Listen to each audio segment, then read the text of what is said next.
Good afternoon, ladies and gentlemen, and welcome to the stream. Hello. Hang on, I'm gonna quickly check the audio, standard stuff. Okay, good. The audio sounds good, and I am liking those rain sounds. Purely for how nice they feel within my ear, not so much for the fact that my character is going to be getting fucking drenched, but that's fine, we can deal with it. Cold's not that big of a deal in this part of Skyrim. Another day, another stream, good to see you. Hey, Anvitar, good to see you too. So, this is the problem with doing a short Skyrim stream and then fucking off for a week, is I don't remember what I was doing. I think we decided to make Dragon Bridge the new base of operations, and we were going to do some hunting in and around the area. Unfortunately, hunting in this weather is actually quite difficult. It's going to be hard to tell what's going on. Hey nerd, hey Mark. Right back at you, other nerd. Yeah, I just made a bunch of arrows, didn't I? So. Ooh, actually, can I, repair/improve this axe? Because I've got some iron ingots, and I'm not going to be using much iron. No, I think I used the iron ingots, right? I think I used the bloody things on, on, like, manufacturing myself some iron arrows that I'm now never going to use because I made a bunch of steel arrows. Yeah, I made a shitload of iron arrows. Oh no, I do still have iron ingots though. Let's go see if we can repair the axe. Or, like, improve the axe.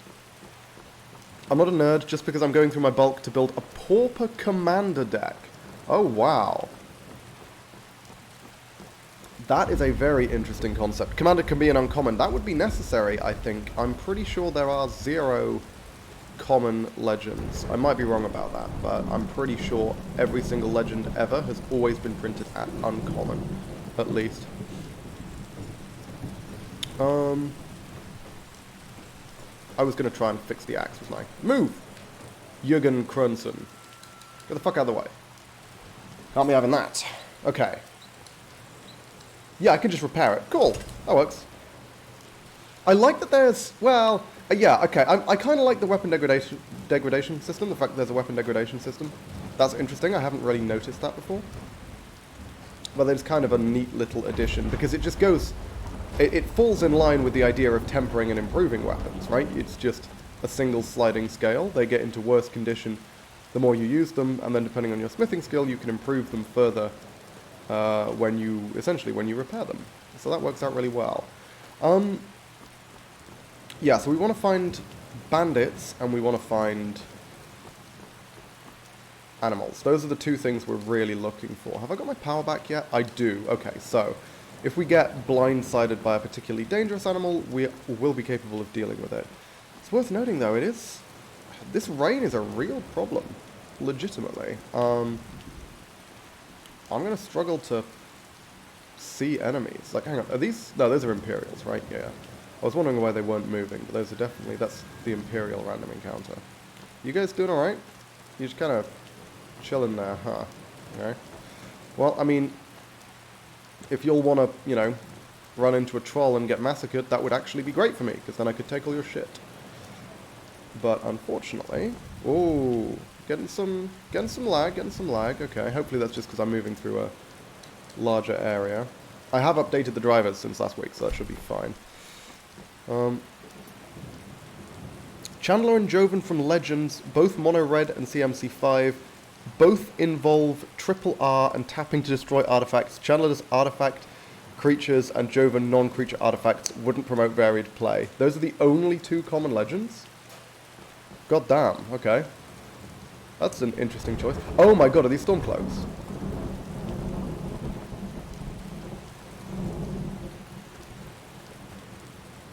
What is this, actually? Because this is a Thalmor patrol. Oh, was there a fight? I mean, that's a corpse. Vigor. Oh, what? What the fuck? Okay, that's bad. Let's go. Because these guys are spellcasters, they might just insta-kill me. Yup, that was a fucking fireball, I believe. Oh, that might have been incinerate, actually. Shit. Okay, let's move. Okay, apparently interacting with the corpse caused them to turn on me. I'm not entirely sure why. I'm not entirely happy about it either. I'm going to have to take full damage if we take it. No, don't get stuck, for the love of fuck. There we go.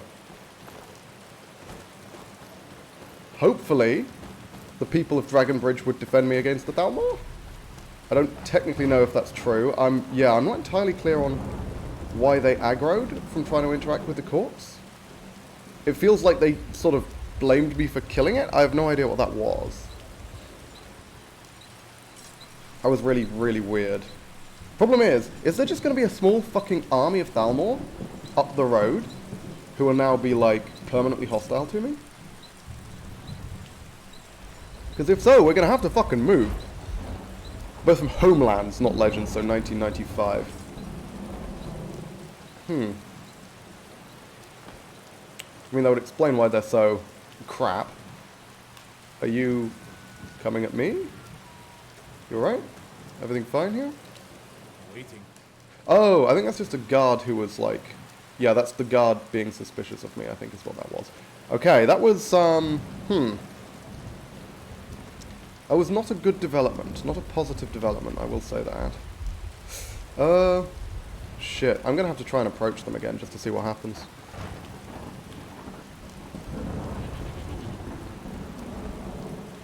Move slowly, wait for my stamina to come back. My stamina is coming back insanely slowly. Okay. Just have to walk real slow. And hopefully they're not still aggroed? If they are, we might just straight up die. Shit. That's really annoying, because that's the way I was intending to go. That's the way towards Solitude.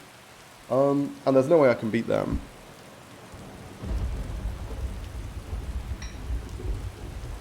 5 mana 3/3 with upside was pretty solid for Homelands. Yeah, well, I suppose that is how Magic used to be designed back in the day.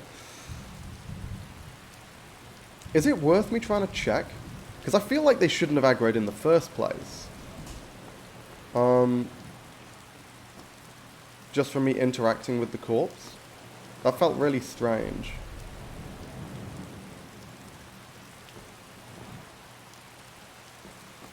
Like, are these guys chill with me? I mean, they should be. There's just a bunch of Imperials, right? Yeah, these guys should be fine with me. What about the other Thalmor that we ran into? Because there were 6 Thalmor, weren't there?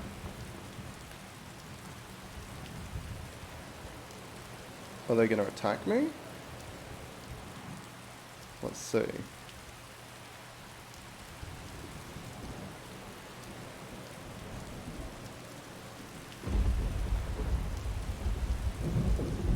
Yeah, they are. Okay. They're still hostile. God fucking damn it. Shit. Let's go. Someone's shooting at me. That's not a Thalmor. They don't have bows. Don't know who that is, actually. Sounded like a crossbow. Okay. I think we just go down the other path, right? I think that makes sense. I think we just ignore this oh, shit. Oh! No, it's a frostbite spider! Oh, okay. I mean, we still can't deal with it, but at least it's not... You know... glitchy Thalmor instant death. At least I assume it's a frostbite spider, because those guys were poisoned. Oh, did they kill it? Oh, they killed it! Oh, sick. Okay. That works out. Hey! Nice. Okay. Which means that this path actually might still be accessible to me. Because it wasn't the Thalmor that were aggroed on me, it was the Frostbite Spider.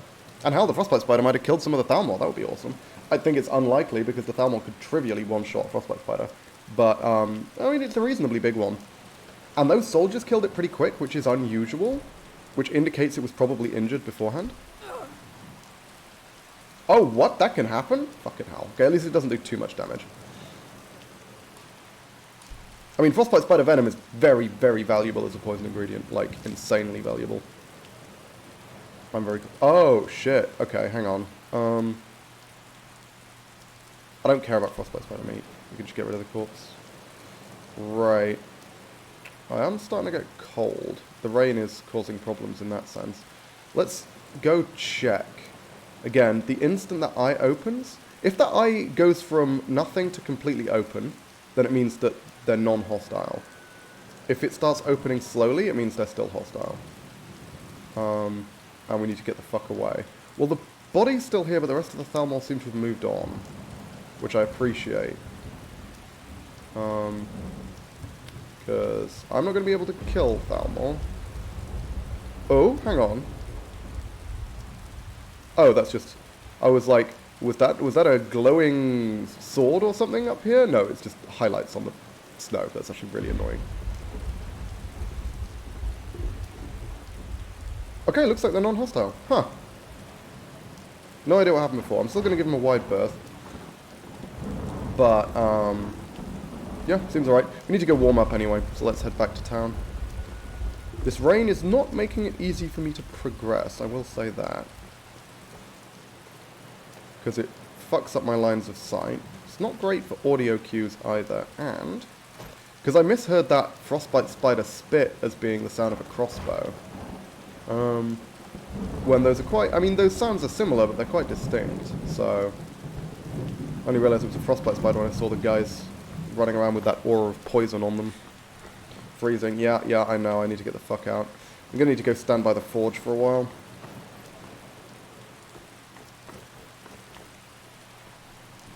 Or go inside the inn, but that feels wrong. We don't shelter inside. We shelter outside. Near warm, fiery things. Okay, no, let's go inside. Apparently, the amount that it's going to warm me up to isn't very much, standing next to the forge.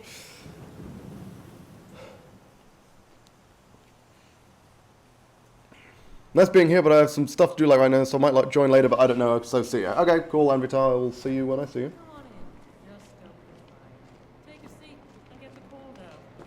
Yep, that is precisely what I plan to do. We're just going to have to stand around here until I stop being wet and frozen.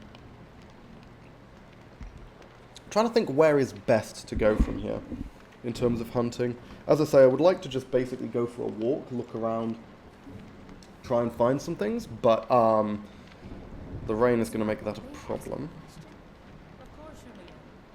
Try and get dry and warm. We should have much more time, but the problem is when it comes to actually like skinning something, right? We're going to have to be standing out in the rain for a long time, and it looks like it is cold enough to actually freeze me here.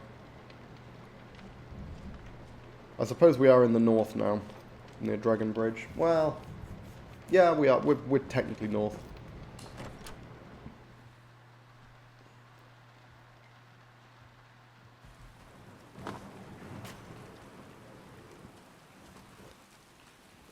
Alrighty, okay. It's clearer now, at least. Even if the rain hasn't really let up very much.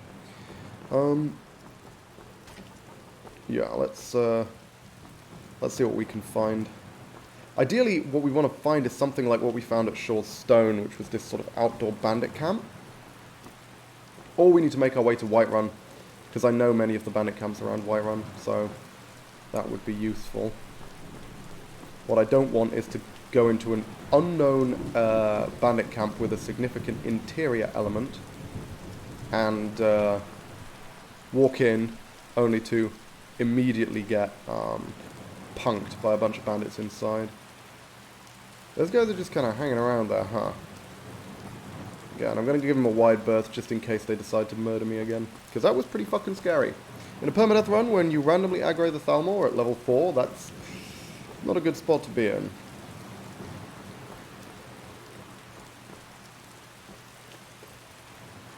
Right. Eyes open, we want to be looking off the path. At least as much, if not more, than we look on the path, like for tents, for example. Now then, there's a horse there which suggests it's not bandits. It's more likely, based on the size of the tent and the presence of the horse, to be a Stormcloak or an Imperial camp, but we can check it out. I feel damp. Phenomenal. I feel damp. Yeah, okay. Looks like it's a friendly camp. Let's just check out what camp it is first. Because bandit camps generally, yeah, don't have this many horses. Now, you know what would be good? Would be if I could lure the Thalmor down here, or the Stormcloaks up to the Thalmor camp. But, that is a surpassing healing potion. Motherfucker. Again, can't have that, that's theft. But, yeah, it would be good to be able to lead the Thalmor down here. But, there is no way in hell I can guarantee survival for that long. The Thalmor will be one-shotting me. I cannot stress that enough.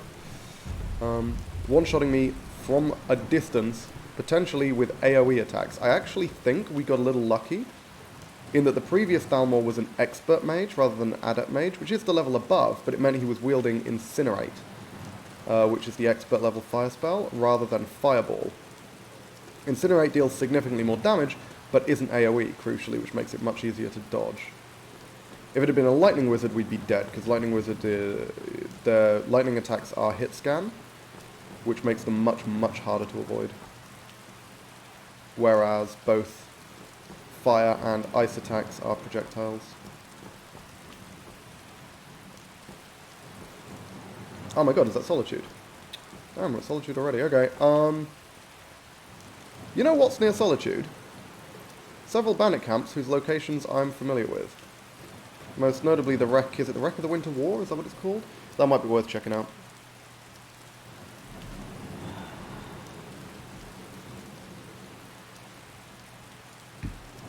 And if need be, we can set up a little network of treasure chests around the area. So we have the individual camps from which we can access our stuff. Okay, there's a stable.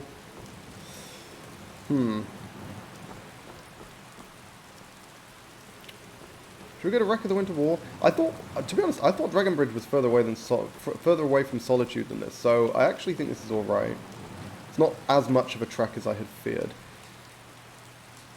We've got a decent amount of free carry weight, so we should be able to pick up a decent amount of stuff before having to head back. And to be honest, it might be worth just setting up a camp near Solitude as well.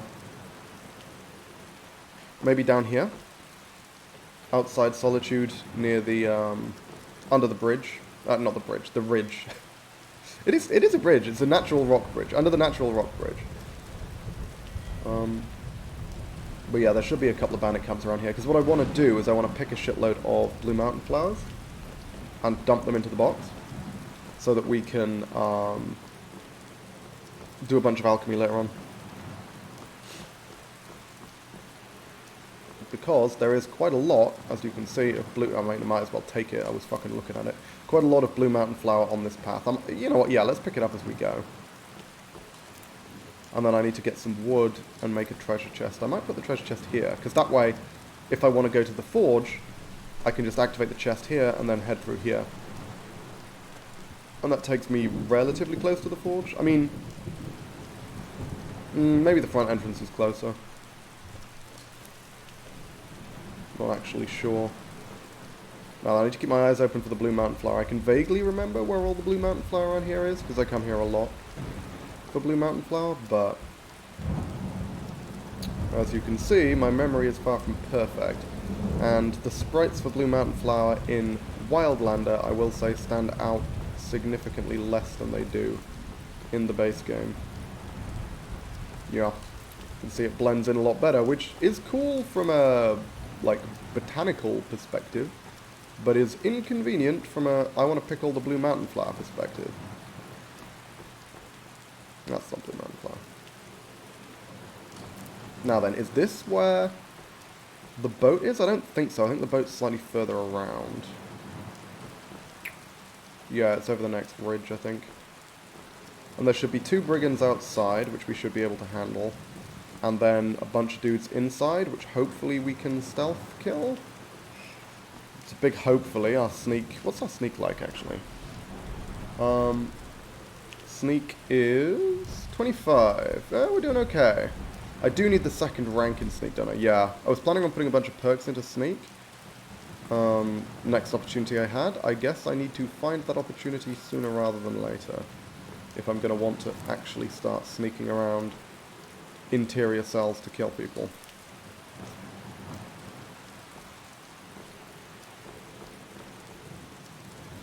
Yeah, we need to be a little bit careful here. There shouldn't be any random encounters on this road, there shouldn't be any animals on this road, but you can never quite be certain because of the way that animals and random encounters have a tendency to roam a little bit. But this should take us to... Is this Wreck of the Winter War? I don't remember. Whichever fucking boat this is, it's this boat. This is the boat we're coming to. Try and murderize the bandits upon it. As I say, I'm expecting 2 outside and no more.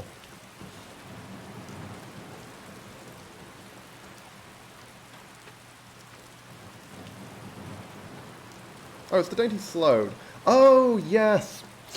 This is the one that's the target in the Thieves Guild quest, isn't it? I knew there was a reason why I came here frequently.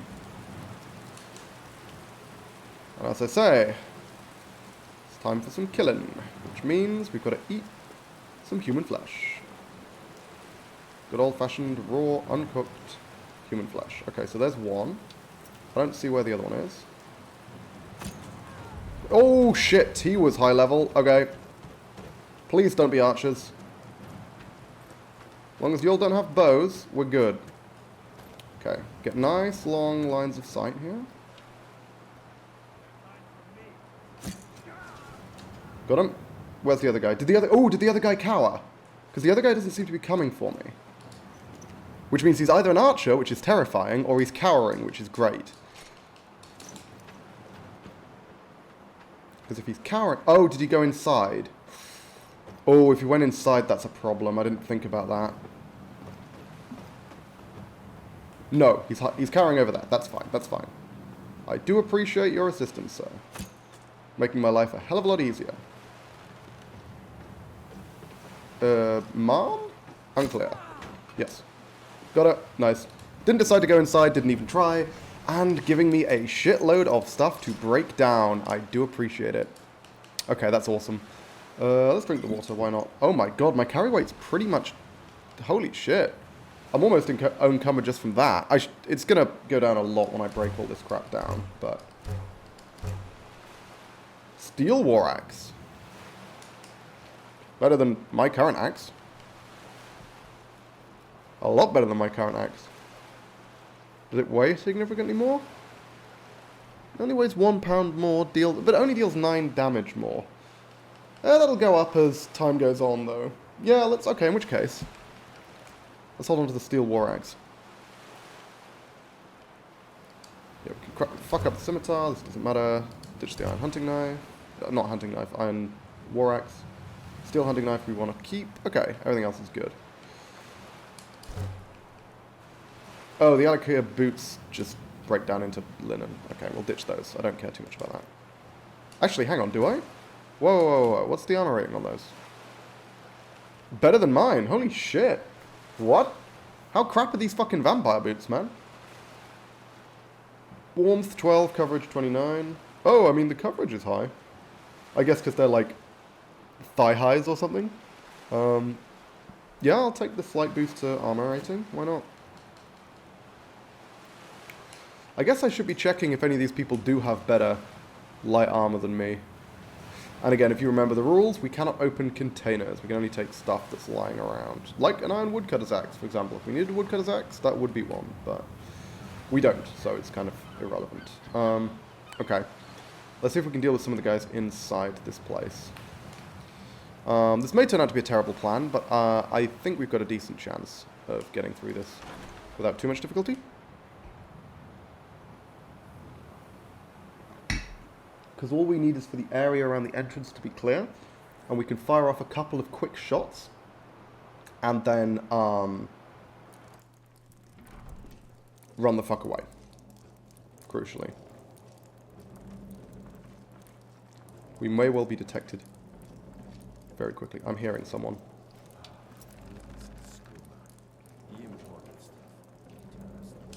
Okay. I don't think there's normally someone, like, right here. No, there's someone here. Usually. Oh, shit. Okay, well, I completely missed. Never mind. Let's go. fuck. The area around the entrance needs to be clear. That's like the absolute most important thing for us to manage this. Oh shit, he's right behind. Okay. It's rare for them to actually follow me. But, fortunately, the fact that they did mean... Oh shit, the bed. Okay, hang on. That guy is tanky as hell. That is full... That is an orc in full heavy. That is not good for me. Need to get some space between me and him. Have I got any poisons? Yes. We need one here. 100%. There we go. Easy kill. And I get 2 shots from this, don't I? Because I've got the poison buff. So fucking hell. Oh my god. Power attack would kill me. And at least, power attack would break the bow. So even if the power attack doesn't kill me, it breaks my weapon, and that's terrible. So I need to give him the slip a little bit. Hang on, what the fuck? Okay, that's not good. Where's he going? Oh, he's back there. What the hell? How did he lose track of me? What the fuck happened? There we go. Okay. Easy kill. Unfortunately, that was almost 100% the poison, so... We may be in trouble if we have to deal with anyone else, but... For now, we're doing alright. And we're going to get a lot of shit to break down right here. A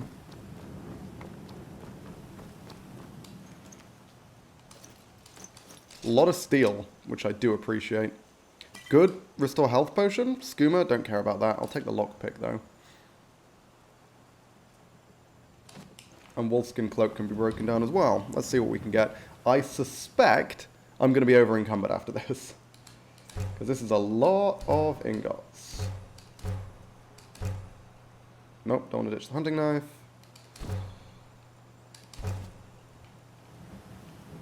Okay. That is everything. Oh, and I can break the vampire boots into leather. That works. How encumbered am I? Only over by 10. That's not the worst thing in the world.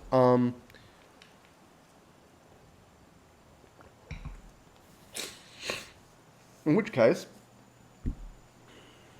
yeah, let's generate a, let's create a chest. Let's make a chest right here. Bust out the axe, chop some stuff up, make a chest to dump things in. It's better than dumping it on the floor, basically. And we got a lot of strange meat from that, a lot of human flesh, so I am on board with that. We're going to have plenty of time, plenty of opportunities to make use of that meat, because the human flesh we just ate is starting to wear off. Did I get wood from this? There we go. Nice. And let's build a chest, probably near the Wreck of the Winter... Not the Wreck of the Winter Wall. I keep calling it the Wreck of the Winter Wall. The Dainty Slode.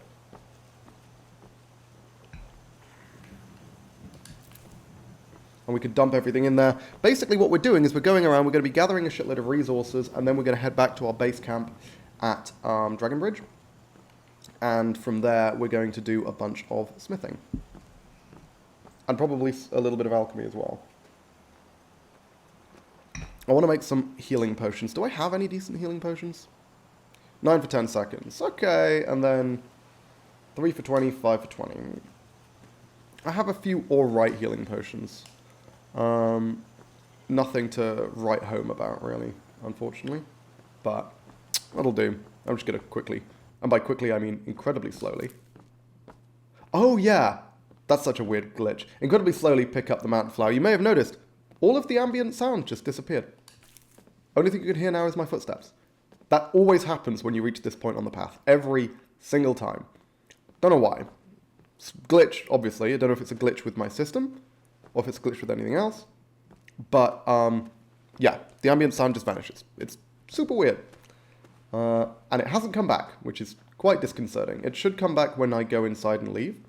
But, yeah. Could be interesting, put it that way. Now then, I'm trying to think. What I need to do is I need to make a note of what ingredients appear vaguely in what areas.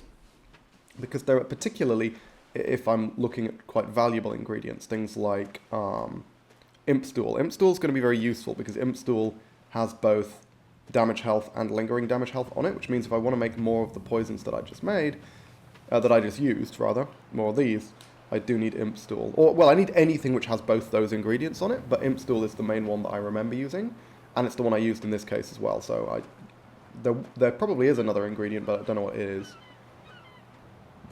Yeah, I've got no idea, unfortunately. Okay. Survivalist toolkit. Let's make a treasure chest.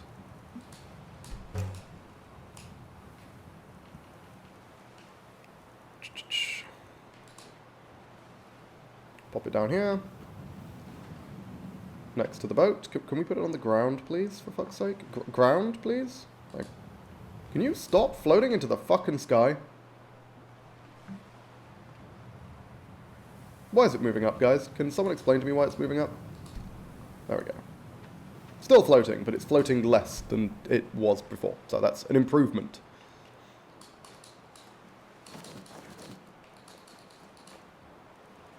Dump the wood.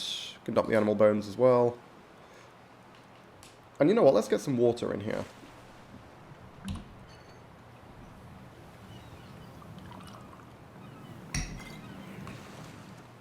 Oh, it is salt water. That seems like a terrible idea. Whoops. Distill at a cooking station.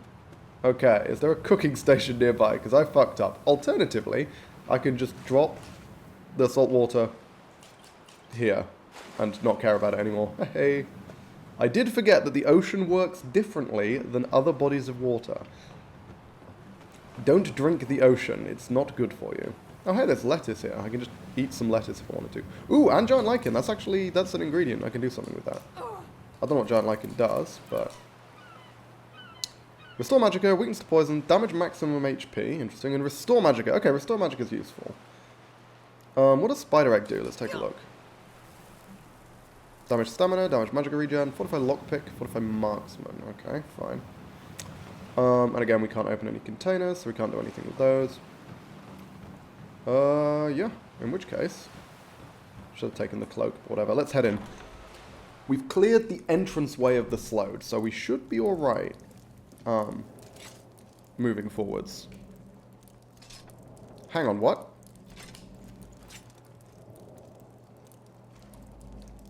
Hang on, what? Is this axe enchanted? It's not. Why does it look like it's enchanted? That's really bizarre. Oh, also there's weapons just like right here that I can take and break down. Large shovel. Iron large shovel? That is very clearly made of wood, but can I break that down? Hey, this is all probably breakdownable. Iron woodcutter's axe. Iron mace. Iron shovel. Iron large shovel. Damn, okay, cool. That works out. Fur cuirass. Fur helmet. Fur shoes. Yeah, gotta be careful to make the crap that,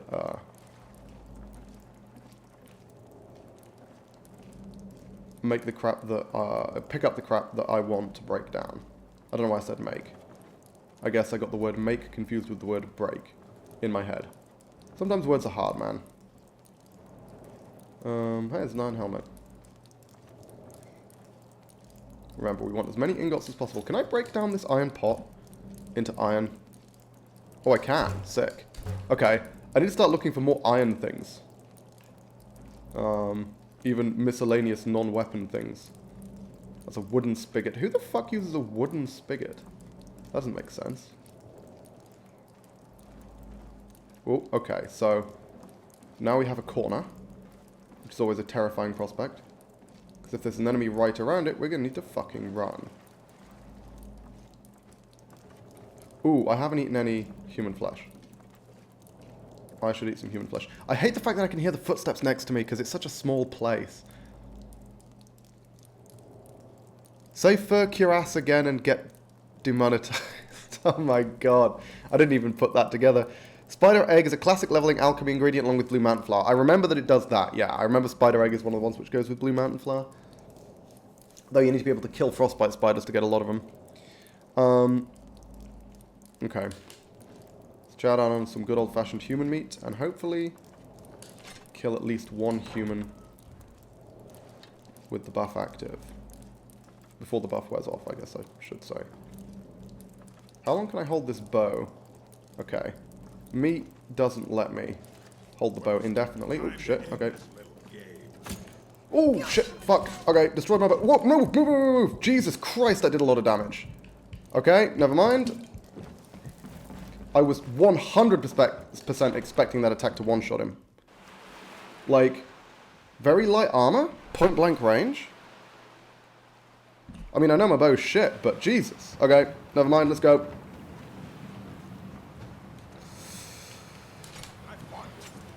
Have you? 'Cause I feel like you're lying. Oh no, he didn't do a charging power attack. God fucking damn it.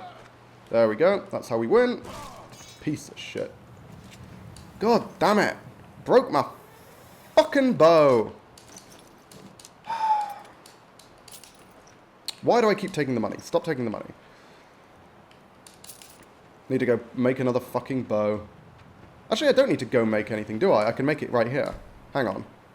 Because I'm pretty sure there's a load of wood in here. Yeah, hey, I could just make bows on the fly. What do I need for a bow? It's hide lace and wood, right? Yep, 3 wood, 2 hide lace. Perfect. I can make hide lace now. If I wanted to. Not that I particularly do, but, is there hide lace in here? Okay, I need to make hide lace. And I can just take 3 wood. Dope! I can just make another bow. Did have to burn a healing potion, which isn't great, but hey, at least losing the bow wasn't that big of a deal.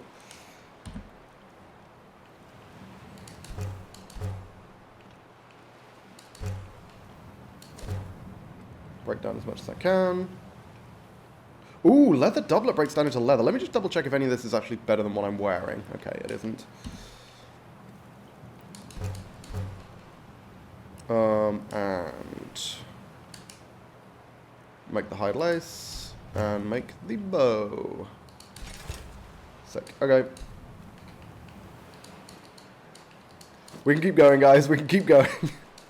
Continue getting horribly fucking murdered. What's actually in here? Ton of blue mountain flower, that's good.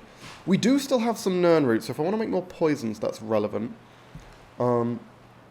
Just Nern root plus death bell. Ideally, I want lingering damage health as well, because that's very, very powerful.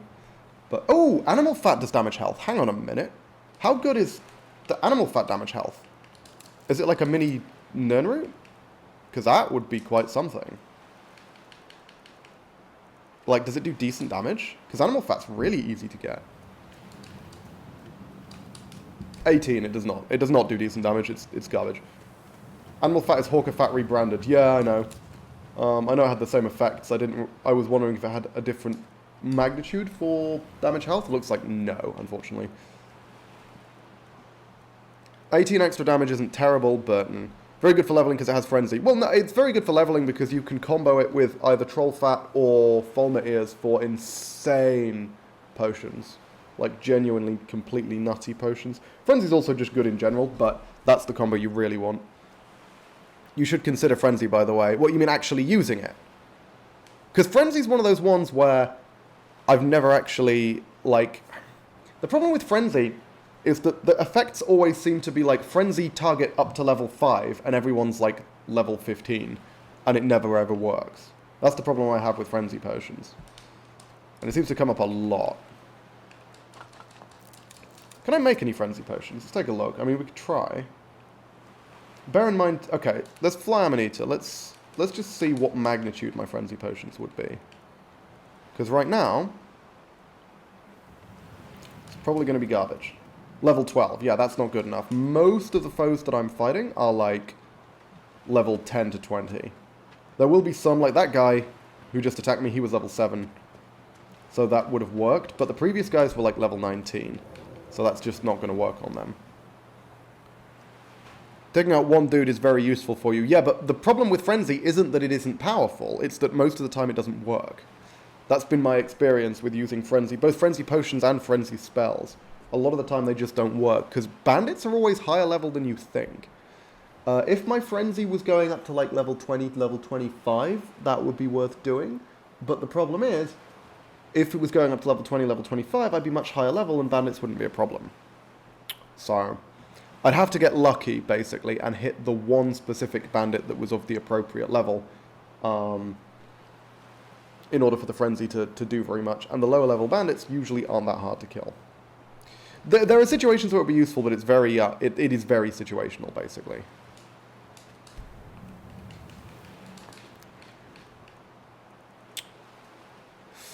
I think that's everything. Why have I got these sodding lockpicks? I guess for opening doors. But I don't have any lockpick skill. I don't know why I keep accumulating those. Ooh, I do have spirit scrolls. That's worth remembering. If I end up in trouble, I can summon a spirit wolf, which could be very, very useful. Hang on, bow. Where's my bow? There we go. Nice. I love the fact that I could just make another fucking bow. Morning, hey, Machi, good to see you. Again, the sound of footsteps is wildly disconcerting.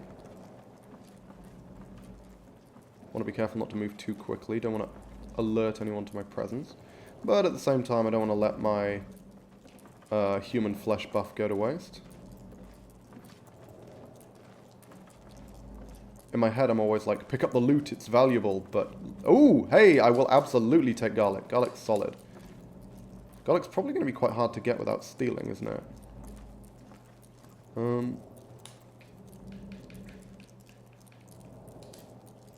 Resist poison, fortify health regen, fortify magic regen. Yeah, garlic's just generally pretty good.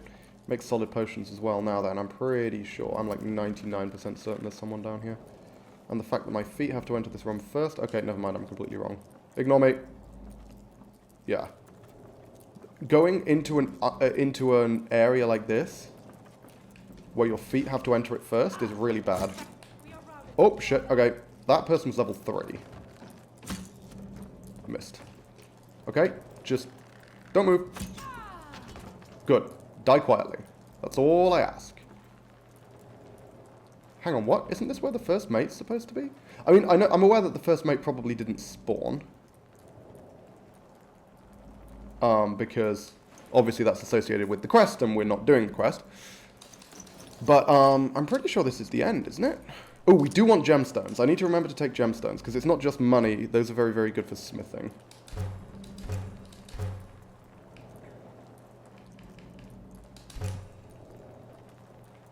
I think I'll explore this place properly once I've cleared it out. I'm pretty sure there's at least one left.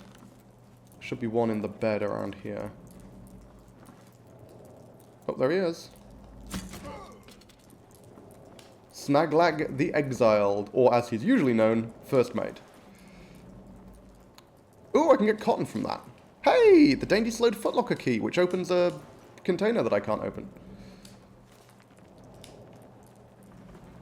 That later on you are intended to use to, I'm not taking the fucking unusual gem, good god. Is it worth taking the necklace? Like, can I melt the necklace down? Is that a thing I can do? Yeah, I can, I guess. Okay. I guess I should start picking up these necklaces, because there's not much point in holding on to them. You have a house now. I don't have a house now. I'm in a boat, motherfucker. Take a look at me. Straight floating on a boat in the deep blue sea. Has he got a weapon? Oh, iron dagger. Okay, I'll take the dagger. That's like 10 fragments, right? Yeah, it's all cotton. No one gives a fuck about cotton. Glazed goblet, my word. Hey, death bell. That death bell is extremely small. Well, might as well pick it up. What's in here? Cotton? Okay, that's the kind of cotton I actually do care about. Funnily enough. Now, we could eat everything in here. Fortify health regen. Is that worth having? Bear in mind, it's only worth my while picking up potions I'm actually going to use, which probably doesn't include that. 50% faster health regen for 600 seconds. That's kind of like a healing poultice, to be fair. We'll take it. And the fur's probably worth having. Ooh! Fortify carry weight. That actually is useful. Fortify health regen. Go on, we'll take it. If they end up being a bit too heavy for me to care about, then I'll ditch them, obviously. I keep forgetting to take these sodding cloaks, man. Is there anything that's just lying around in here that isn't in a container and therefore is legal for me to take? Ooh, garlic! Hey, nice! I was just saying, it's going to be rare to find garlic that that isn't technically classed as stealing or purchasing, because that's normally how you get garlic. So that's pretty damn good. Because garlic makes some solid potions, I think. Alright. Okay. Cheese, bunch of other stuff. Damn, yeah, that went pretty smoothly, all things considered. Toughest stuff was at the start, and then it just got easier and easier as time went on. Literally, there were once we got inside the boat, there were 4 fights, right? The first fight was against those 2 guys who were really quite strong, and who I had to use the poison to kill. The second fight was against that one guy who wasn't particularly strong, but did manage to hit me and did break my bow, so that was annoying. The third fight was against a person who I shot and they immediately surrendered. And the fourth fight was against that dude who I just one-shot and he didn't even know I was there. So, hey, I mean, that worked out. Let's dump as much as we can in the chest. And then, I think, I want to go check out that lighthouse. Is there anything else of note? Yeah, okay, so all this. Resist magic, fortify magicka, fortify barter. Wow, what an insanely useless ability to have. Why do I have cooked salmon? Not that I'm complaining, but I don't know why I have that.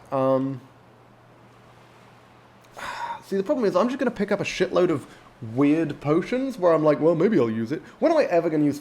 When am I ever going to want to fortify my health by 20 points? That's just... Yeah, fucking hell. Why did I pick that up? Health regen crude, as I say, is basically like another healing poultice. But it functions in combat, so that's fine. What do these burnicles do? Hey, they have water breathing on them. That's pretty relevant. Is this the lighthouse that's full of frostbite spiders? I don't think so, right? I'm pretty sure that one's up near Winterhold. Frostflow Lighthouse? I think this is the one... I know there's a quest associated with this lighthouse, but I don't for the life of me remember what it is. Ooh, spiky grass. Grass pod's any good? Resist poison, damage, maximum magicka, fortify alteration, restore magicka. Not super useful. It's worth picking up the mountain flowers when you can, just because they do restore basic attributes. Hey, a rabbit! I can skin that. 2 rabbits! Oh my god. That's like so much skinning practice. Come back here, you little shits. I missed. Okay. Where's the other one? Hang on. I was going to say, I should hope that I can carry a fucking rabbit around. Ooh. I don't know what this is. Well, it's more Nonu, if nothing else. Is this a fucking... This is a suspicious looking cave. If this is a bandit cave, great. But I don't know that that's what this is. Let's take a look. What's the point of exploring if we don't actually take a couple of risks? There's no point in permadeath if we don't take a couple of risks. Brinewater Grotto, I'm pretty sure that's bandits, right? I seem to remember a place called Brinewater Grotto, and I seem to remember that being bandits. I think we should be okay. We'll see. Wait for my stamina to come back before I walk in. Because, again, the biggest threat is going to be when I just walked in. Because that's where, like, basically, if I just go in and get immediately attacked, I don't really have anywhere safe to retreat to. I guess I can sprint outside, which worked with the last couple. The problem is, there was a weird bug where enemies weren't following me outside last time I was playing this, which meant, if you aggroed a bunch of enemies inside, they chased you to the entrance, and then didn't aggro enough to follow you outside. They were just clumped up at the entrance, so the instant you walked in, you got immediately massacred, like, before the screen had even properly loaded in. Which obviously makes attacking an area pretty untenable until you're much higher level. At least with a character like this. You know, some heavy armor dude, then you're in better shape. But for like a regular-ass archer, yeah, you're not going to survive the first 10 seconds of walking, well, the first fucking 5 seconds of walking into an area with a bunch of enemies standing around the entrance. Hopefully, the bandits will be spread far enough away from the entrance that I won't need to worry about it. Because again, I think this is bandits. Oh no, it's hawkers! Are you kidding me? Are you shitting me? Okay, so hawkers can actually be quite tough. as evidenced by how much fucking health this thing has. How did I miss that? Excuse me? God damn, I need iron arrows for this. Or I need to start attacking them in melee. Which is always a bit of a risk. Because Hawkers don't do, like, no damage, you know? They actually hit decently hard. But there's no way I'm wasting arrows on these fuckers. There we go. Oh, my stamina's out. Shit! I completely forgot to eat my human flesh. Hang on. I need to go outside, get out of combat with these guys, and then consume human flesh. One moment. Human flesh is pretty important. We're not going to get any back from this, of course. But we're going to get a lot of shit from this. Unfortunately, because animal fat is just Hawker fat, it's not like we can combine animal fat and Hawker fat. We don't have another easy use of access to fat because we can't kill trolls yet. Are they following me out? I don't think they should. I'm pretty sure Hawkers don't by default. Yeah. No longer in combat, which means I can eat my raw human flesh, which is going to give me a huge amount of stamina regen as well as significant damage bonus, and then I can head back inside. And hopefully not just get massacred by the Hawkers immediately upon entering. Because again, Hawkers hit reasonably hard. Let's bust out a torch just so I can see what's happening as well.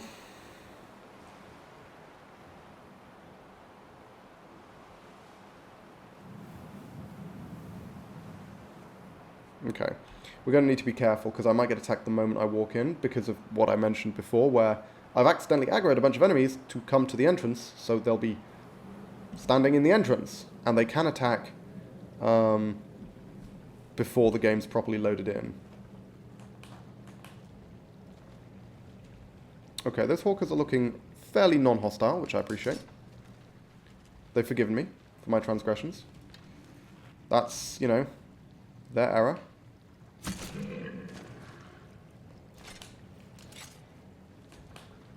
Come at me. Attack. There we go. Good boy. Whoop, shit. I don't actually know how much damage this Hawker would do if it hit me. Hopefully not enough to one-shot me, put it that way.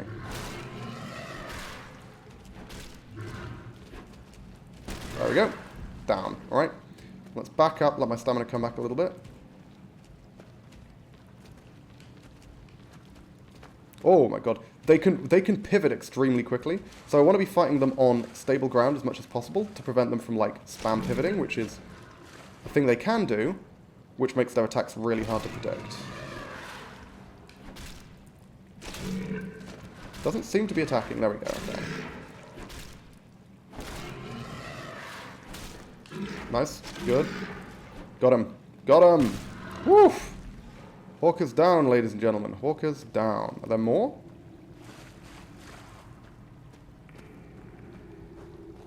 Well, that's clearly a way out. Yeah, I think a Brinewater Grotto is a way out of... Is it one of the Thieves Guild quests, maybe? I don't know. Because I remember coming through this cave. Either way, we've got 3 Hawker corpses to skin, guys. Let's go for it. Let's put this fucking torch away.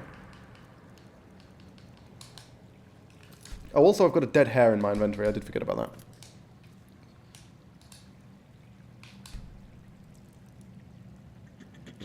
Thirsty, that's fine. I've got plenty of water with me. I think. Yeah. I keep forgetting to make more water skins. What the fuck? Plus, I'm literally surrounded by water. And if I have to sleep in here, I can. It's warm enough. Animal fat, animal bone.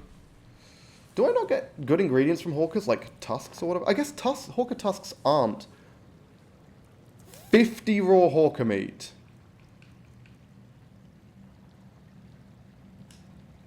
I guess there's good eating on one of these things, huh? That's a lot of animal fat as well. Holy shit.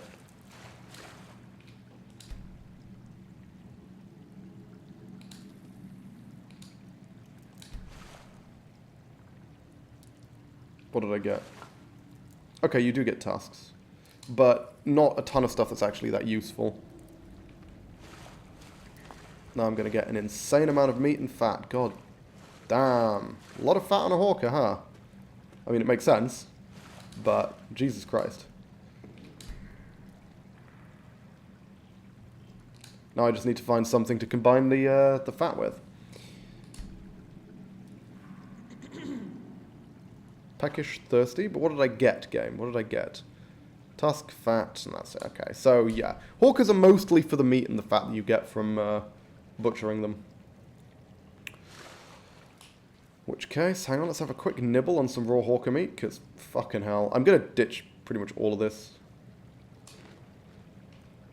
But, you know, might as well drink everything first. Hang on, let's have a proper sippy.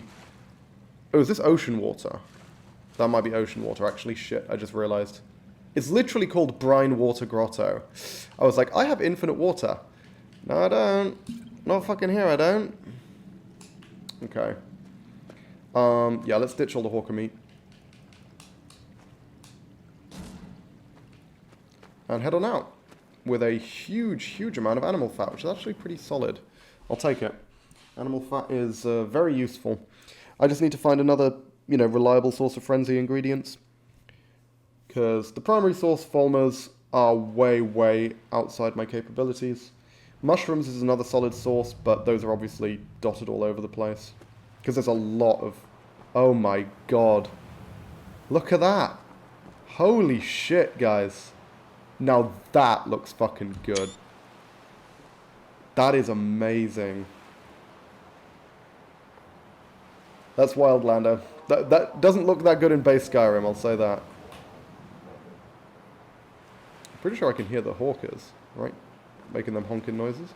That was absolutely fucking beautiful. Oh my god. Just look at that. Anyway. I can definitely hear some hawkers. You can hear them hawking. Hawking their wares like a bunch of fucking Amazon workers. Well, Amazon workers don't really hawk wares, let's be honest. But, you know, a bunch of salespeople. Pretty sure the boat should be around here, right? Isn't it? Where's the sodding boat? Oh, hello. Yes. Oh, I can hire the boat, except I can't. We've been over this. Can't pay for things. Is that a fast travel mechanism? Can you, like, fast travel on boats in Wildlander? Because that's fucking awesome. Ooh, canis root. Should take that. Does canis root have anything useful on it?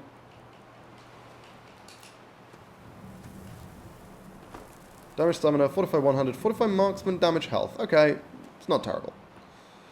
Not insanely useful, but not terrible. Let's dump absurd amounts of animal fat in here. Should we look into making more regular ass damage health potions without bothering with the lingering? Because, yeah, I don't know. I don't know. Might be worthwhile. I need to find a decent source of water though, because this is the ocean, and yeah. Is there a way of building a campfire? Is that a thing I can do? Hey! We're starting to make progress, guys. That's pretty sick. Starting to make progress. Oh, yes, we can make the bone amulets now. 3 small animal bone. Okay, so... yeah, okay, hang on. Let's do this. We have advanced in skill. Where's the hide lace? There we go. Let's make something with this. Now then, which one was it? The one which... materials harvested from carcasses are unusually bountiful. That is precisely what we were looking for. I can make a mortar and pestle?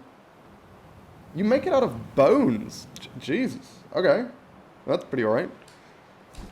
That's exactly what we wanted. God damn. Okay. Oh, I did actually have a relevant necklace, didn't I? I was like, well, we don't have an existing necklace. Yeah, I do. We'll swap that out when we're harvesting corpses. I guess we wear the sapphire necklace most of the time. Is there any of these which I haven't eaten? Yeah, I need to eat some frost miriam. 5 nern root's pretty good. Of course, fucking vampire dust. We could just make an invisibility potion with the vampire dust that cause us to level up a lot. It's probably worthwhile. Don't want to use a nern root for it though, we'll find some other invisibility ingredient. Have I not got anything else which has frenzy on it? I don't think I do, right? Oh, yeah, the fly amanita, but nothing in bulk. Alright, bunch of iron arrows, and an orcish dagger. I don't know why I haven't just broken down... Oh, I don't think I can break it down, right? Because it's orcish, and I don't know how to work with orcish stuff. I think that's the problem. We should also ditch the hare carcass and skin it.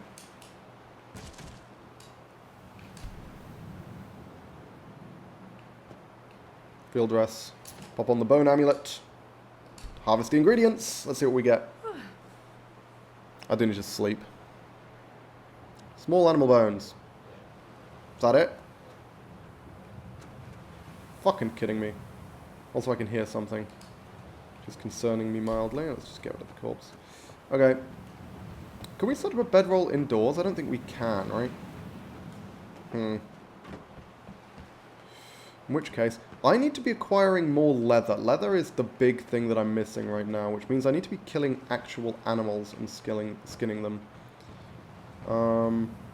Can't get pelts off rabbits, unfortunately. Let's sleep.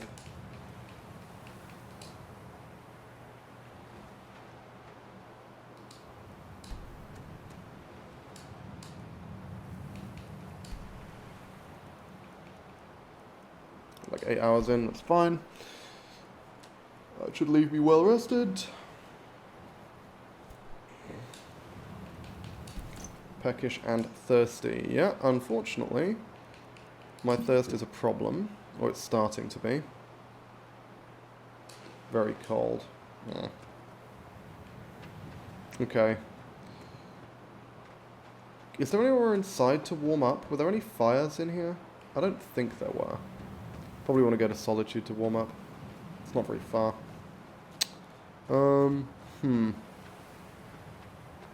As I say, we can hunt hawkers till the cows come home, but we're not really getting anything out of it. The only thing we're getting is animal fat, which isn't going to be useful to us for a while.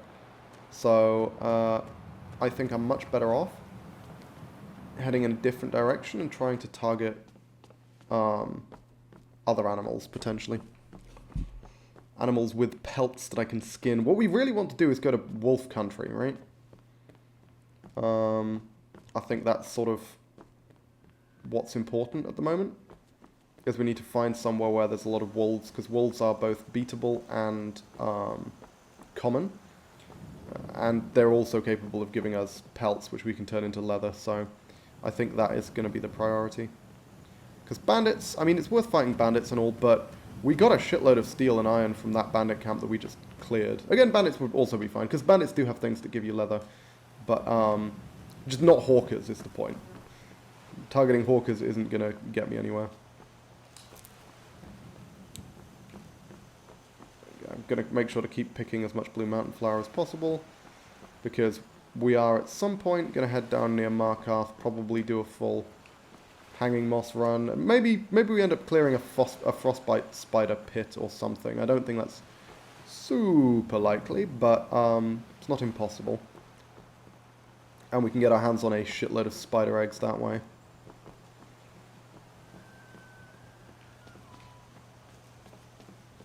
Should be nearly at the alternative entrance to Solitude, which is right here. And then we can go inside to warm up. And then I actually think we're going to head in the opposite direction. We're going to head north. Well, not north, but like... Oh, no, it is. I think it is north. Up towards the Thalmor Embassy is what I mean.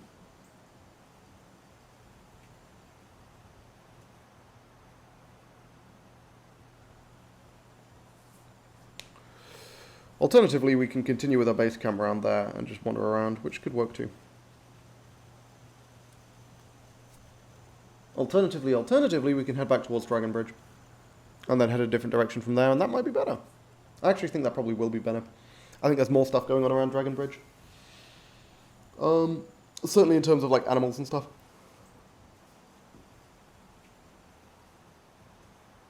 Solitude's taken a while to load, as it so frequently does. Oh, big cities, man. Terror strain on the CPU. And also, I just realised I haven't been saving very frequently. Not as frequently as I should have been, certainly. Because there's a few things I want to make with leather, right? I want to make a tent. I want to make more water skins. I guess those are the main two. Yeah. Oh, guys.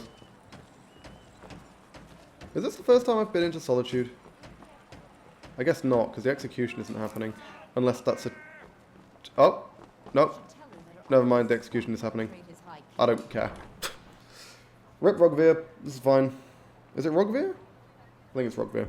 Okay, so I'm gonna stand next to the fire and allow my character to warm up, and while I'm doing that, I'm gonna pop the kettle on. Because I'm kind of thirsty, and I'm gonna need to stand here for a little while. Hang on, what's the well-rested bonus in Wildlander? Does it still boost skill level up rates? Take a load up. No, it's magic regen. Here's the fire. That should be a-okay. I'm not actually that cold. Yeah, I'm just gonna pop the kettle on. I'll also pop the radiator on, because in real life, I am cold.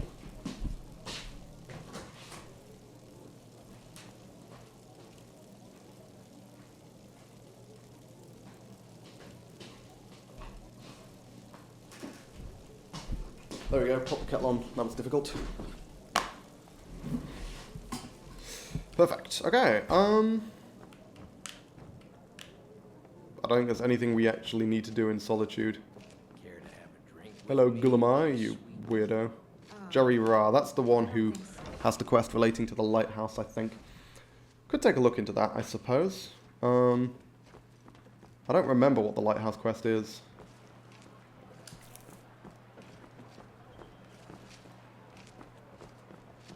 Problem I have with quests is that they have a tendency to force you into situations where suddenly you're on the back foot and you can't really get out of it. So, that's why I prefer to stick to quests that I'm familiar with, where I know if or when that's going to happen and can, like, account for it in the planning. Whereas quests I'm not familiar with, it might just spontaneously lock me in a room with a super tough enemy and I'm like, oh, well, it was that run was fun. Free garlic. Oh, shame.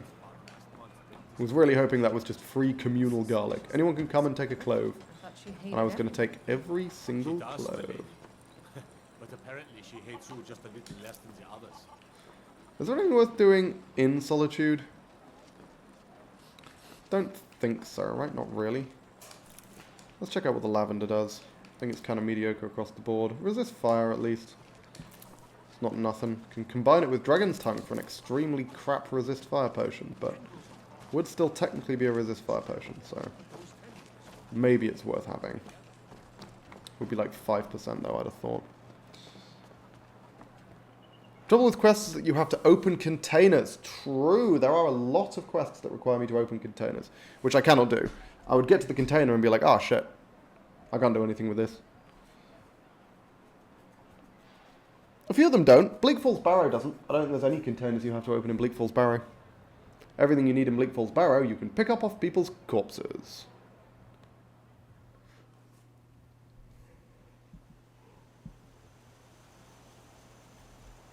In fact, how far through the main quest can you get without having to open any containers? I think the first container you have to open will be in the Thalmor Embassy, right? So you can get pretty far. Incorrect. You need to open the box to get the final guy to spawn. No, you don't. You need to pick up the dragon shout in order to get the guy to spawn. You have to get the word from the word wall to get the Deathlord to spawn.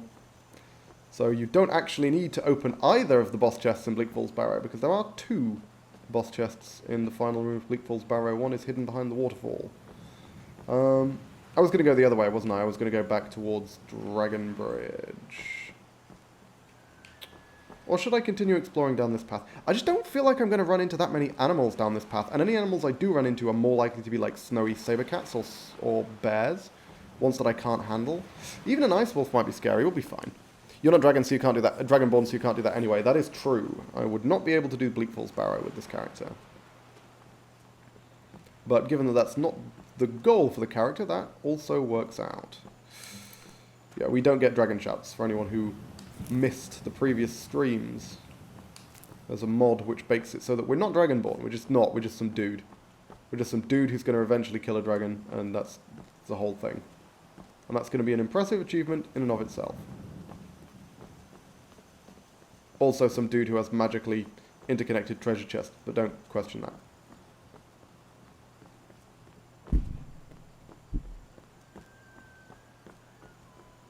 Yeah, I have to say, treasure chests do make the inventory management aspect a hell of a lot easier.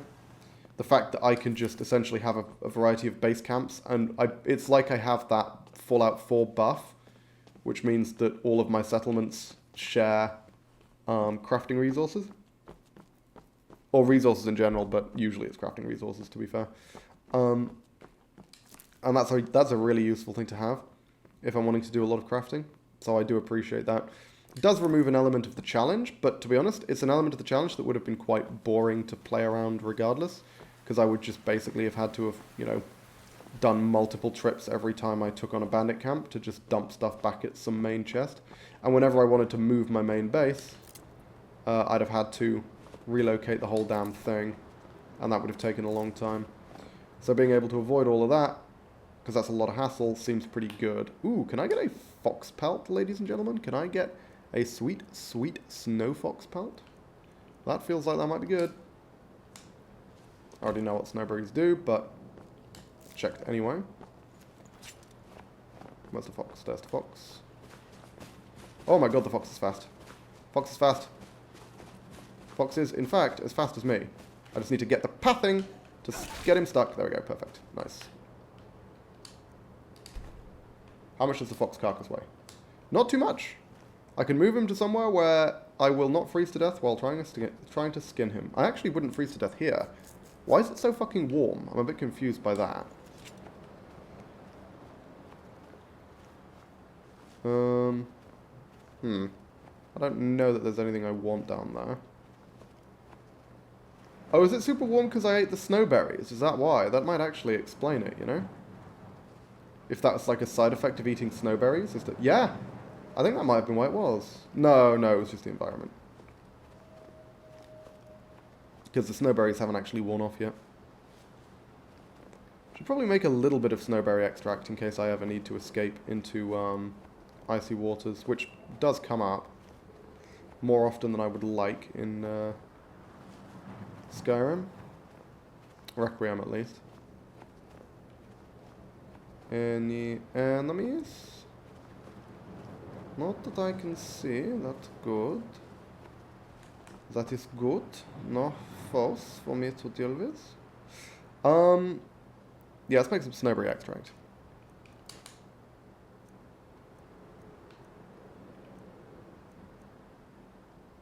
Oh, it takes 20 snowberries. Okay. I should pick more snowberries. I didn't realize it required that many snowberries.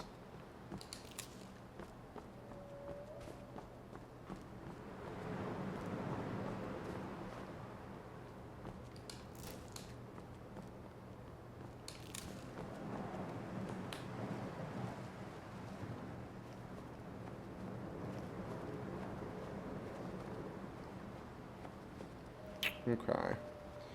Eyes open, guys. Eyes and ears open, because this path could turn out to be really fucking scary. I don't actually have a good idea of what's down here. If we get spontaneously pounced by a saber cat, we might die before we could even trigger our animal command power. So that is worth bearing in mind. Do you reckon the animal command thing works on... Oh! Hang on. Okay, so... Some of you may be aware... There is a unique hand-placed giant snowy saber cat up near Solitude. Do you think Animal Command works on that one? Because that would be quite the kill. That would be a hell of a kill, actually.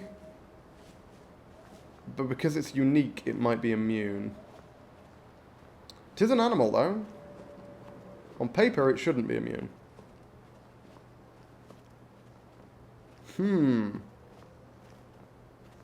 Also, I don't know if it's still there in Wildlander.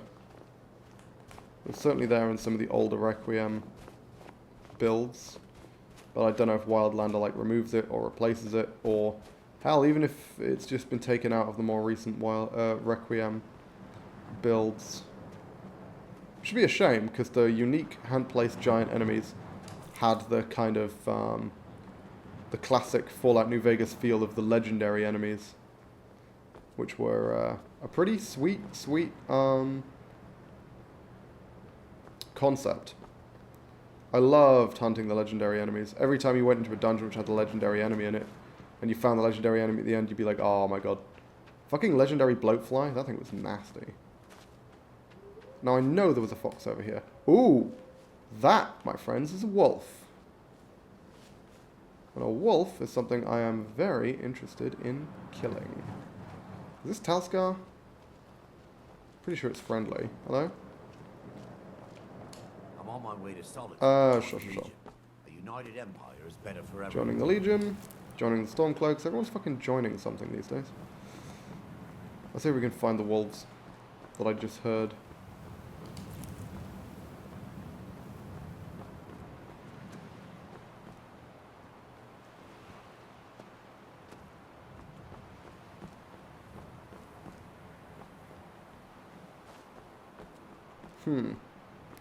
No, I think they might have been in the other direction, you know? I think the wolves were somewhere up this hill. Which is a shame, because that could be a pain in the ass to get to. Hang on.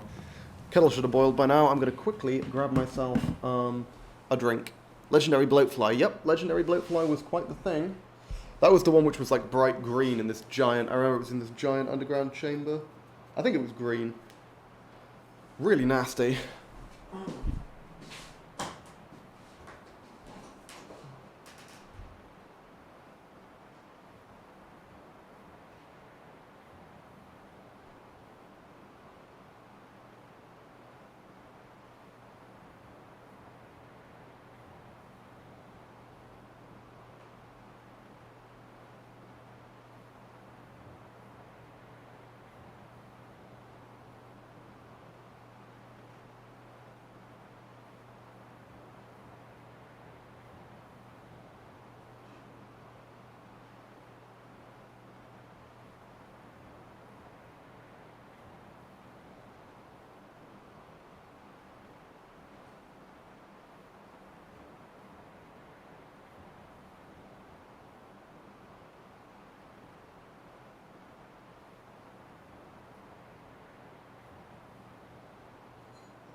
Oh, hang on. There we go.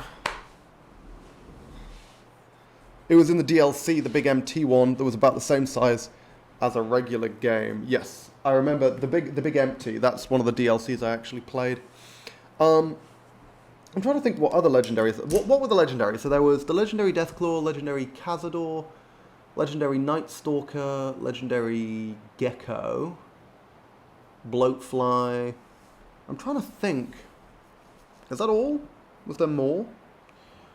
There was some other. There were plenty of other like uniquely placed powerful enemies. Things like the Deathclaw, Deathclaw Mother, Alpha Deathclaw,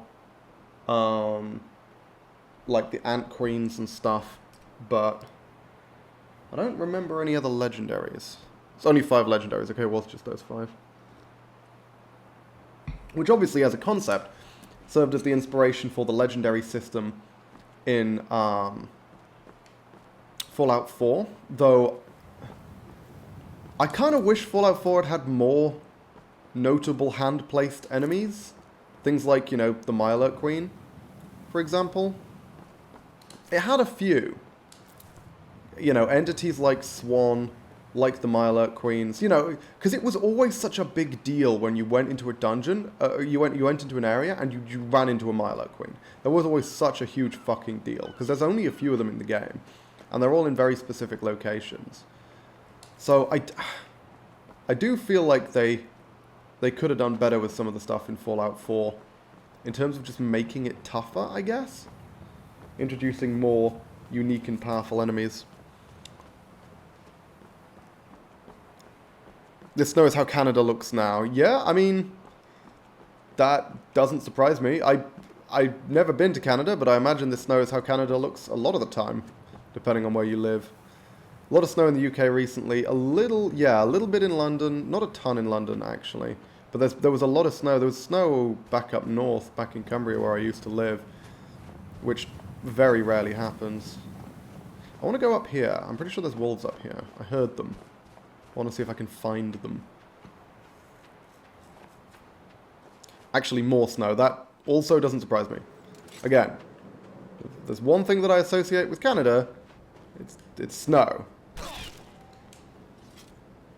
And trees, big trees, and maple syrup. There's actually a lot that I associate with Canada. I think I can hear wolves. Is this a wolf cave? Shadow Green Cavern. It has Green Cavern in it. I'm going to assume this is an animal den. Also, it has blister wart outside, which bodes well. Hopefully, I'm not going to get slaughtered by fucking bears the instant I walk in. Which I might, but we'll see. Well, no, bears wouldn't be a problem. Trolls would be a problem. Spriggans would be a problem. Things I can't control with animal command. Snow, moose, trees, ice hockey, poutine, bears also in Canada. Yep, that is true. I mentioned this before, but it is completely wild to me, the concept of living in a country where the wildlife can kill you. Oh, it's going to be... Okay, this is Spriggans, isn't it? It's 100% Spriggans. Much as I would love to fight some wolves, if this was just animals, and like bears and wolves and things, I would be all fucking over it. But there is no universe in which there aren't Spriggans in this cavern. So I feel like we should leave. I was hoping for a nice, small animal den. I was not expecting a giant, Spriggan-infested cavern.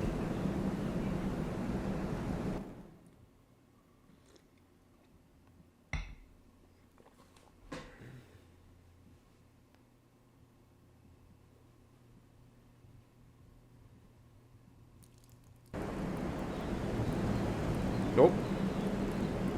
Sounds pretty cold out here, and it's getting dark as well, which isn't great. You know what I can do? Is I can go inside this cavern, and I can skin and dress the corpses, and also have a sleep, because it should be quite warm in here, I think.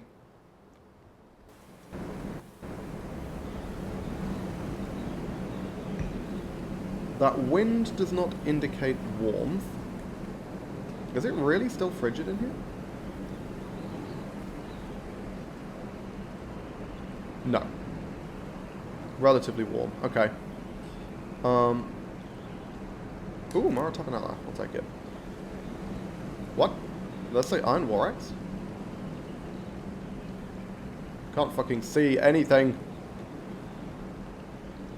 Thanks, Wildlander. I know I could pull out a torch, but I'm stubborn. That's not what I meant to do. What do I need to make another torch, actually? That's pretty relevant.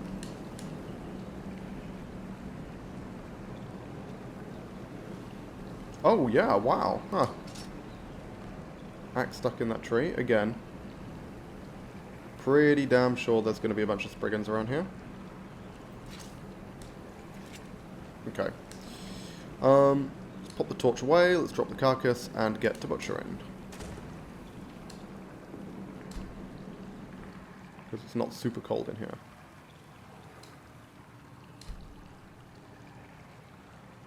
What did I get?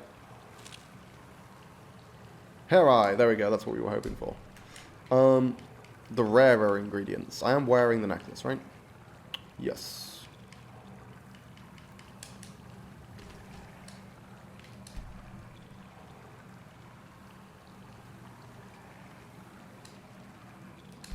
Okay, been a while since I had the opportunity to even try skinning a pelt. And I got a decent quality one, which is phenomenal. Get the ingredients, and you know what, we'll take the fox meat. Getting a little lower on meat, I would say. Just a bunch of canine teeth, okay, fine. Oh shit, I need water. I did forget about water, actually. Fuck, hang on. Because in my head I'm like, oh, there's loads of water nearby. No, there isn't. That's the ocean. We can't drink the ocean. Yeah, let's go. That's another reason to move further inland.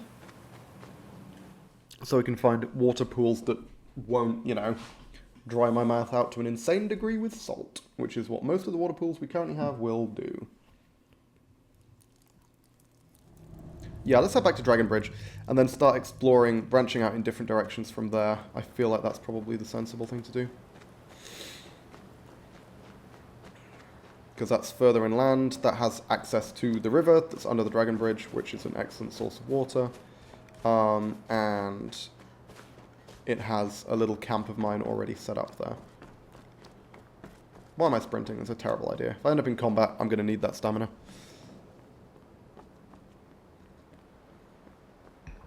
Or, you know what?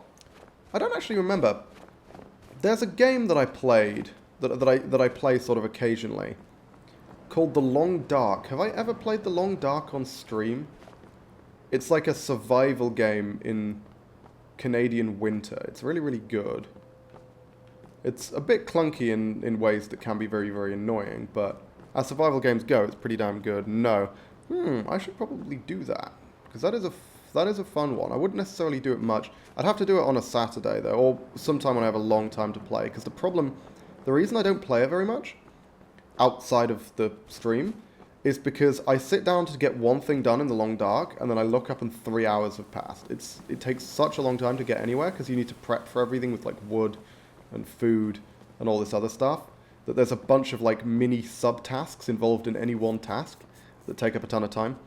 So it's a lot of fun, but it is a very slow game. Any plans for the Elden Ring Summons Run? I'm also getting back into it. Yeah, so the Elden Ring Summons Run, I'm probably going to be starting sometime next week, I would have thought. Like I say, I might do some Long Dark stuff. The Skyrim stuff is pretty enjoyable at the moment. Unfortunately, I'm still kind of trying to find my feet with this particular run. I need to find an area with a better supply of wolves and a better supply of stuff in general. I mean, once we get back to Shorestone, we can use all of the fragments that I acquired from taking out the Dainty Slode to craft with, which is going to be useful. But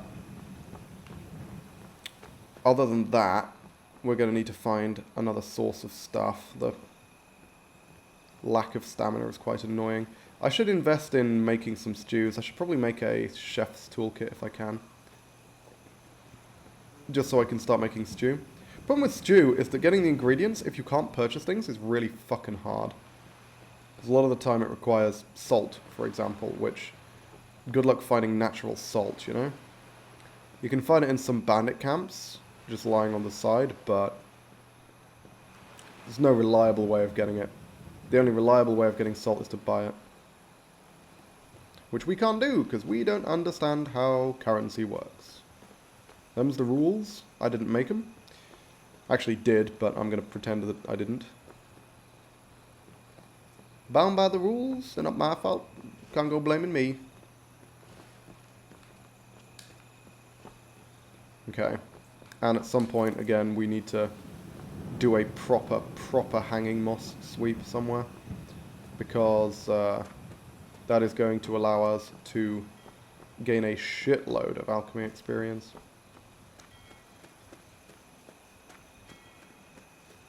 Getting to 50 alchemy is a big deal because it means we have the 50% chance of getting double potions every time we make something.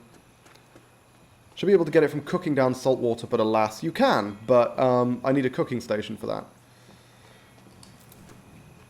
You can. It said you can distill salt water into regular water at a cooking station, but I don't have a cooking station, so womp womp.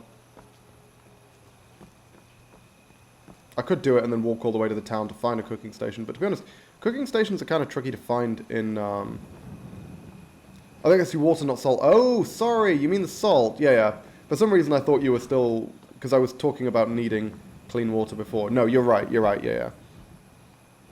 You do just get water out of it, you don't get any salt.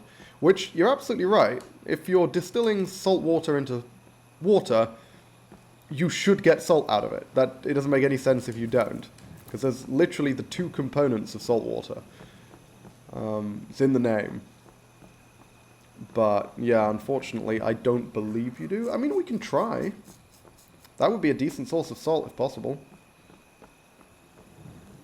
Is that a frenzy mushroom I see? How exciting. I will take it. I will take every frenzy mushroom I can get my grubby little paws on. Because with the amount of animal fat that I've got, we're going to be able to make as many frenzy potions as we will ever need. And if we need more animal fat, we can just come up here and murder some more hawkers. Now, what I think we should be trying to do... Hang on, let me double check something. How does the smithing tree go? Fuck off. How does the smithing tree go? It's Dwarven first, right? Yeah, Dwarven.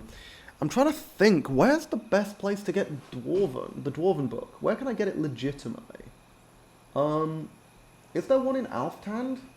I have a horrible feeling there is, right? Because Dwarven smithing is actually going to be really difficult. Getting Dwarven smithing? It ain't easy. The Dwarven smithing book, without purchasing or stealing it.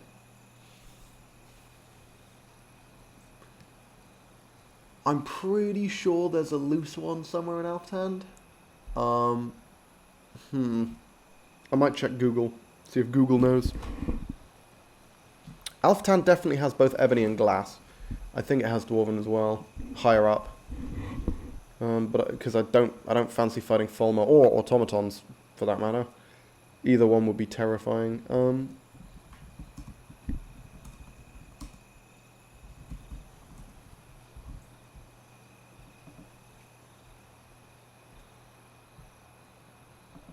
Okay, let's see. Got a couple of Reddit posts, which are the smithing books.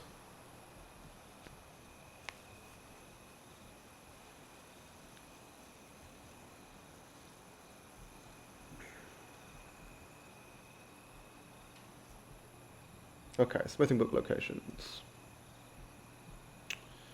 This will be useful in general.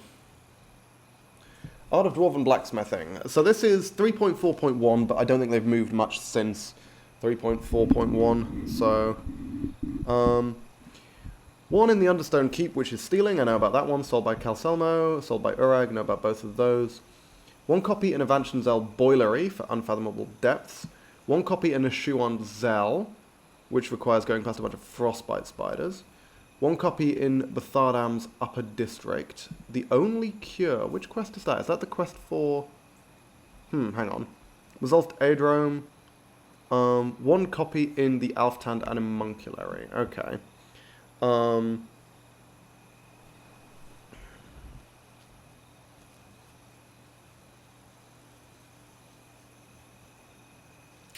Yeah, Art of Dwarven Blacksmithing seems way fucking harder to get than any of the others. I mean, it's available to freely buy, but leaving that aside. By default, I don't think you need the books in Wildlander unless it's an older version where you did. Yeah, but we do need the books. That's one of the rules. Because I thought it could be cool to go on, like, little mini quests to find this stuff.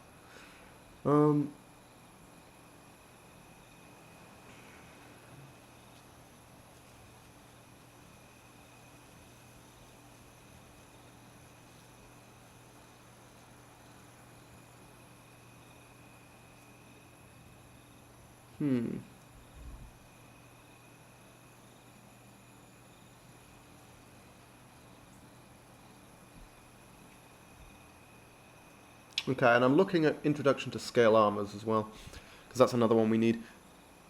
Oh, it's in Embershard, of course it is. Yeah, I remember that there's one in Embershard. So we could go there. Oh, apparently there's also one in Halted Stream. So, those are both solid options. Yeah. Okay. That's fine.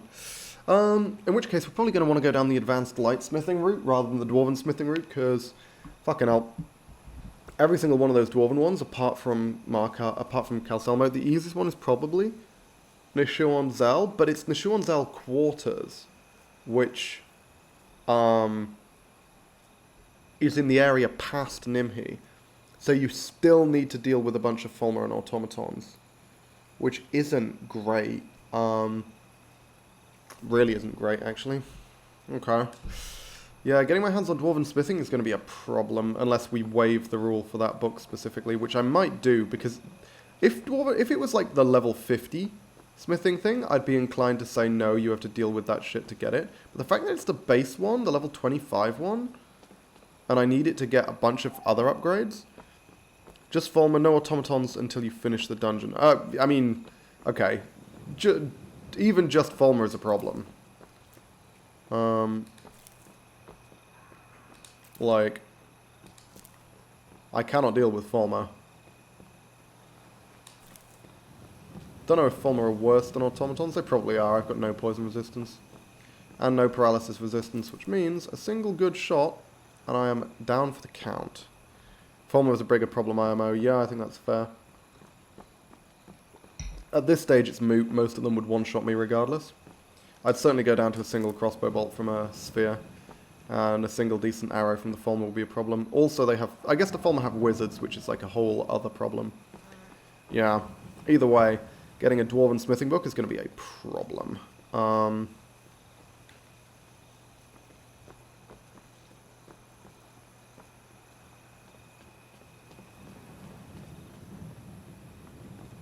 Yeah, I might waive the clause for the Dwarven Smithing book specifically. So I can just grab the one in Markarth. I think that's fair. Because bear in mind, if I want to get any... If I want to actually make Dwemer gear, I will need to go into Dwemer dungeons and kill automatons anyway. Probably kill automatons. I guess it will vary depending on the dungeon, but... Seems likely. Okay. Let's go dump what we can in the chest, and then figure everything out from there. Hey, there's a cooking pot right there. That's good. Unfortunately, I don't have any salt water, so we can't test whether salt water can be distilled into water and salt. We'd have to make our way over to the ocean, which is manageable. We can do that. Dragon Bridge is a little way away from the ocean, though, I think. Okay. Now let's analyze what we've got. Snowfox pelt, well, that's something we need to do something with. Okay, so stuff we need to, like, break down, manipulate, whatever. We need to smelt this, we need to smelt this. We're going to be slow walking, that's fine, we should kind of accept that. Take a load of fur, plate, take everything, you know. Take all the wood, why the fuck not? Take absolutely everything that I can use for crafting. And then we'll see, what we can do with that. As I say, leather's the main one. So, I mean, I think we have enough leather to make potentially... Oh, no, we can make a fur tent, can't we? Okay, let's see what we can make right now. Just with the survivalist kit. Fur large tent. Whoa, we can make a fur large tent. Holy shit. That's a lot of fur plate. But we've got a lot of fur plate, so that actually works. Why do I need a large tent over a small tent? What's the advantage? It weighs twice as much. I'm not going to use... I don't want to use too much leather. Weighs twice as much. Style. Yeah, it's not worth it though, is it? Doubling the weight? How much does a bedroll weigh? Bedroll already weighs a lot. Having a tent is a big deal because it helps with the warmth. Yeah, let's take it. Okay. Tanning rack, blah, blah, blah. Water skin. There we go. This is one we need. I want 2 of those. Yeah, okay, cool. And now let's make our way into town to do some actual smithing with this stuff.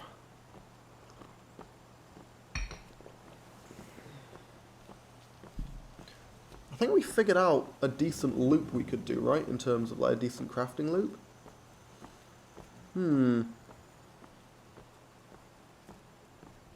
Involved...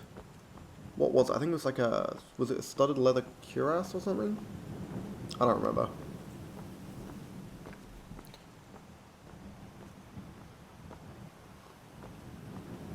Again, leather is an issue. We don't have enough leather to be like making leather shit, but we've got a decent amount. We've got a lot of iron ingots. We've got a lot of steel ingots as well.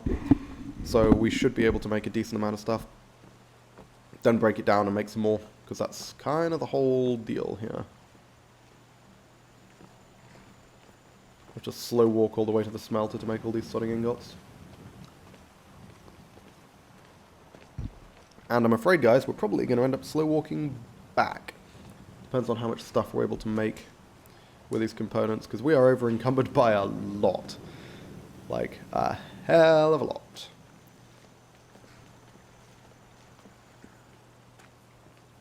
Can also improve our smithing by making, like, bone gear. That's another solid option.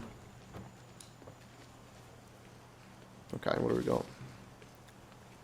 A lot of charcoal, fine. And then 5, and then 3. Okay, we actually don't have that many ingots.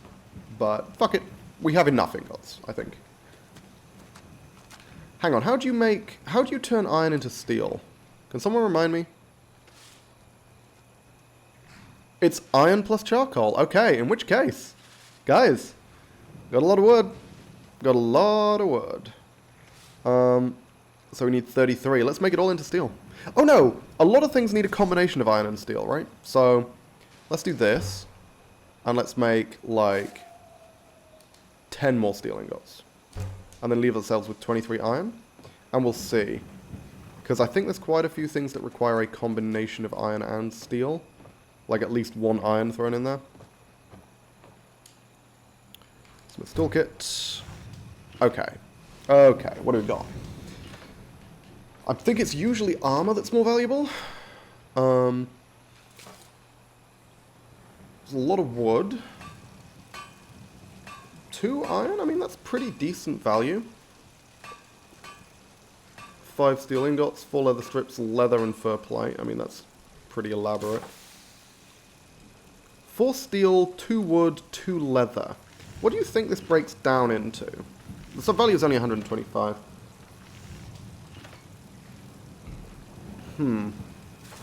Okay, hang on. Let's take a look further down. See if there's any other stuff we need. Wasn't it? It was mail and hide or something, wasn't it? Need a bunch of linen. Hide, lace, and linen? No, that's not good. Mail and leathers. Was it this one? No. Because leather's a problem for us. I think it might have been. I think that's what we were making last time. Because I think the previous character didn't have any issues with leather. I had like a shitload of leather. Okay. Former cuirass, my word. As Charis Chitin, of course.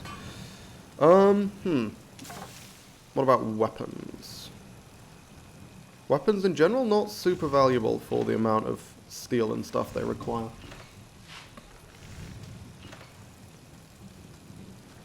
Steel battle staff requires 1 steel, 4 wood, 2 leather. It's worth 90. It's interesting. This requires iron ingots, funnily enough. Not even steel. Just actual iron. Hang on, let's see. I'm going to test this. How many ingots do I get from breaking this down? 3! Okay, so that costs net 1 steel ingot. That's actually really good. That's really good, yeah. Hang on. Random iron dagger. Iron war axe. That can be broken down as well, yeah. Okay. In which case, yeah, let's make a bunch of those. Make a bunch of steel shields. The leather strips will be a bit of a problem in the long run, but let's break down a bunch of my leather. I kind of need to. Can I make leather strips? I can. Good. I've only got 2 leather left. Okay. Yeah, again, leather is the big problem we're running into here.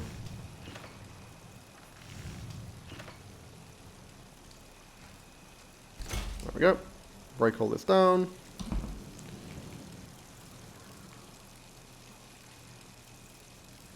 This hide shield? Hang on. Did I make a hide shield? I guess I picked up a hide shield somewhere.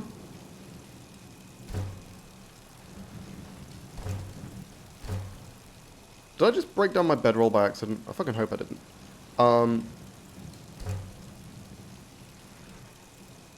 Iron Light Guard Shield the Reach. Did I just make a bunch of random shit by accident because I wasn't paying attention? Kind of feels like I did. Because I had a bunch of stuff there which I don't fully understand why it was there. Hang on, where's the fucking steel shield? Come on.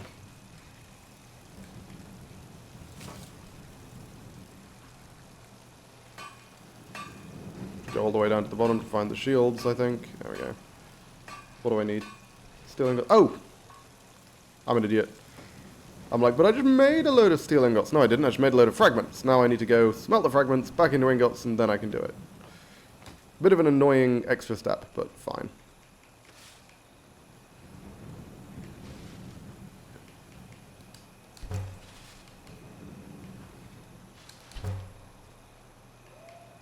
Want to make sure not to accidentally convert all my iron into steel, because again, as you saw, iron is actually still useful. You still want iron ingots. Now, obviously, they're easy enough to get, and actually, to be fair, I feel like I can convert that pretty easily. And leave myself with 14 ingots, and I think I'll be fine. Now we can make a little bit more stuff with smithing. And then we can leave it there. With the smithing, at least. I just burned through most of my wood. You will be happy to hear. Hey, we leveled up. Dope. Which means I can put an extra perk into Sneak, which is probably the most important one right now.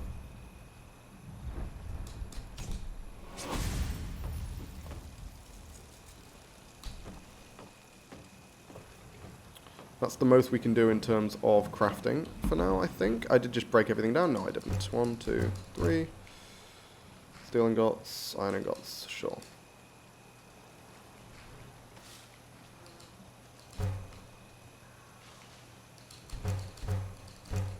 I have to be careful I'm not accidentally picking the recipe that consumes my iron ingots. It's kind of annoying that they're marked the same, but whatever. And now we can slow walk back. We've done a decent amount of smithing training, and now what we need is leather. We need a shitload of leather strips. That's what we're really missing here, because we've got a ton of steel.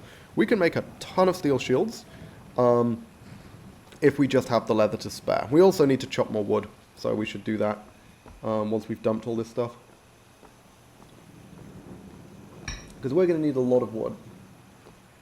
I should really start chopping wood pretty much wherever I go, because wood is going to be kind of a pretty major component in a lot of the things I make, I think. How are we off for arrows right now? 29, we're doing okay. Because yeah, I cannot wait till the point when I actually get a bow that doesn't fucking break every time I take a hit.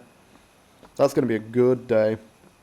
When I can make like a dwarven bow or an orcish bow, whichever one happens to come first.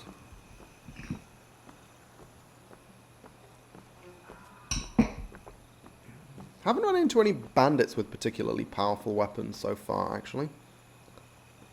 Arguably good for me, but also bad for me, because it means I don't have those weapons to break down. Yeah, I'm going to head back this way, I think. And continue exploring in the opposite direction. For plate 33. Yeah, there's that. I'll keep the tent.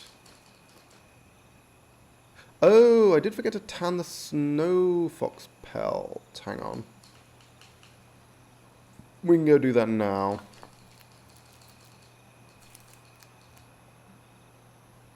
Oh, hair eye has cure disease. Okay, that's cool. Mora Tapanella, I don't know what it does. Nightshade, don't know what it does, although I do know what it does. This is all fine. I'll hold on to this.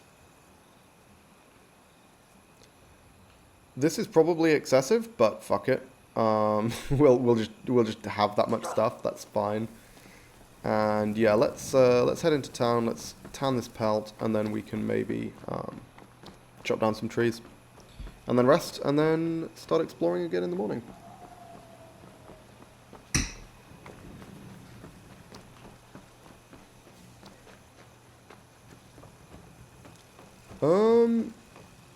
What was I going to do? Tan. I was going to tan. That's what I was going to do. Leather? Oh, it just makes leather strips. That's okay. I'll take leather strips. 2 leather strips is fine. Because it is only a fox pelt, let's be real. It's not exactly like... It's not a big pelt. It doesn't belong to a large or particularly dangerous creature. So it'll be a little bit shittier than otherwise expected. Carrying capacity seems still kind of high. 81. I guess it depends on what else I'm carrying that I'm actually holding on to. Got these empty glass bottles, which I really don't need. Oh, the tent's much heavier than the bedroll, to be fair. That's like an extra 10. That's probably what's making the difference. And the water skins are going to be heavy as well. Okay. I think we should be alright with what we've got. It's always 1, huh?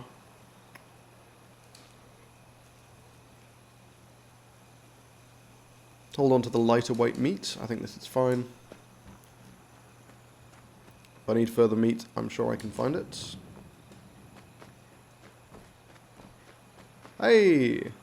Fisherman! Asterix. Alright. Oh, it's a boatman! Okay, yeah. I feel like that is a fast travel mechanism, you know? It's not what I've run into before, but it's kind of cool.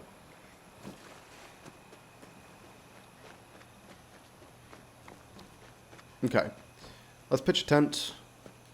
Let's get some sleep. And we can explore further in the morning.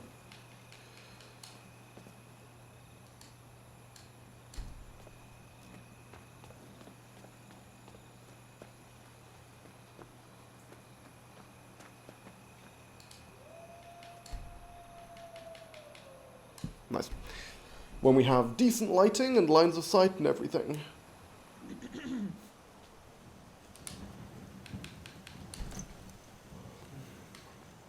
Nope. Grab some food. Grab a drink.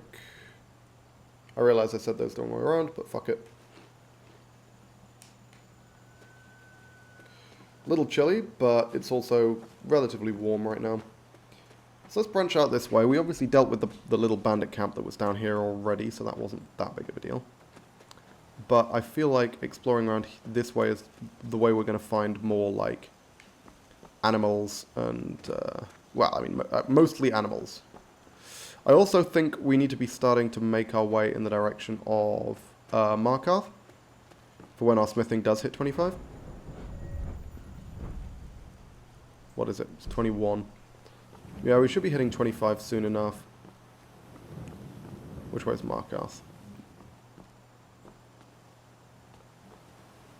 It's got to be this way, but Markarth isn't on the sign for some reason. I mean, obviously, if this is the way to Karthwest, then it must also be the way to Markarth, but, I realize that's where we came from. Is that worth? I don't know. We're in much better shape now than we were the last time we came by, via Markarth, but we didn't... Markarth. We didn't, find too much. Oh, hey, look, a dead guy. And a lot of free arrows. Am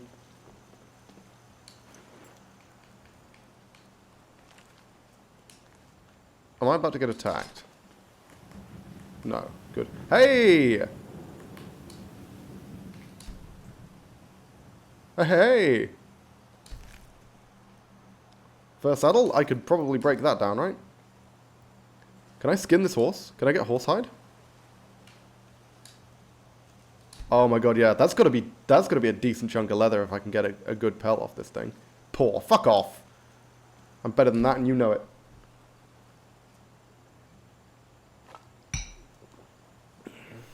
Superlative animal bones. Ah, it was a Fulmar ambush. Okay. I was about to say that. Those arrows don't look... Oh, hey, there's another guy. Those animals don't look... those arrows don't look normal. Blah, blah, blah. I've got to make the show. I've got to do the run, etc., etc. Find a book about the merchant's trade. Hang on, what? What? What is this?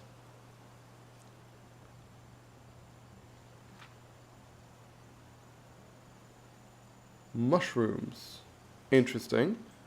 Is there a mechanic in Wildlander where you can buy certain ingredients in an area or acquire certain ingredients that are common in an area and then sell them elsewhere for much more money? Because that is how being a merchant works, but I've not run into that actually in Skyrim before. That's kind of cool. Okay.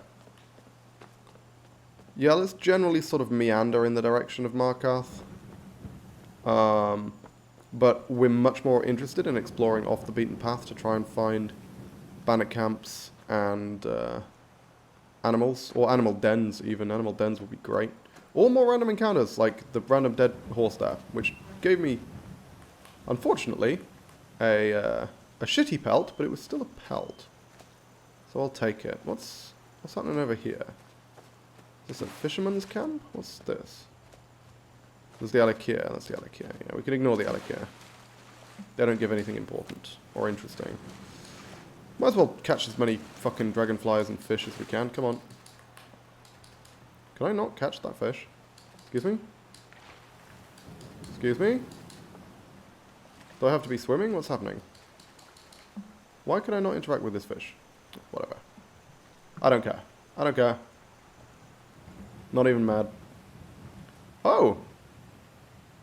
This place is just free. Oh, I've been through here already. I've been through here already. Okay, this is fine. This is fine. I remember coming through here last time. Oh, I can't open containers. What am I doing? I shouldn't be opening satchels. That's not on. I keep forgetting that that's one of the rules. Is that I'm not supposed to open any containers. But, oh well. Can I catch these fish, please? Game? Game? God damn it. Fucking fine, whatever. Don't want me to have just, you know, a nice fish dinner. Piece of shit. Very, very rude. Mud crabs. Okay, mud crabs really aren't worth fighting. Prefer to avoid them. I think I'm in combat with them now, though, so I should probably kill them. At the very least, they're weak ones. Oh god, my stamina's tanked. Am I in combat? Are you coming towards me, or are you just living your life? I think you're coming towards me, aren't you? Yeah, okay. Because once I've killed these guys, I can eat all their little crabby bits and get a crap load of stamina back from it.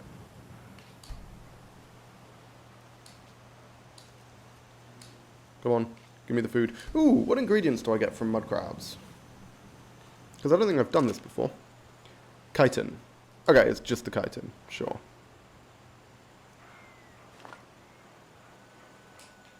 Raw mud crab meat and legs.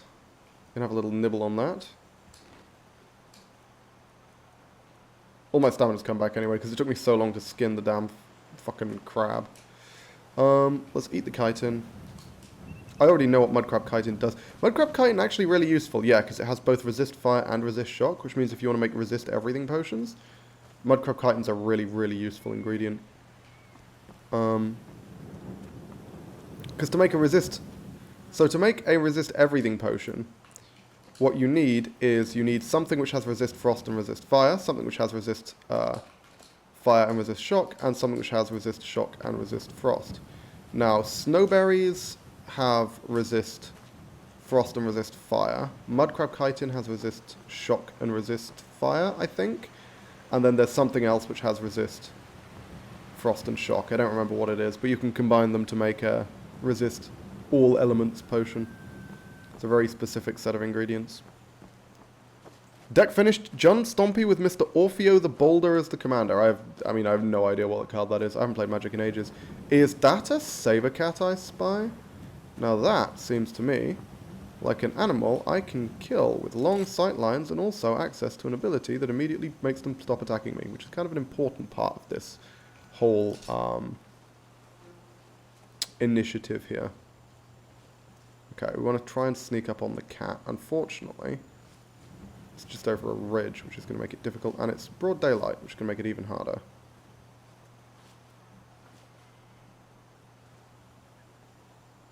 Okay. Let's eat some human flesh.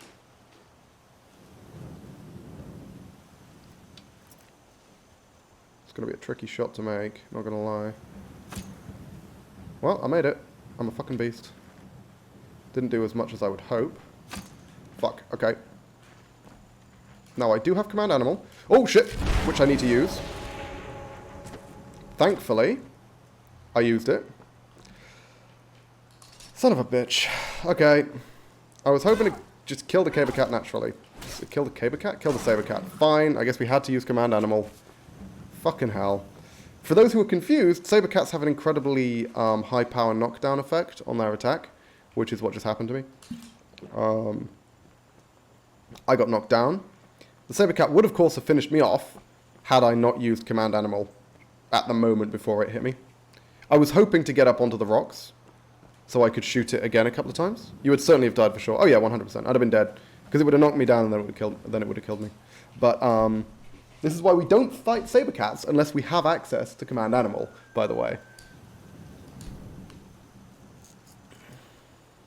Come on, good quality. Poor. Fuck off. Just rude. Just straight up rude. Now, we do need to find the opportunity to make ourselves another sodding bow. I should carry hide lace around with me just in case. Oh, that is another Saber Cat. That is a second Saber Cat. That I do not have command animal anymore. Nor do I have a bow, which I feel like is more of a concern. So, okay. Let's make a mental note that this is where the Saber Cats live. Head off and come back. Because at the very least, I need to make myself another bow. Now, I can obviously get the wood from any tree, but what I don't have is any hide lace, I don't think. And I want to break both of those pelts down into leather, because that's the whole point of what I'm doing at the moment, is to get more leather. So, let's head back. And see. What the fuck? Is that a swimming Thalmor?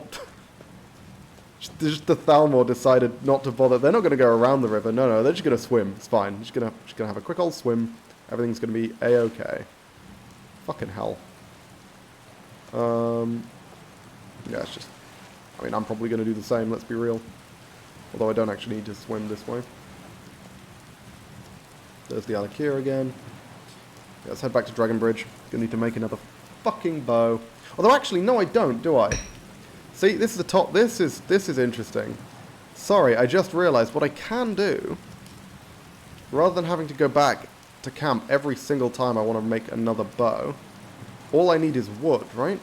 Because I can get a bunch of wood, make a chest, and then the chest allows me to access the hide lace, etc. That seems worthwhile.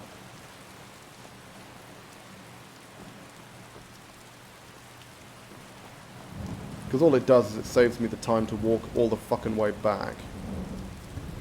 Which will be a pain.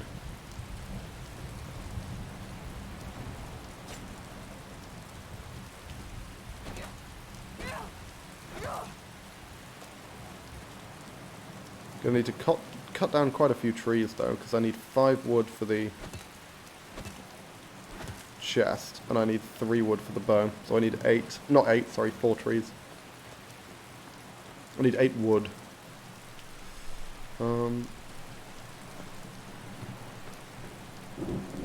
Look at my complete and total lack of fucking stamina. That's not ideal.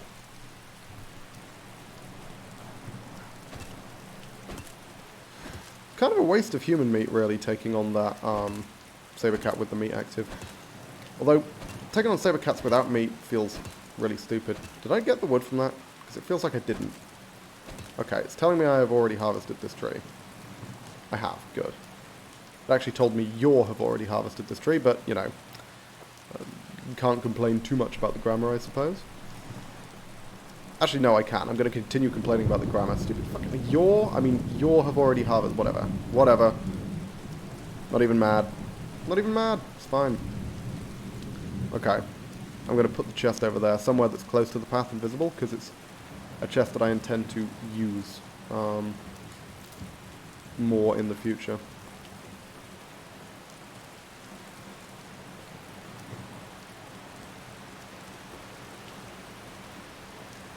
No, no, no, no, no, no, no, no. Don't go over the waterfall, please. Thank you. I was hoping not to get swept along too much. Fortunately, I didn't get swept along too much. It was actually okay. There we go. So this toolkit. Let's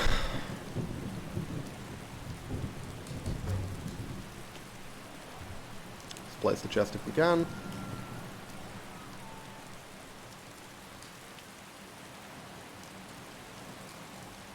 Nope, can you put it down, please? There we go. Still floating in midair, but fucking whatever, fine. I'll take it.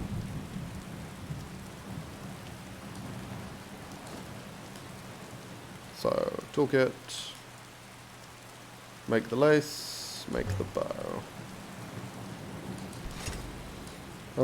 And then let's dump what we can. Most notably, the horse fur saddle. Can I break this down? Looks like I can't, right? Oh, I can. 10 leather strips. Damn, that's actually really good. Because leather strips is what I'm looking for. That's great. Fuck yeah. I'll take it. Steel dagger. I should be breaking that down as well.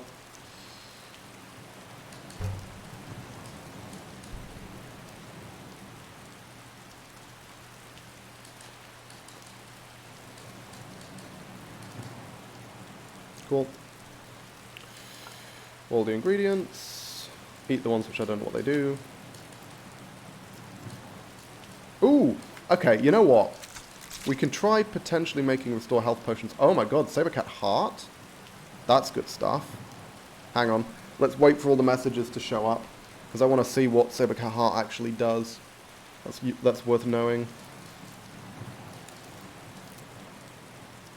Because that's a pretty rare ingredient, I think.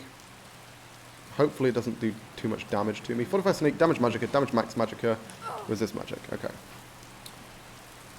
Fortify Sneak's an interesting one.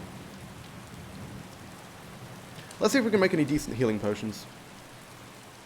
What has restore health? Blisterworts. Dartwing. Blue Mountain Flower, of course. Eyes open for any restore health effects. Hair eye. That's such a freaky design for that eye, isn't it? My god. It just feels like it's staring at me, which I realize is, you know, literally what eyes are designed to do, but still feels weird. Ooh, this has lingering damage health. Interesting. Okay.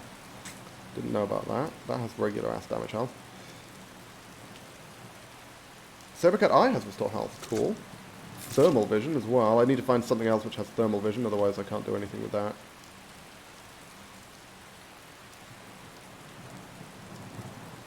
Oh, snowberries have all three. Resist fire, resist frost, resist shock. Okay, that's how I used to make the triple potions. Was you used snowberries plus mudcrab chitin plus one thing which did resist frost, and you were gold. Can't eat the vampire dust, of course. Don't even try. Or rather, I can eat the vampire dust, but it would instantly end this run, because it would fucking kill me. 5 for 20. 14 for 10! Interesting, but Blisterwort is one of my frenzy. 10 for 20. From Monarch Wings? Shit, bro. Okay, I need to find more Monarch Wings. Damn, 10 for 20? That's really good. What about these? 5 for 20. 5 for 20. For some reason, Blisterwort is... That's 14 for 10, which is like 7 for 20. But, yeah, okay. I need to keep my eyes open for both blue... Basically, both forms of butterfly are really good, because the blue butterflies, combo with Blue Mountain Flower, they have, damage Magicka regen. Or damage stamina regen, whichever one it is that's on the Blue Mountain Flower. And it looks like the orange butterflies make really good healing potions. That's really good to know. 3 pretty damn respectable healing potions. That's 10 for 20. That's the equivalent of, like, what, a good potion? It's one shy of great. That's really strong. Raw Brook Bass. I don't remember catching that, but sure. Okay. Oh, that was one of the fish that I was, like, trying to spam catch, wasn't it? I assumed it was an ingredient. I guess not. It was just, like, regular-ass meat. Okay. My carry weight's up by 5. Why has that happened? There's a lot of fucking Thalmor around these days. That is a bear. Oh, do you reckon I can take out the bear by using the river? Worst comes to worst, I can use the poison. Fuck it, we're taking the risk. Bear pelt is too good to pass up. Way too good to pass up. You know what? I'm going to use this. Not the really good damage health poison, but I'm going to use the mediocre one. Because I think I'm going to need to get some solid hits on this fucking bear to kill it. There goes the poison. Now I'm going to be dealing a lot less. There we go. Okay, let's not get stuck, please. I'm kind of stuck, unfortunately. I fell down a little gap. Oop. And because of the way the jump mechanism works in this, you can't jump onto something that's directly in front of you. Oh, the bear backed off. Brilliant. Okay. Which means I should be able to snipe it out from over here.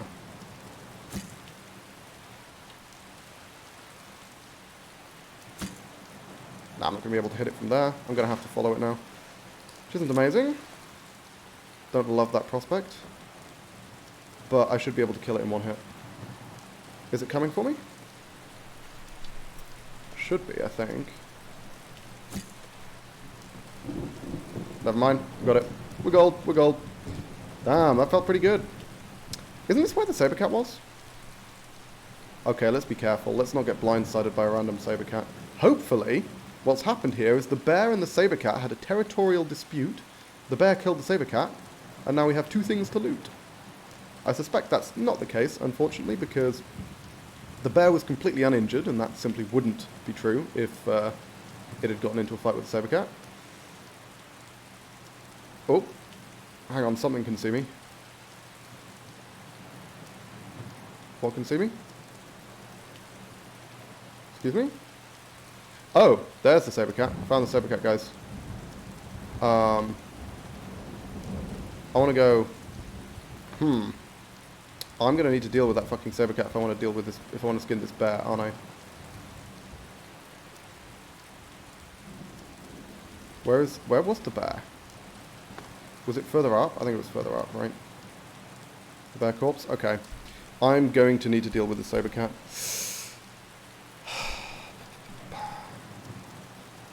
Shit. Okay.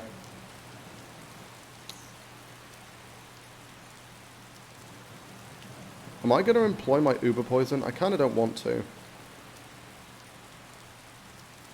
Because the uber poison's really good for dealing with rough situations, whereas this time I'm probably better off. You know what? I'm going to make some basic Nernroot poisons. I feel like that's worthwhile.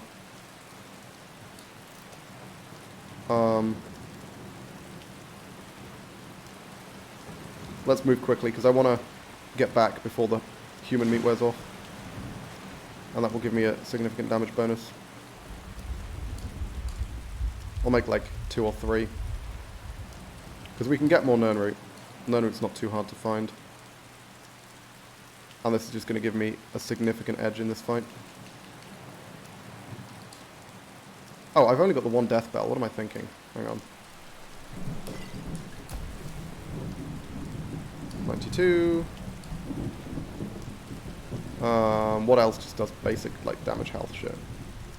Animal fat. Okay, I can use animal fat for damage health. I don't think I'm ever going to run short on animal fat.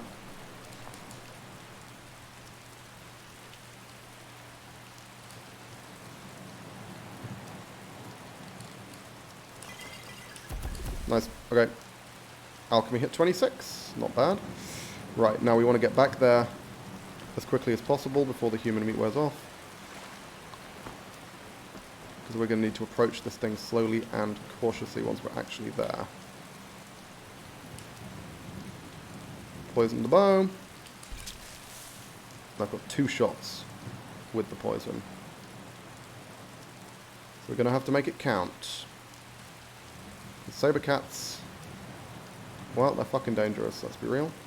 Okay, now, we're going to do what we should have done last time, and we're going to get halfway up this sodding rock to make it tricky for the saber cat to figure out a path towards us. And if it does figure it out, we can always just drop down. Can we? Hang on. I'm stuck. Fuck's sake. Come. Again, the fact that this stupid, shitty physics engine screws with the way you move is a real pain. Okay. There's the cat. Oh, it's moving. That's annoying. Stop moving. I wasted one shot, unfortunately. Seen me? Fuck. Okay, well, I don't know where the Sabercat's gone, and I'm stuck again. Fucking hell. Okay, if I get stuck when the Sabercat's coming at me, that's going to be an awful, awful situation. Okay. Come on. And the meat's wearing off as well. Okay, the Sabercat has retreated, which is a problem. I can't shoot it anymore. It knows it can't get to me, so it ran away. Let's back the fuck up and regroup. We're going to need to initiate this fight differently. Because the moment I get to somewhere where that Sabercat can get to me, yes, it's going to come at me.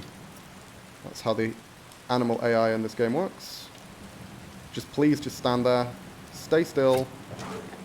Let me get a really fucking solid hit on you. I mean, if you're just going to stand there, that is actually incredible. I didn't need the poison at all. Phenomenal. The cat just decided to give me a free kill. Amazing. Amazing. Woo. That's the one that I already finished looting. I should dispose of this. Brilliant. And now we can skin the cat and the bear. Okay, that worked out really well. Oh, nice. Let's get to it. I'm going to fucking freeze, aren't I? Because it's not very warm right now. Skin pelt. This is the important part. Come on. Skin it well, sir. Skin it well. Yes, that is a regular ass Sabercat pelt. That is fucking good.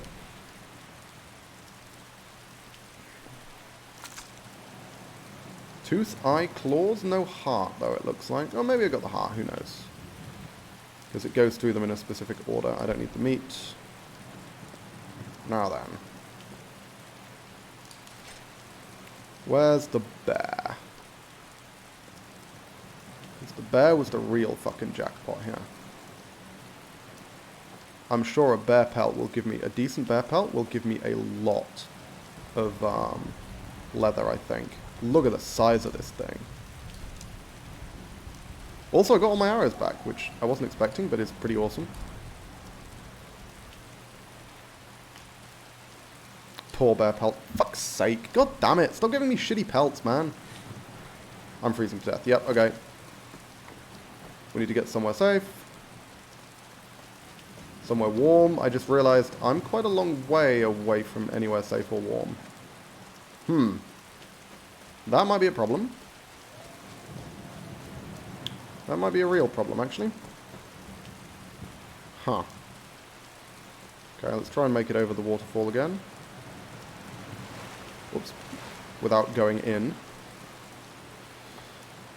Because I could just freeze to death right now.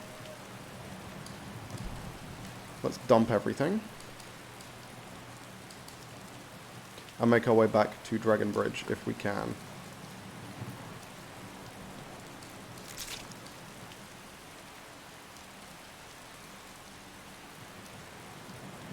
Yep, off we go. Oh! Detect life? Bear Eye gives me detect life. That is sick. Hello, is this Maik? Rashida, who are you? Foreigners, what a nuisance. Oh, that's the Red Guard woman. She's just been standing there the entire time. Okay. I wish I knew how to start a fire in this. Because if I freeze to death, I'm gonna be pissed.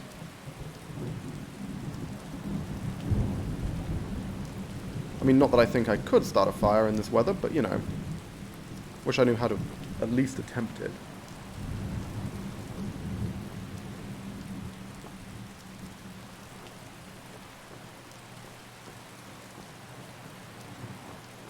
I don't think it's very far to Dragon Bridge. If I remember rightly, I think Dragon Bridge is just a little bit further. In fact, I can see the lights. As long as we can get to the forge in Dragon Bridge, we can warm up.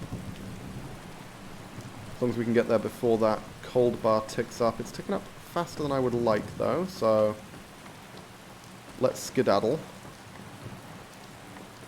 Make good time. Yeah, there we go. Okay, we're good. We're good. We're good. We're good. We're good. We should be able to make it. Run my stamina down. Now we have to walk.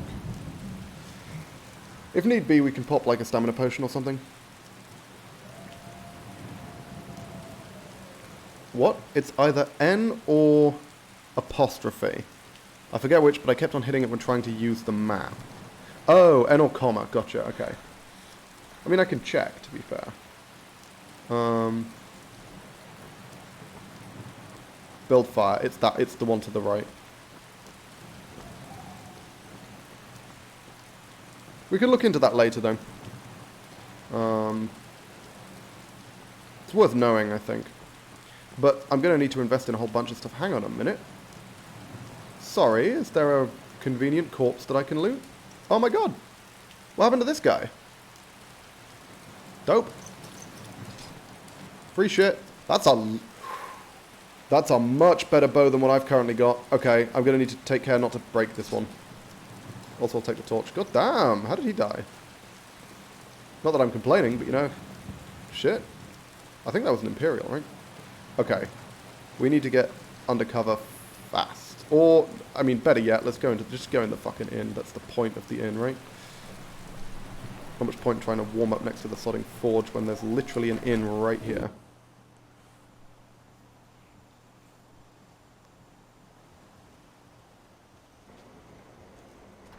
Welcome. Let me know if you want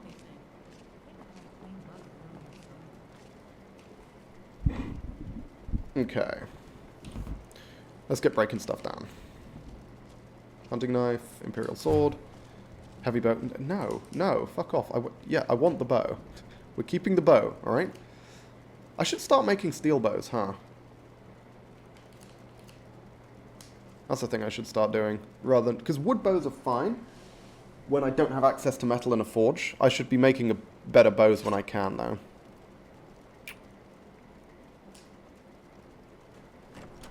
Do I have anything further to break down? Ah, yes. Imperial light braces. Ah, this is a lot of leather strips. Phenomenal. I will take all of that. That's genuinely brilliant. Kindling. Okay, let's break the wooden heavy bow down. Just so it's not weighing me down. I can make, like, infinite though, so it's not a big deal. And I'm quickly going to pop off, and I'm going to make a cup of tea while I warm up by the fire.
Hello.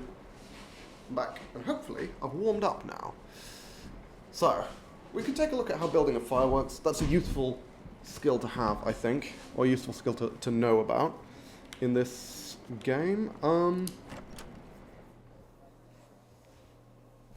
suspect I can't build one in a town, so we'll have to go outside. But what do we need? Do we need wood? Do we need tinder? Because there's a whole bunch of like random things. There's kindling, there's tinder, there's wood. Okay. Game crashed. First crash of the night. Unfortunate. Oh, fucking hell. Why did no one tell me that my face was stupidly shiny? Jesus.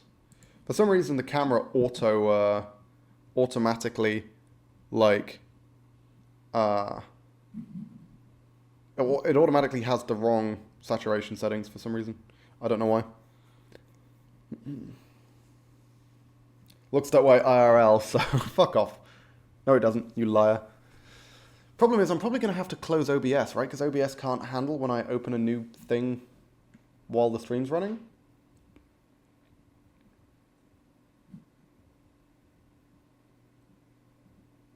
What does your crash report say about the CDTS? I have no idea what any of that means.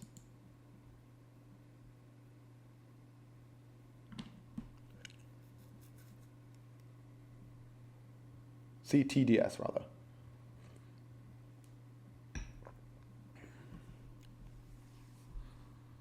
Crash to desktop. I'm not sure why you think I'm getting crash reports. This is Skyrim, my friend. When Skyrim crashes to desktop, it doesn't report anything. It just stops.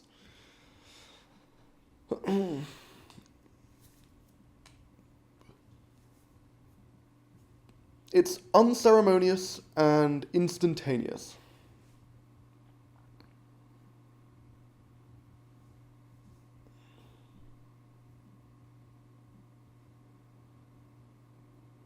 Should have a crash logger mod, either NetScript framework for special edition or crash logger for anniversary edition.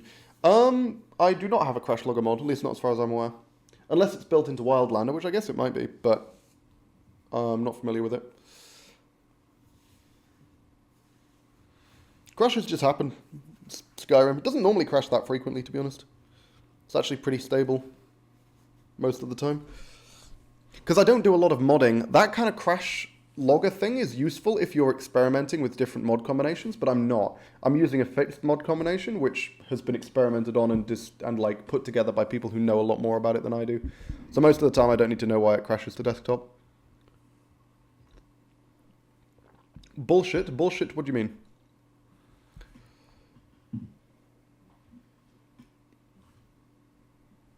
Continue. There we go.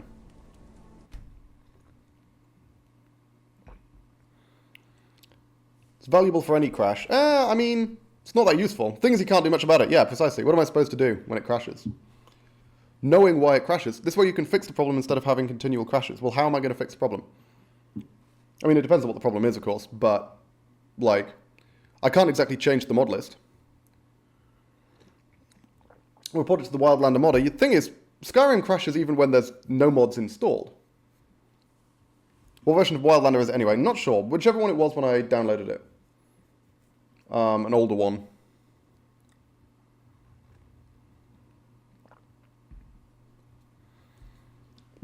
I've been playing Skyrim for over a decade, and it's been crashing the entire time I've been playing it.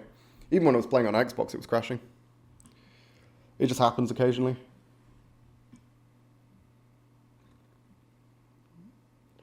Admittedly, Wildlander takes a little bit longer to reboot than regular Skyrim did, so it is a bit more annoying, but it's not the biggest deal in the world, as long as it doesn't crash my OBS. It always seems to be associated with CPU spikes as well, because my OBS drops to like a significantly lower frame rate whenever it happens. So, I don't know what that is. Sounds like you're being deliberately obtuse, so never mind. I think you're overestimating how much the crashes bother me, and I think you're getting a little too bothered about my crashes, my friend. The crashes aren't that big of a problem. They happen occasionally. I'm like, okay, cool. It doesn't make too much of a difference to me. If it crashes occasionally, that's just fine. Hey, that is a dead vampire. I don't need the money. We'll take the steel. Can I break this down into gold? Hang on. Can I break this down into, like, gold and sapphires? No, I can't. I can break regular ass steel, silver and gold jewelry down, but I can't break stuff down if they've got gemstones in, which means they're completely fucking useless to me. Eat the vampire dust. I'm definitely not going to eat the vampire dust. Hang on, what?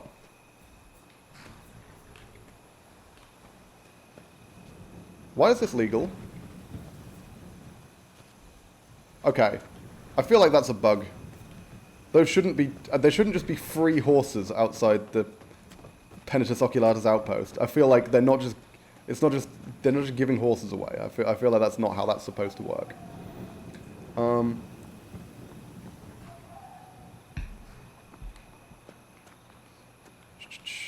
Wood chopping block. This is fine. Should we get some wood? I mean, if I wanted to get some wood, I'm probably quicker off just cutting down trees, right? Rather than waiting around for the wood chopping block to do its thing. I can scavenge because that's free. And that is valid. It's not technically stealing, so it's fine. Oh, hey, wheat. I will take wheat. Wheat makes for some very useful potions. Okay. And I think I can grind wheat into bread, can I? With the grain mill? Not that I want to. Regular ass wheat is way more valuable. But, I do have the option to do that. I think. Haven't tried yet, but I think that's the way it works.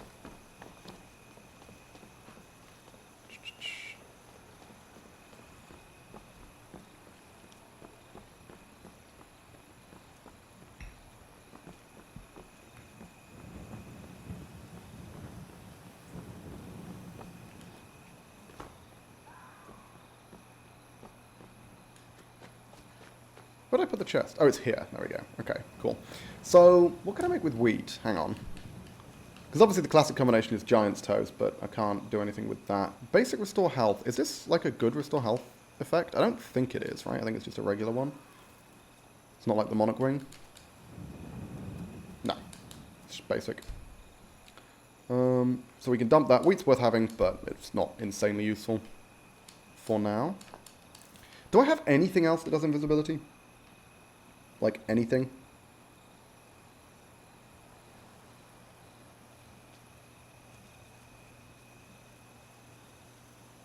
Other than Nernroot, obviously. Yeah, because I'm trying to make invisibility with the vampire dust just to get the vampire dust out so I don't accidentally eat it at some point, because that will straight up kill me. But I don't want to use up my Nernroot. Nernroot's more valuable than that. I guess I never picked up any, like, Charis eggs or whatever, because a lot of the ingredients that you use to make invisibility potions are either quite rare or require killing quite dangerous creatures. So, like, Charis eggs, for example. Because what is it? It's Charis eggs, Lunar Moth Wings, Nernroot, Vampire Dust. There's something else which does invisibility. What else does invisibility? Those are the main ones. Pretty sure there's another one I commonly use, but I don't remember what it is, so... nah, fuck it. Let's sleep, and we'll go on another expedition. Today's been a pretty lucrative day, all things considered. Like, 2 dead saber cats and a dead bear. That's a lot more than I've managed to kill any other day. So, fuck it. I'll take the W. I'll take the win. Placing the tent on the rock does look a little ridiculous, but this is where I've been sleeping the whole time, and I see no reason to deviate. For 12 hours. 12 hours is probably way too long, right? 8 in the morning. That'll be fine.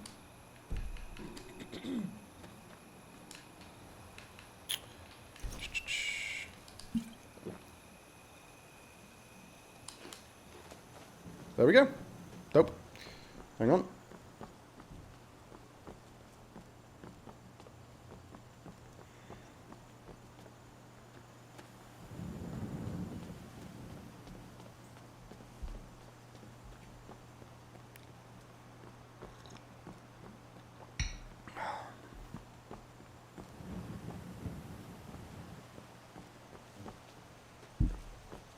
Quickly checking something.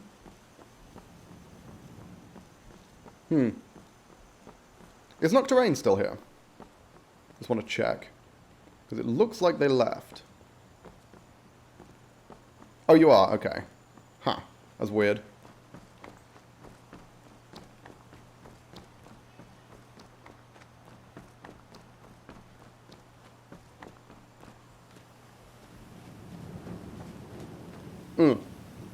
Okay. Fuck, no, hang on. I was going to say, we've got a cooking pot. I can test whether salt water gives me salt. I can't, because I don't have any salt water now. And I'm quite a long way away from the ocean. I don't remember exactly how far. There we go. Okay, good. It's coming back. I don't remember exactly how far, but far enough that I can't be arsed walking all the way, put it that way. I could pick up some salt water. I could test the salt water thing some other time, if I remember, which I probably won't, to be frank. Skyrim streams are so laid back. Yeah, I mean, that's the point of the game, isn't it? Well, bear in mind, we are doing permadeath, so it's laid back right up until the point when, for example, a saber cat charges me and, like, slams me into a wall. That was less laid back. Fortunately, I mean, Command Animal has saved my ass multiple times, although, to be fair, I probably wouldn't have taken on that saber cat if I didn't have Command Animal, so... who the fuck am I kidding? I definitely would have, and I'd have died horribly. Because in my head I was like, oh, I can just jump up on this rock, but I forgot about the... That is one of my biggest bugbears about Wildlander, is the physics adjustment, the jump adjustment, the way it changes the way you jump. It's more realistic, but it doesn't quite work with the way, certainly some of the stuff in Skyrim is laid out. It can be quite annoying. I'm going to ditch this. Just get rid of the corpses that I've already cleared. Like, for example, the fact that if you're standing next to a fence, you can't jump on top of it. It's not possible, because you need sideways momentum in order to move sideways in the air. You need to, like, move away from the fence and then jump sideways in order to get onto it. Whereas in regular Skyrim, you could jump up and then move sideways. So, yes, it is clearly more realistic, because it stops you changing momentum in the air, but it can still be kind of a problem when it comes to the parkouring aspect. And as we saw, I mean, that was the reason for one of my deaths on the Thief run, wasn't it? Was the fucking drop in Markarth at the end of Calcelmo's tower. In regular Skyrim, you just walk off the edge and then just don't keep holding sideways, and your momentum, your sideways momentum stops and you just fall straight down into the river. But in Wildlander, you carry on your sideways momentum, you walk off sideways and hit the rocks on the way down and die, which isn't great. Hey, can I disable spell research in Wildlander or do something to gain XP while in combat? You can't, but you can just ignore it. Hi, well. Okay, so, I don't think you can disable spell research. You can ignore spell research. You absolutely can gain XP while in combat. Spell research XP while in combat. But the downside of that is that it takes about 5 seconds. Well, it's not 5 seconds. It's like 3 seconds to change your spells. So basically, the way spell research works, going off memory here, it's been a while since I did spell research, and I only did it on the previous character. I'm going to pause just in case I get blindsided by a fucking saber cat. The way spell research works is you have two choices. You can either do the passive research element, which is where, not the passive research element, sorry, the active research, which is where you open the book and you research a spell and a certain amount of time passes and you gain XP, which is quite dull, I'll be honest. I wasn't a huge fan of that. Or you can enable, like, the slow passive XP gain mode, which initially I was really excited about, because the idea is you just, as you cast the spells, you gain XP, spell research XP, from those spells, which is a great idea. That's really good. You just gain the spell research XP passively. But for some reason, when you're in that mode, which you can go into by accessing the spell research journal, when you're in that mode, you're locked in place for like 3 seconds every time you switch spells, which is instant death in combat. So I don't understand why they've got that mechanism. It's really strange. Hey, Waz. Hey, good to see you. My character was taken out by a mud crab. It followed her forever and attacked from behind while she was battling a group of bandits. I've been killed by mud crabs, like, plenty of times. The big mud crabs actually deal a lot of damage. Even the little ones, I mean, they don't deal a ton, but it's not like nothing, you know? They're not easy. Nothing happens until in the Skyrim streams until something suddenly does and you have to restart. It's like watching test match cricket. Nice. But yeah, no, spell research, I love the system in theory, but I feel like in practice, if you just remove the like grace period where you're literally like locked in place, I think it's for a full 3 seconds every time you switch spells. If you just remove that, the system works so much better, because suddenly you can just passively research your spells while you're using them. And I think it already has a downside, which is that I'm pretty sure your spells cost more magicka when you're in spell research mode, which seems like a perfectly valid downside for me. I don't understand why they need the 3-second grace period every time you switch spells. Because that just turns it from a viable option to instant death if you try it in combat, which is crazy. Because you cannot be standing still for 3 seconds, not attacking, not moving, not doing anything. At least not until you're a very high level, and at that point, spell research is less important. Oh, is this a bandit camp? This looks like a bandit camp with traps and all. Okay. We can take this. Very, very slowly. There's going to be archers. Oh, well, as long as I dodge well enough, we'll be fine. My research gets cancelled in combat. If I kill a mob, I gain XP, then some message pops up and the research is cancelled. Oh, huh. I never tried it in combat because I saw the 3-second period when you get locked in and just didn't bother with it. Best to ask on the Wildlander subreddit, they're super quick to reply. Yeah. What Mark said, I am far from an expert, I will say that. I've only done a little bit of Wildlander. If you have questions about Requiem, I can answer those, because I've been playing Requiem for fucking years, but Wildlander I only started playing relatively recently.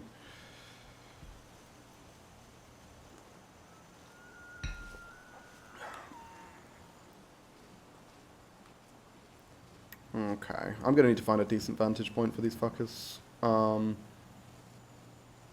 Unfortunately, it is broad daylight. I mean, I suppose that's the downside of being, you know, exploring at a time when I can see what's happening, is it means everyone else can see what's happening as well. And that's just not always what you want. But if I can get a decent position overlooking this camp, I might be in phenomenal shape to take him out. I'm a fan of this. A lot of extra human meat. I like me some human meat. Is it worth trying to kill that elk? Probably not. It's running away from me. Yeah, fuck it. I'm not going to chase. Okay. Yeah, it's a decent position. The melee guys will have a serious problem, seriously difficult time getting to me. It's the archers that I'm worried about, though, because they are much more accurate than me over long distances, on account of being, you know, AI. They can aim near perfectly. And yeah, I can dodge, obviously, but that makes it hard to hit them. I want to take out the archers first, but this is just a little bit too far. If I can get down to that ridge at the front without aggroing them, that would be ideal, but I think they'll aggro before then. I still have Requiem files on my old computer from 2012. Yeah, I mean, hey, it's a great mod. It's a phenomenal mod. It's the reason I have so many hours in Skyrim, put it that way. I would not have anywhere near this many hours if it weren't for Requiem. I'm 90% sure these are bandits, right?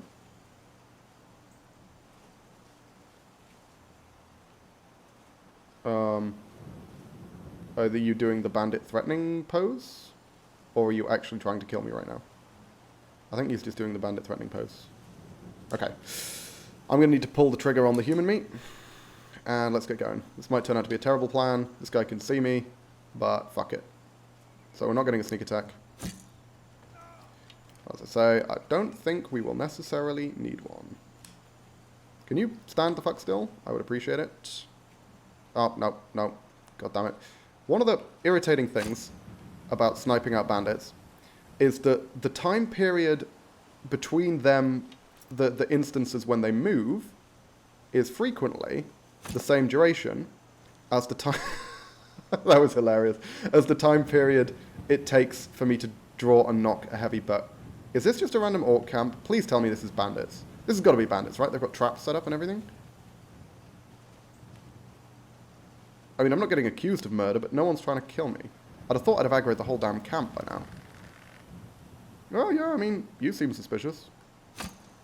Oh, fuck. Okay, I'm pissed about that.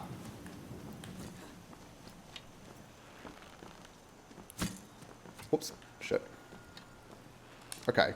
Let her shoot first. That's the trick. And then I can knock slightly faster. There we go. Jesus. I am pissed about that fucking arrow hitting this invisible wall. Because, to be fair, I should have remembered.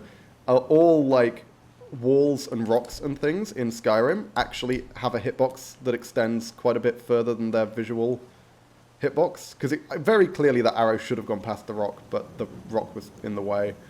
That is annoying, but I am aware of that as a mechanic. That's been a thing for a very long time.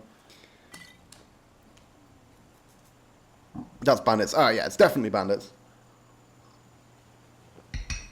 I was a little uncertain because I expected the entire camp to aggro when I killed the first one, but I guess I was just consistently killing them without anyone else noticing that that's what I was doing. So bandit camps aren't normally this easy, put it that way. That's iron. I'll take it. Okay. But this is quite a large camp. Are there more? Because I've killed 4. Those were the only 4 I could see.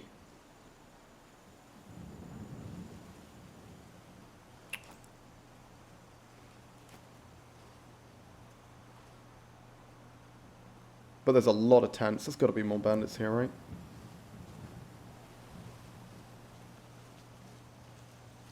Certainly want that. It's a good thing that none of these bandits are looking at each other, right? Otherwise this camp would have been a hell of a lot harder. Is someone waking up? Why did I just get noticed for a very short period there? Is there someone inside this tent? So, like, thing is, because of the way the eye is moving, because it's spontaneously opening fully and then closing fully, that means whoever it is non-hostile. That's the only reason it fluctuates like that. But I don't know who it is, don't know where they are. And because they are in this camp, I'm presuming they will become fully hostile once I enter a certain area or they witness me performing a threatening action. Is there someone asleep in this tent? Is that what's happening? Is there someone asleep over there? Oh my god, there is. Huh. What the fuck? Okay, that's some bullshit. What's the hitbox on this guy? No. You take a while to wake up. Huh. How the fuck did I miss him with that first shot? Did I just, like, shoot through the cloak or something? I think I must have done. Alright, well. This is the easiest bandit camp I've ever cleared in my fucking life. My god. Bandits in here? No. Nah, okay. Huh. Well. Yeah, that was pretty straightforward. Holy fuck. I was not expecting to find a bandit camp that, like, it's a big camp, there's not enough bandits, and none of them are looking at each other. That's a good spot to be in, I suppose. Gonna break everything down, of course. Hey, that was a headshot. No, not quite. Next shot. Near enough. Out of curiosity, have you ever played the Dragon Age games? Yep, Dragon Age Origins, still one of my favourite games ever. Phenomenal game. Later Dragon Age games, less good. I played Dragon Age 2 and Inquisition. Have there been games since then? If there have, I haven't played anything since Inquisition. Imperial Dagger, Iron Gauntlets, Great Sword, want to keep that, Steel Sword. And obviously breaking down all the fur. Hey! Hide scrap robes makes leather? I mean, leather boiled cuirass making leather makes sense, but hide scrap robes? Psh, cool, I'll fucking take it. Yeah, I'm going to need to make another chest just to dump stuff in. Play some Baldur's Gate 1 or 2 on stream, or I will. I mean, so, Baldur's Gate 2. Back in the day, I did a solo run of Baldur's Gate 2. That was the shit. Ooh, what? Hang on, what? 3 Dread Zombie Scrolls. Hang on a fucking minute. And a Scroll of Fireball. I don't really care about Fire Sparks because the damage is extremely low. It's useful to have fire damage, but if it was any staff better than Fire Sparks, I might have taken it. But not fucking Fire Sparks. Also, hey, thanks for the Prime, Muchie. I appreciate that. Oh, fuck. Oh my god, hang on. Shit, I didn't realize there was still a... That's the boss, and it's a fucking wizard. Okay, we're in trouble. Whoops. I'm going to need to drop some shit. And then hopefully get over this wall. What's best to drop? I can drop some wood. Shit. Okay, it's not a good spot to be in. There we go. Woof. Let's go.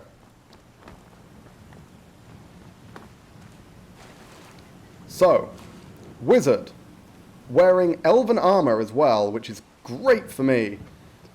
Problem is I have to kill the fucking wizard and my strange meat is about to wear off. I guess I should have kept sneaking. That would have made more sense. How far in is this character? Not super far. Use the zombie scroll. I probably could do on one of the corpses. Fun thing was that dropped items in Inquisition were usable, but crafted items were insane. Yeah, I mean, Inquisition had some good ideas. I just felt like a lot of the characters weren't quite there, and a lot of the mechanics weren't as good. There was quite a few issues I had with Inquisition. I think what I'm going to do is I'm just going to hide and hope he goes away. Because I want to use the strange meat again. If he finds me, then I'm in trouble, but I should be able to easily one-tap this guy. I believe I can, so. If it looks like he's coming around the corner, I'm going to need to sprint the fuck away, of course, but he probably isn't going to be able to find me.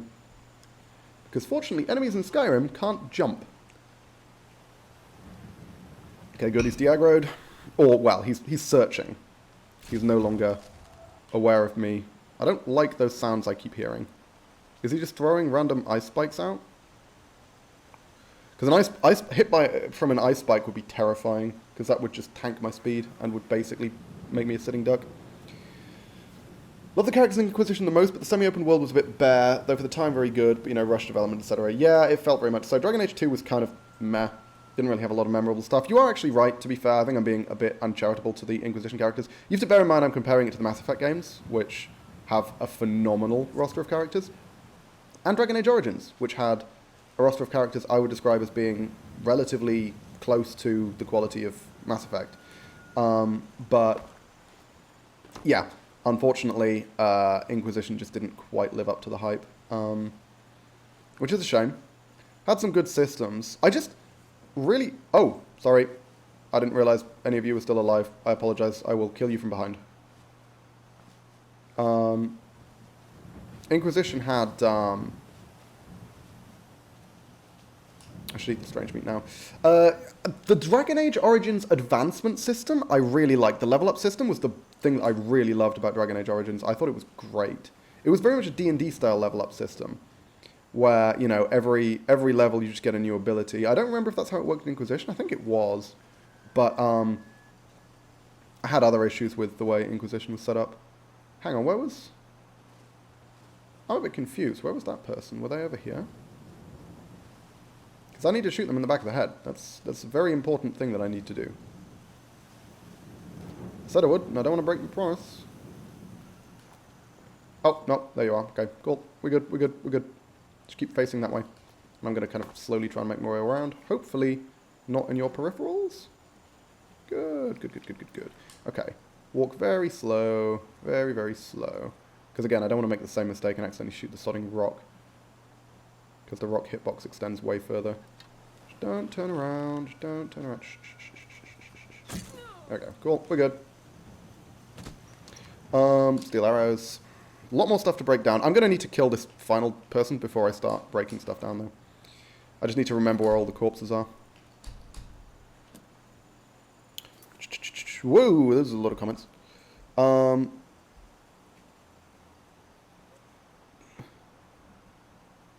Love Dragon Age Origins and Dragon Age 2, but Inquisition took me from 2014 to 2021 to finish the first game. Dragon Age 2 ironically has the best characters in the worst world because they were like unapologetic assholes. Well, the thing is, I can't name any characters I would consider to be particularly memorable from Dragon Age 2, whereas Dragon Age Inquisition does at least have a few, like Solus. I remember Solus being quite a memorable character. I remember Sarah. I remember the Tavern songs in Dragon Age were fucking brilliant. Thane Girl here, Garrus BFF always. I mean, yeah, Garrus is fucking sick. But you should never romance Garrus or Tally, because if you don't romance Garrus or Tally, they get together in the final game, and that's great. Origins was the most polished. Yeah, I guess it was. But the thing is, Origins felt like a kind of game no one expected to do well, and then it really did. I also just prefer the kind of isometric style of Origins. I don't know. It felt very Baldur's Gate, and I quite enjoyed that. Dragon Age 2 annoyed me because it felt like there should have been consequences for your choices, but there weren't, compared to something like Alpha Protocol from the same time, which felt like it was entirely on rails, but you actually changed the load based on the things you did. Yeah, Dragon Age 2 was one of the classic games which had the problem of the illusion of choice rather than actual choices, but there we go. Dragon Age 2 arguably has the most memorable characters. I disagree. I couldn't remember anything about the games, about those characters. Then again, I only played it once, to be fair. Followers had their own lives outside from Hawk. True, from what little I could remember. The only thing I remember about Dragon Age 2 in terms of the companions was the dude blowing up the church. It was a shame there was reused caves, etc. But 18 months to get the game out is, yeah, insane. Tavern songs were phenomenal. Oh my god, I'm trying to read through the entire chat, but people keep posting messages. The chat just gets longer. Solus went through the game with a painted clown face. Could you do that? Solus, I like Solus. Solus was an interesting character. The twist at the end I thought was quite cool. And Bull, yeah, I remember. Iron Bull. Iron Bull was a fun character. Dorian! Was Dorian the one? Hang on. No, Dorian was Inquisition, right? I think. Or was Dorian the one from Dragon Age 2? Was Dorian the one... I thought Dorian was the one from Dragon Age 2 who blew up the church. Am I wrong? Or was he in both? Origins took 10 years? Really? Holy shit. I mean, for taking 10 years, it's not that good. I mean, you know, it's a very good game. Origins is definitely my favorite, but, you know. Best thing I remember of Dragon Age Origins is the tweakable party AI. Yes, I enjoyed the tweakable party AI. That was an interesting mechanism. Just allowing you to kind of, basically, it allowed you to play at real time. You could micromanage the party if you wanted, but the fact that you could just have those priorities and stuff, it was really quite elegant, and it worked really quite well, I thought. Dorian was Inquisition. Okay, sure. Anders! Yes, Anders is the one who blew up the church. You're absolutely right. I don't remember why he blew up the church, but I remember he blew up the church. Because I remember, that was the only thing that happened in Dragon Age where I was like, holy shit, you blew up the fucking church. Started in 2002. Christ alive. Tweakable AI is also Inquisition. Yeah, I found it was less relevant in Inquisition, though. I don't remember why. The only thing that I ever remember turning on in Inquisition was making them drink a potion once their health was low. Dorian and Iron Bull, I love their relationship. Do they have a relationship? Because I played Dragon Age Inquisition once, and I romanced Iron Bull, so I don't know about the Dorian thing. The torturing and brainwashing mages, yes. Inquisition had more stuff. Yeah, okay, I'm trying to see what I can remember about Inquisition, because I remember the rifts. I just remember there was a lot of stuff that was kind of samey in Inquisition. There was a lot of content that was just kind of, it felt quite repetitive. I also didn't like, I hated the way Liliana's character went, because I loved Liliana in Origins, but by the time it comes around to Inquisition, she's so fucking cynical and, like, jaded, which, you know, she used to be this sweet little ray of sunshine, and she was so nice and so cheerful, and then come Inquisition, she's like, no, everything's terrible. You're like, oh. Sad. Didn't like that. 0 out of 10.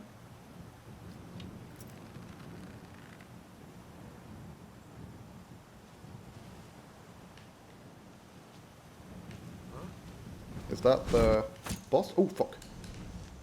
Oh, that is the boss. And unfortunately, managed to get mage armor up, which means I'm not going to be able to one-shot anymore, even with the sneak attack. Probably. Okay. Let's just back off and hope they don't see me. And try again.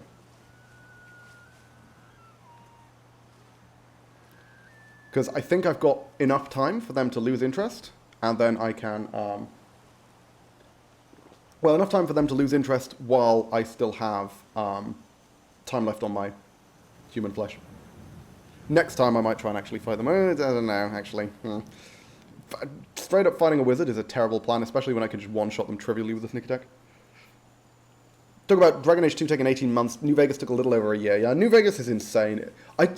It's like fucking Firefly, right? It's that what could have been moment where it's like, can you imagine how good fucking Fallout New Vegas would have been if they'd actually given the team long enough to work on it? It's insane how good the game is already, and they had a year. Like, And yeah, some of the stuff they didn't have to develop from scratch. You know, they used the engine from Fallout 3 and all this other stuff. But, like, still, it could have been so unbelievably good. Like, there was just elements of it that clearly still could have been fleshed out so much more. But they didn't have the time. Hang on. Okay. So I want to make sure that I'm behind the periphery and that I'm not moving too quickly. I don't want to accidentally shoot the fucking door frame either. There we go. Woof! Gotcha. Easy win, easy win. Thank you for the elven armor, sir. Gilded? Oh, beautiful. That's worse than what I'm wearing. Why are you telling me it's better? Oh, it's better. Never mind. Tell a lie. It is actually better. I was like, I'm sure my gloves have an armor of 50, but they don't. They have an armor of 45. I'm a fool. Silver Staff of Lightning Shackles? Holy fuck. I'm glad I didn't get hit by that. What the shit? That's the expert level spell. I think? No. Sorry, that's the adept level spell, right? I'm pretty sure Lightning Shackles is what they call Chain Lightning now. God damn. Okay, well, I'm wearing all your clothes. I'm taking your Chain Lightning. Oh no, Chain Lightning still exists. Huh. Okay, I'm a bit uncertain about that then. I'm going to see if I can break this down. I'll take the key. Shit. This was a very lucrative camp. I will say that. I don't know if I'm going to go into Marksman's Cove, Robbers Cove, rather. That might be a terrible plan, but hey, that is a staff that is worth holding on to. Because fuck me sideways. Lightning Shackles? There's going to be a few things. Yeah, basically, if I come up against armored foes, that's what I'm going to want to use against armored foes, right? Rather than poisons, because that's renewable. If I put the basic perk into enchanting, I can continue to charge that, and that'll be a huge deal. Even though it was just dialogue, the Dorian Ironbull relationship felt more words are hard. More well written than the Inquisitor or either of them. Yeah, the Inquisitor with either of them. Yeah, again, because I only played the game once, and I did end up romancing Bull in the story. I didn't actually see any element of the Dorian Ironbull romance. I didn't even know that they had a romance. If you didn't romance either of them. Okay, we're going to be slow walking around this camp, guys. I hope you're okay with this. We just want to loot all this shit, and then we'll figure it out later. Take steel arrows. Seems good. Light bow. Some weak shit. Don't want a fucking light bow. Hang on, what? Are those enemies? Should I have dropped the rocks on them? See, that person at the front doesn't look like a bandit. That's what stopped me. The two at the back could believably be bandits. I don't think those are bandits. The fucking Argonian wearing that clothing? Those don't look like bandits at all. That's a guard patrol. Oh, is that what it is? With a prisoner? I don't think so. There's no prisoner there. I think there's 3 NPCs that I occasionally see wandering around, and one of whom looks like one of those, so I think that's who they are. I remember the best armor in Inquisition being literally made from dragons. It was also very fashionable. Yeah, I mean, that's classic, though. You've got to have the best armor. If you've got a game with a bunch of dragons in it, the best armor has got to be made of dragons. Like, that's just how you do it, you know? Like, if I can't make armor out of dragons in a dragon hunting game, I will be sorely disappointed. This is why Monster Hunter is so good. The entire core gameplay is you kill 50 dragons and use it to make a new belt, and it's just great. I'll drink this water, why not? Hey, Dervanin! What? Isn't Dervanin the servant of Sheogorath, who you have to speak to in Solitude to get into the Blue Palace? Or you know what I mean, the Pelagius Wing.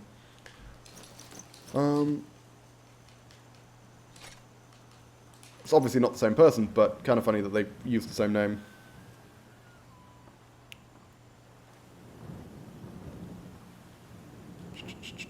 Well, my other half has apparently booked a restaurant for Mother's Day, a week on Sunday, and I'm expected to attend, so can't do next week. We'll rearrange for a future date when I know what's happening. Sure, okay, that is fine. I will let Will know. Also, thank you for reminding me that it's Mother's Day, because that is not something I normally ever remember, to be frank. I'm not very good with remembering notable like days at the best of times, let alone minor ones like Mother's Day. I don't remember when fucking Easter is or anything like that. Was this person looted? That person's been looted.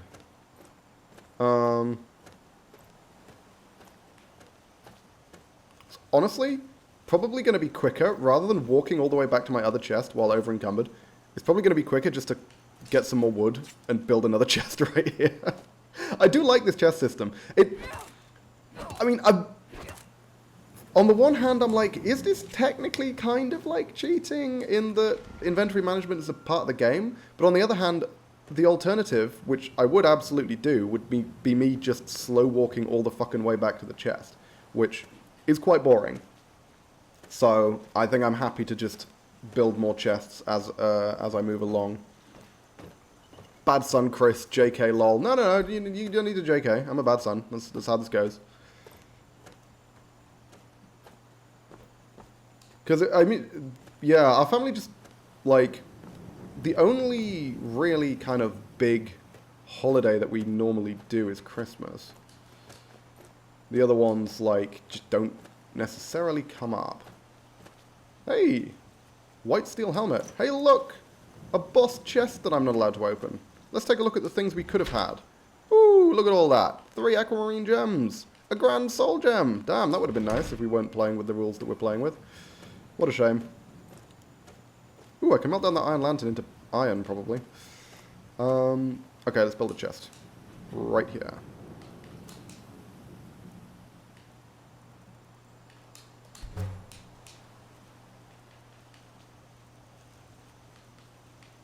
Also, that's a kind of a nutty chest to get in a fucking bandit camp.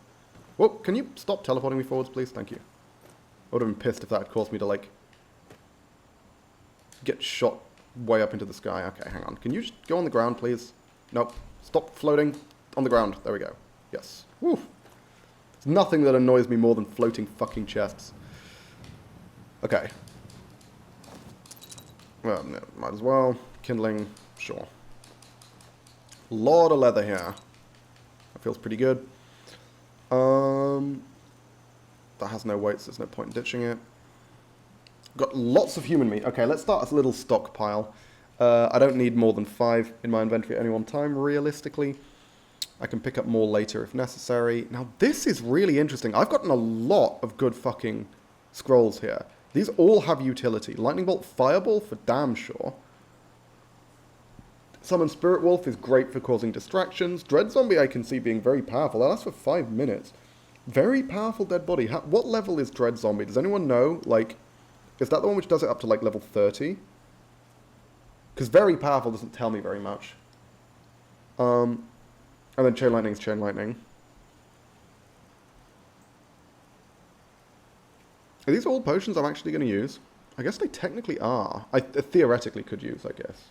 There's a better way of putting it, because I'm not necessarily going to actually end up using these.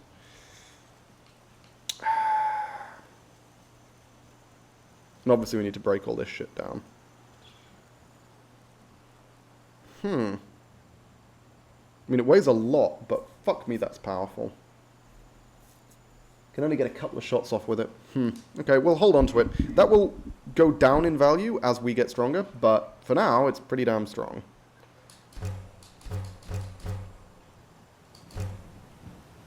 Steel hunting knife, steel helmet. Now a lot of fur plate. We want to prioritize... Huh? Why the fuck can I break a leather wolfskin hood down into a leather helmet? I don't understand that. Whatever. We're going to prioritize making leather, because leather is what we really care about. So if there's anything which can be made into either, we'll do it like this.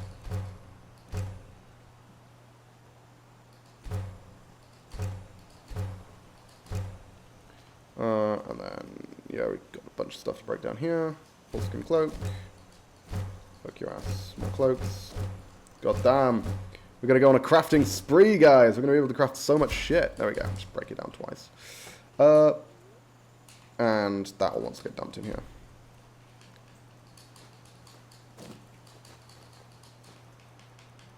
Sweet.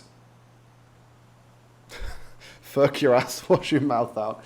Gotta go. I'll see if I can get back. Okay, cool. See you around, Muchie. Yeah, the thing is, I'm weighing myself down a lot with this random crap. Like, these potions add up. These scrolls add up. And I'm never going to need this much stuff in one go. The question is what I want to ditch, like, temporarily.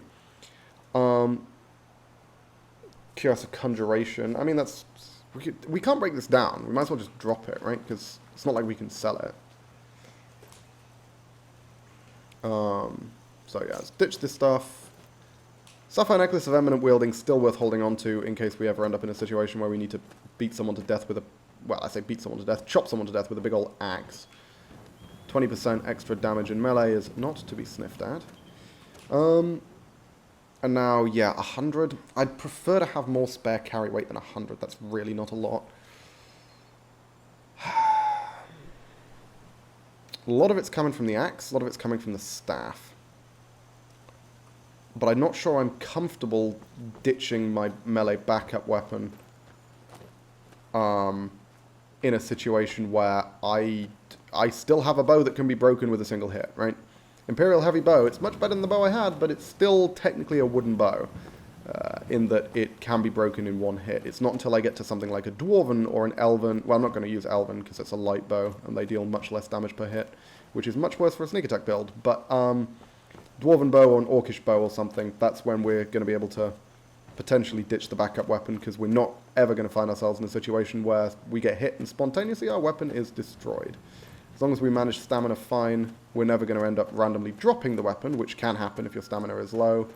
So we shouldn't need to deal with getting disarmed, at least as long as we're not fighting, you know, Draugr that have disarm shouts, which we realistically won't be at any point in this run. So, yeah. But it does mean, if I want to hold on to both the staff and the axe, which I think I do, I have to deal with the fact that that's quite heavy. If not, have a good Saturday. I will have a good Saturday regardless. Good Saturday is going to be a good Saturday all the time, because I'm playing a shitload of Skyrim, and I'm a big fan of Skyrim. Okay. Which ones might I need to spontaneously pull out? Thing is, okay, I feel like I'm just going to keep these in my inventory and never end up using them. I'm going to be frank. I think this is going to be one of those things that sits in my inventory and I never remember that I have it and I never end up using it, so I'm actually going to ditch those. I'm going to put them in the chest just in case I come up with a plan later on where I'm like, ooh, I can reanimate this saber cat, for example, to help me fight these guys. Like, if I want to, you know, fight the old orc, I can reanimate the saber cats around him to fight the old orc, and then the old orc will one-shot them because he's like level fucking 90 or some shit in this game, and then he'll murder me in one hit like he always does. But, you know, if I decide to suicide that way, that might be a useful thing to have. What if I health regen? Oh yeah, that's just like a basic health policy. I don't need this many slow heals, I think. If I'm going to need to heal spontaneously, I'm going to need quick heals. So these slow heals are good for, like, healing outside of combat over time. I'm going to hold on to the quick heals. Any stamina restoration is good. I need to find some fucking honeycomb, because honeycomb makes insane stamina regen potions, and I could really do with some of that. Thought if I carry weight potion, that's also useful to have. And yeah, I think I just have to put up with the weight. I think I just have to deal with the fact that I have a lot less free encumbrance at the moment. Unfortunate, but oh, you know what?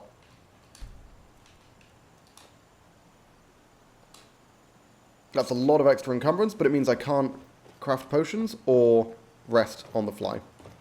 So that's kind of a significant downside. I feel like it should be okay, though. All it means is that if I find somewhere I want to make camp, the first thing I need to do is chop down some wood, make a chest, and then I can pull the tent out. I think that's ultimately the goal. Okay. Let's head back to Dragon Bridge and do some crafting, because that was a very, very lucrative trip. I'm more than happy to get all that shit. And I'm going to put that on the favorites bar, because it's not going to come up that frequently. but it's going to come up occasionally. The other thing that Lightning Shackles staff potentially lets me do is fight automatons. Because the thing is, so, automatons is going to be a huge, huge sticking point in this run, because automatons take fuck all damage from arrows, right? Is that a bear? Or is that just a rock? I think that's a rock. Automatons take fuck all damage from arrows, right? Straight up. Until I get to the point where I have exploding shock arrows, realistically, I'm not going to be able to kill automatons. And I'll be frank, I'm probably not going to get to the point where I can make exploding shock arrows at any point in this run. Certainly not in significant quantities, because where the fuck am I going to get the void salts from? Storm Atronachs are incredibly dangerous. Bear in mind, the run is not... This isn't going to beat Alduin. All we need to do is kill one dragon by any means necessary, right? Using scrolls, using staffs, using poisons, most importantly. We're just going to try and take out a single dragon. That is the entire goal of this run. Which means we're not going to get to the same kind of power level. If this was going to be an Alduin slaying run, then yeah, realistically, we're going to need to get well past the point where we have exploding shock arrows. But that's not what we're doing.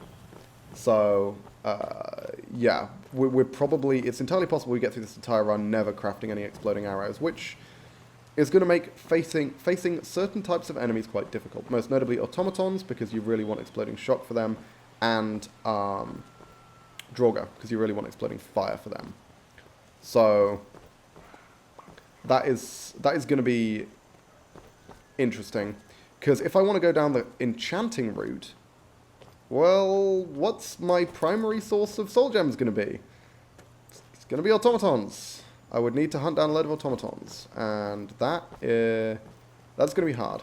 Got another monarch, that's amazing. We can make more of the good healing potions. I don't think we necessarily need them, but we have the option to make them now.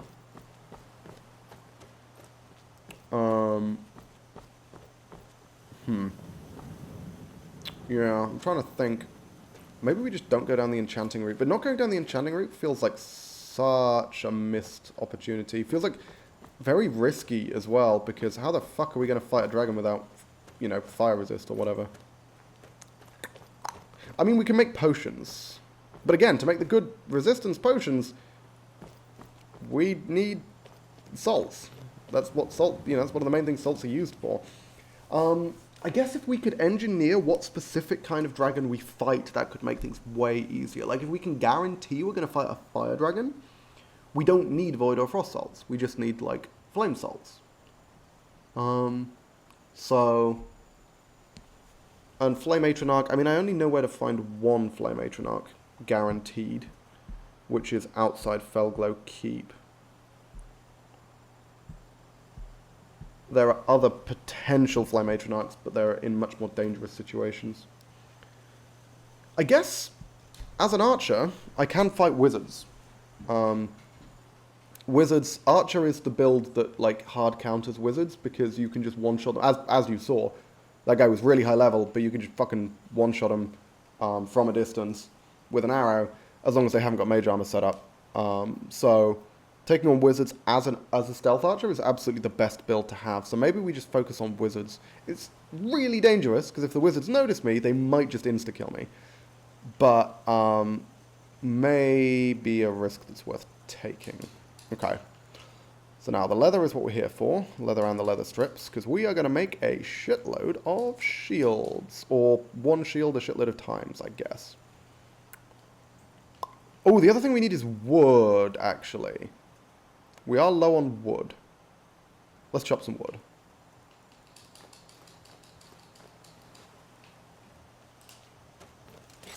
Oh, shit. Oh, the staff's on my back. Oh, that's really annoying. Okay. I legitimately might end up ditching the staff for that reason alone. I've already harvested that tree. Whoops. Because it constantly glitches into the top of the screen. And that is really, really annoying. I had that with Staff of Magnus on a previous character. And it just kept happening, and it was really irritating. I couldn't figure out a way to get rid of it. There's a couple of options in the mod list, which I tried, which should, like, remove it, I think, but it didn't. Kind of irritating. You might be able to turn that off. Yeah, I thought... The thing is, Previously, I thought I could. I tried a couple of options in the mod list that I think were supposed to, but they didn't, if I remember rightly. There's one which is like...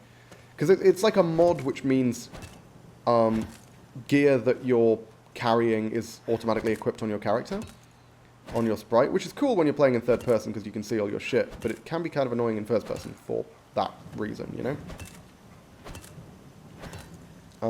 Can I get my wood, please? Please, give me wood. Oh, fuck, okay. It did give me wood, it just didn't tell me that it gave me wood. There we go. I'm pretty sure I've done all those. Because bear in mind, every single tree makes one shield, because it's 2 wood per shield.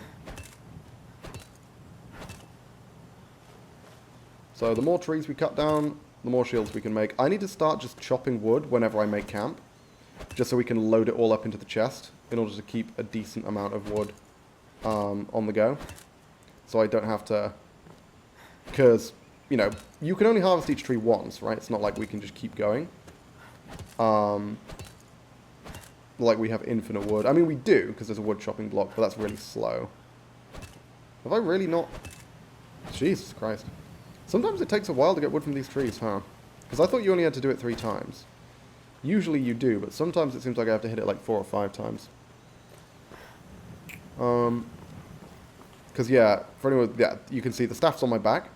That's the part of the mod which is doing that, but it means that the staff just occasionally shows up in the periphery.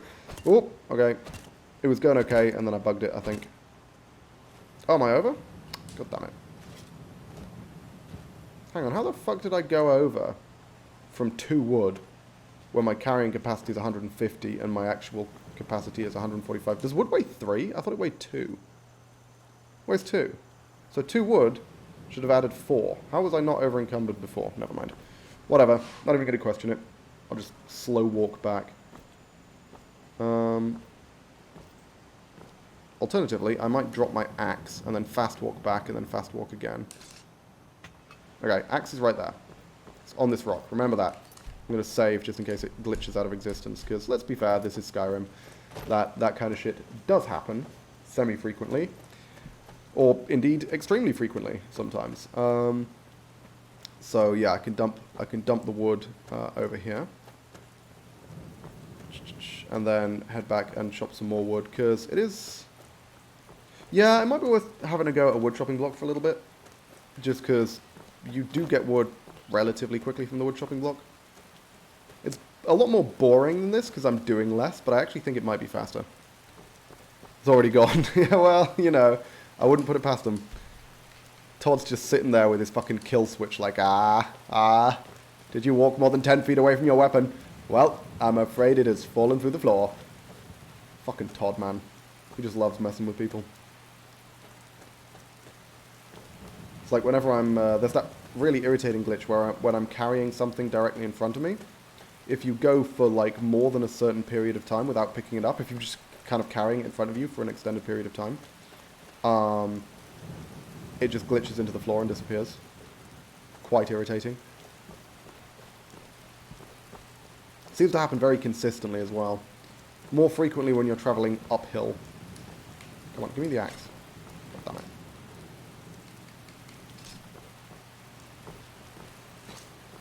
Alrighty, let's see what we've got.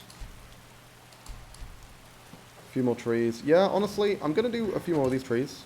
And then I might just go to the wood chopping block. There we go.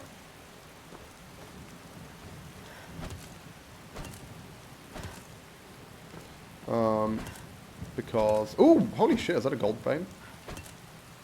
That might be useful at some point. God damn. Can't do anything with it, of course, because I don't have a pickaxe, but you know.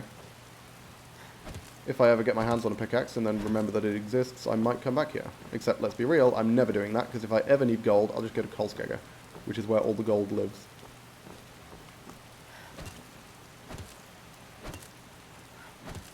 Have I got it? Thank you. Because sometimes it doesn't come up with a message when you actually get it. So I have to keep chopping until it tells me something. There we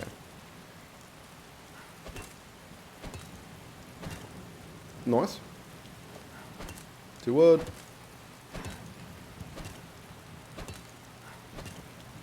Okay. Looks like we've gotten the wood from that as well. So well, alright. Let's head back down, and then I'll probably spend some time at the wood chopping block. Because it is infinite, and it's easy enough to get. And as I say, I actually think, initially I was like, it'll be faster to gather wood by running around and hacking at trees. I actually don't think it is. Because even though the wood chopping block is very slow, chopping at trees isn't super fast, and it sometimes takes a few hits, and also I have to find the damn trees, so... Which isn't particularly hard, but is harder than not having to find trees and simply pressing a button in front of a log. I think I've already scavenged the wood piles, but we can do that. We can try and do it again. It's also interesting to note that hacking my axe against trees is also damaging it, which is kind of cool, because my axe wasn't particularly damaged before I started doing this, and now, yeah, it damages the axe by quite a lot, actually, using it to hack at trees. That must be a deliberate decision. Okay, I'm going to ditch these two, just so I have more weight to carry more wood. Okay. And I'm actually going to grab 1 iron ingot in order to repair my axe when I'm done. And then while I'm wood chopping, I'll probably, you know, make a cup of tea and do some other stuff and blah, blah, blah, blah, blah, blah, blah. I'll be popping back in while I'm doing that. I say do some other stuff. I mean, what other stuff am I going to... I'm going to make a cup of tea. That's what I'm going to do. All the other stuff that I want to do is here on the screen. This is the stuff that I want to do. So, yeah. I'll pop the kettle on to boil, chop some wood. I'll have to pop back in every 3 chops because it does stop you every 3. It's an interesting balancing feature, because theoretically you could get infinite money by chopping wood if you could just press the button once and leave your character to do it forever, but you can't. They stop you every 3, so you have to keep providing an input. So by making it really slow and really boring, they actually provide a balancing factor, which is an interesting decision. Anyway, I'm going to pop off. I'm going to pop kettle on.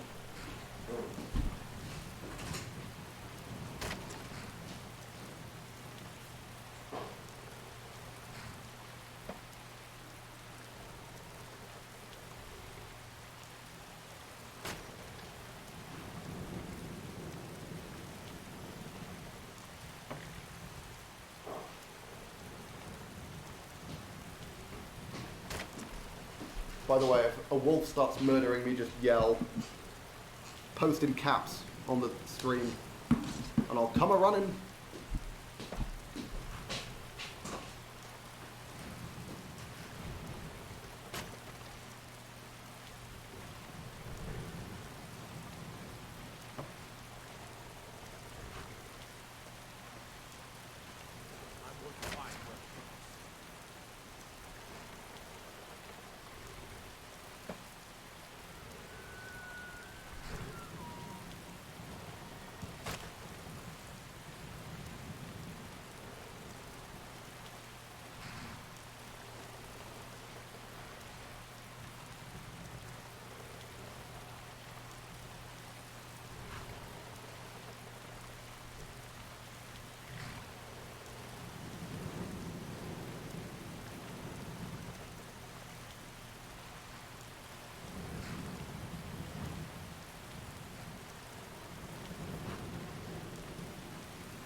Yeah, gotta keep chopping that wood.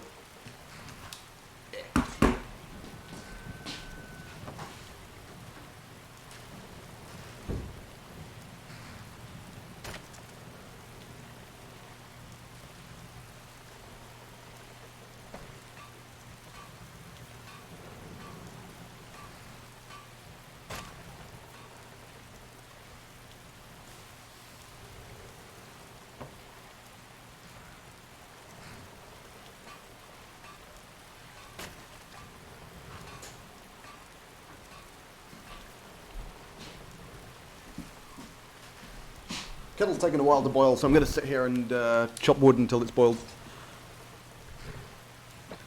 Does this break my axe as well? I'm intrigued to see. Because that would be an interesting downside. is you can chop with like any old axe, but if you're not using an actual woodcutter's axe, it breaks. Or it degrades very quickly, I guess I should say. It's entirely possible it doesn't. It might just be that, you know, hitting things in general with the axe causes it to degrade. And trees are things. But hitting the tree definitely made it degrade way faster than hitting the enemies have been. No, okay, so chopping wood at a block doesn't cause it to break down. I guess because... Does it? Yeah, I guess that's just how it works, how it's set up to work, right? Like, chopping a tree damages the axe relatively quickly, whereas using a proper block does not. Not entirely sure why that would be, but from a logic perspective, not from a coding perspective. Obviously, from a coding perspective, they're completely different things. But also, I think the kettle's just boiled. So once I'm done with this chop, I will start another chop and I will go make my tea.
Now then, I was going to say, should I chop until my I'm at my carrying capacity, but actually already have. Because each set of chops encumbers you by 12, because you get 6 wood out of it. So yeah, let's dump this wood. And by dump this wood, I mean keep the wood and pick up everything else. Because we're about to slow walk all the way over there and do a shitload of crafting. Why is this describing this? Why is this described as a barrel? This is very clearly not a barrel game. I'm offended by this. This is a chest. I made a chest. I'm not such a fool as to accidentally make a barrel. Don't need any of the linen, do I? Leather strips. That's worth having. Steel ingots. Iron ingots. Do I need the iron? I mean, it doesn't make a difference. I'm going to be wildly over encumbered anyway. Might as fucking well, right? Take the lot. Screw it. No, I don't need the silver fragments, for fuck's sake.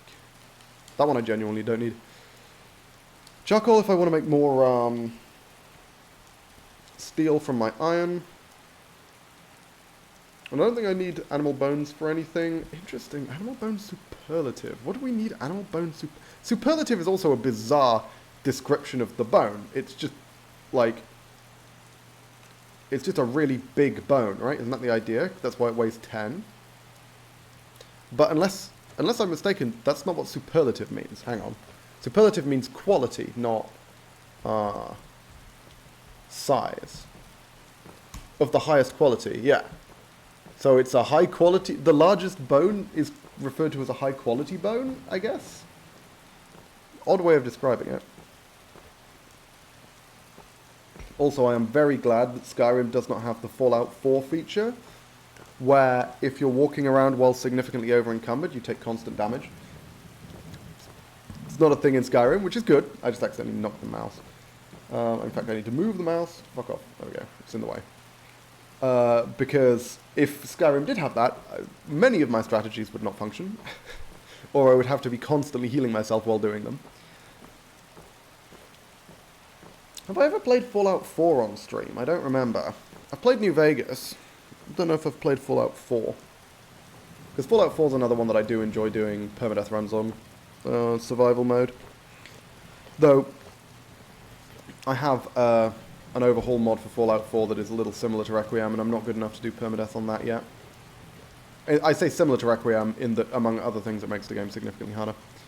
Not that I recall. Or Valheim, you come to a screeching halt after X numbers of steps while encumbered. Would be amusing, though. That would be interesting. How do they justify that in Valheim? You can walk a certain distance, but then no further. Looks like that's it. Got to go. Is this just going to be the bloody harvest ladder or some shit? Because I haven't got that yet. Nah, fucking hell, of course it is. Yeah, I don't think I've played Fallout 4. I probably should at some point, because I do enjoy it a lot.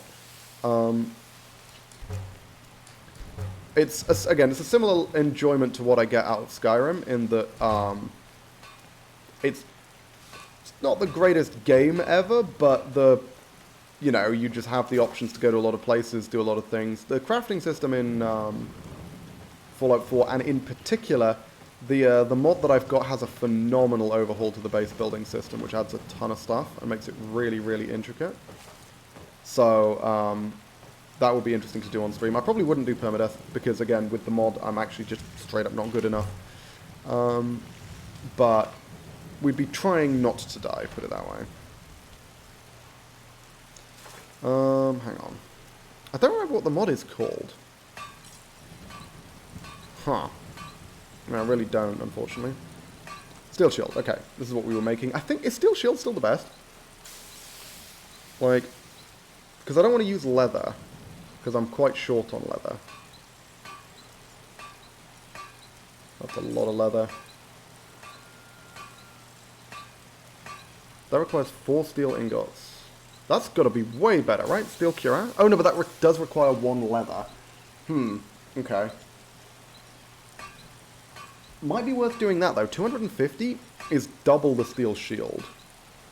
It requires 4 leather strips and 1 leather, whereas this... Oh no, to be fair...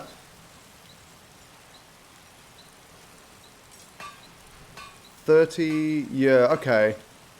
Steel shield I think is actually still more efficient, because it costs twice as much steel, but way less leather, and I'm much more gated on leather than I am on steel. Because steel shield takes net 2 ingots per shield. Also, sorry, net 1 ingot per shield, net 2 wood, net 2 leather strips. This would be probably net 1 ingot. I assume this breaks down into 3 ingots. But then net 4 leather strips and net 1 leather, which is 4 times as much leather as required for the steel shield, for only half as much steel for the same value, because this is 125, this is 250. So, take a look at some of the others. I actually think the shield is still going to be the best, though. That's a lot of fucking leather, my god. Okay.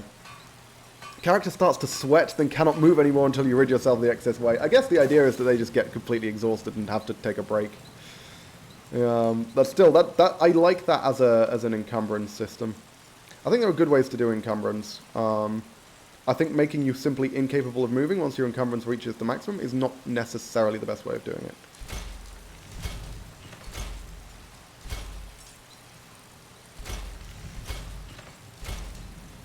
Break that crap down.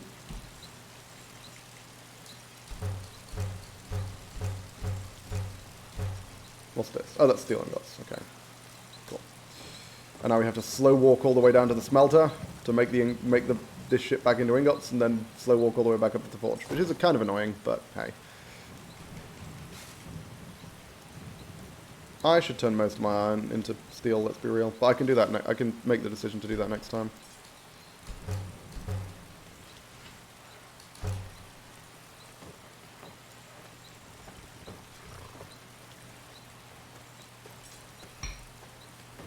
We're going to hit 25 smithing. 100%. Which is pretty good, but it does mean we need to take a break to head to Markarth. As I say, I think I am going to waive the purchase/steal clause of the run for the purposes of the Dwarven Smithing Book specifically, since there are technically Dwarven Smithing Books that are available without having to steal them, but they're all in, like, relatively deep in fairly dangerous Dwemer dungeons, so... Yeah, and if it was just like an offshoot of the tree, I'd just say I can't get it, but it's fundamental to all of the heavy smithing. So I do need to get it, and it would basically, by the time I'm able to get my hands on a Dwarven Smithing book, I've almost finished the run. So if I want to be able to use the Dwarven Smithing book in the run, I need to waive the clause. So that's what I'm going to do.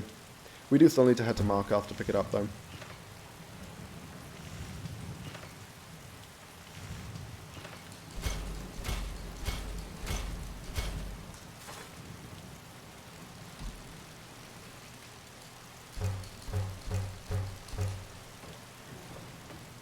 Slow walk all the way down again. Joy. I should make more steel. I should make more steel from the iron, just so I can make more in one go, I think.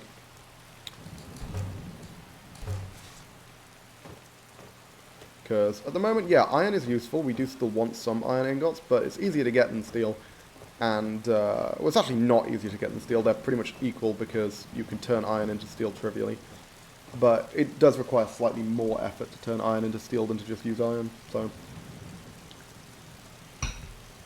we are going to need iron for the things we make that we actually want to use, because a lot of things just require iron as a base.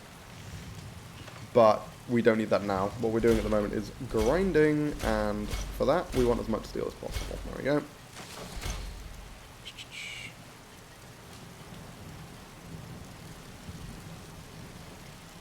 7 more shields.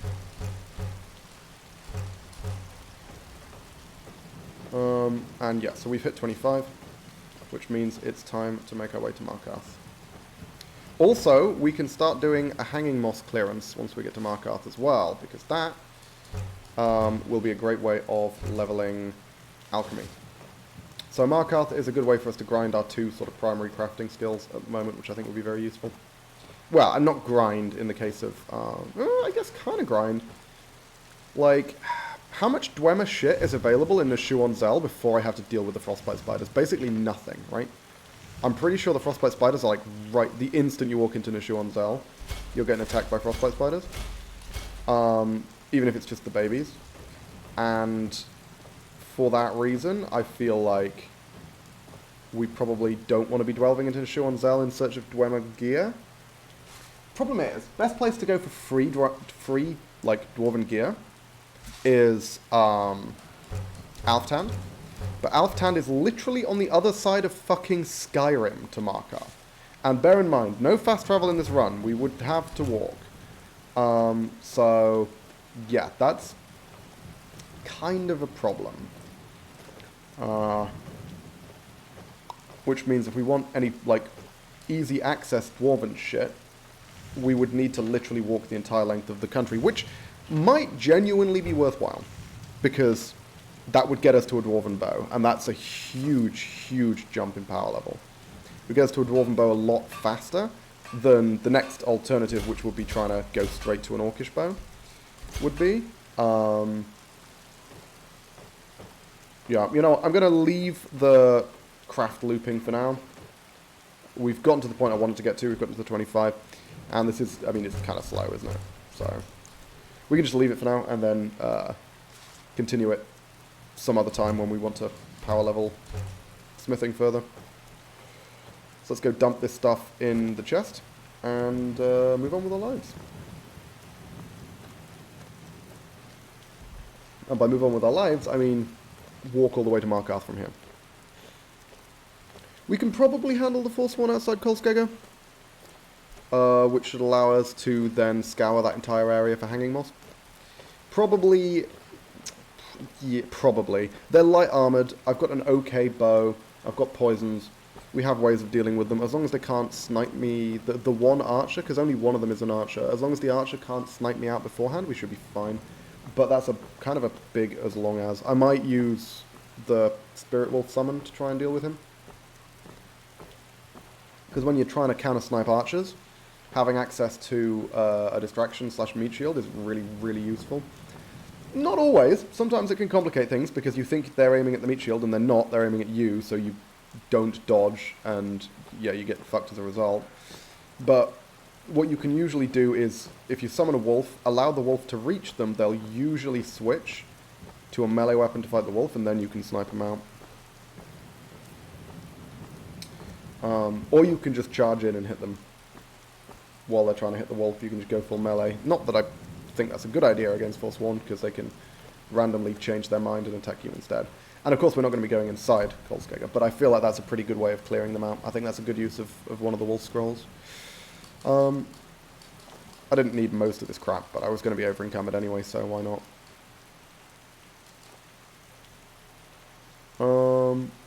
61. Why was I so low? Oh yeah, because I ditched my weapons. I was like, I'm sure I should be closer to 80. Yeah, perfect. Okay.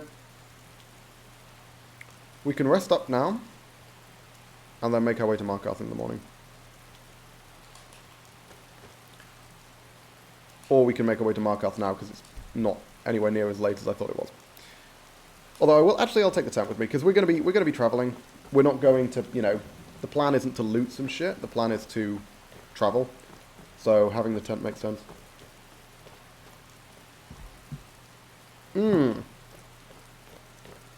The other thing that it might be worth checking out is how easily we can make stew. Because again, I don't exactly remember the ingredients for stew. I'm 99% certain most stews require salt.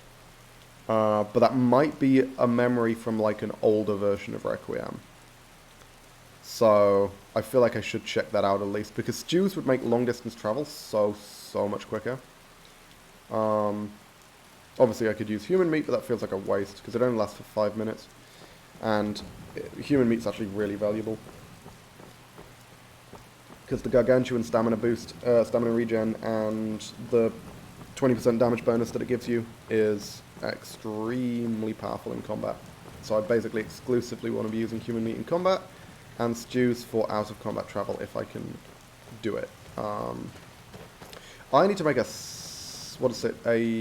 chef's toolkit. If I want to make stew, I need a chef's toolkit. Hang on. And that requires steel, and is it just steel? Probably some other shit. I should have checked. That would have made more sense. Can I make it with a survivalist toolkit?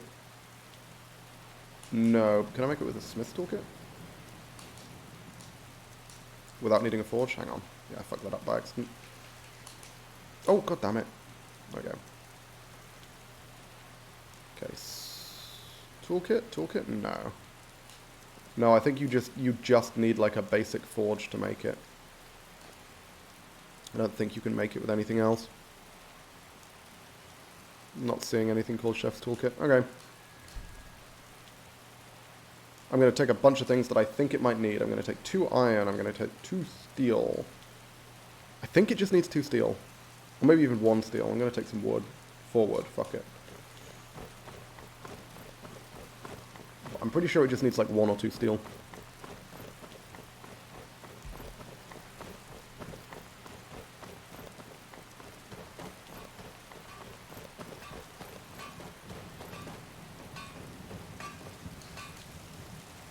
Yeah, well, I can make it.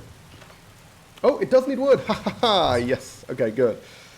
I'm glad I brought the wood. I was actually on the fence about the wood. I thought that was less likely to be necessary, but nope, turns out we do need it. And with this, I should be able to do cooking on the fly, I believe. You don't actually need a pot for it. Oh, no, you do need a pot. Okay, you need a pot for stews. Yeah. Stews require salt, unfortunately.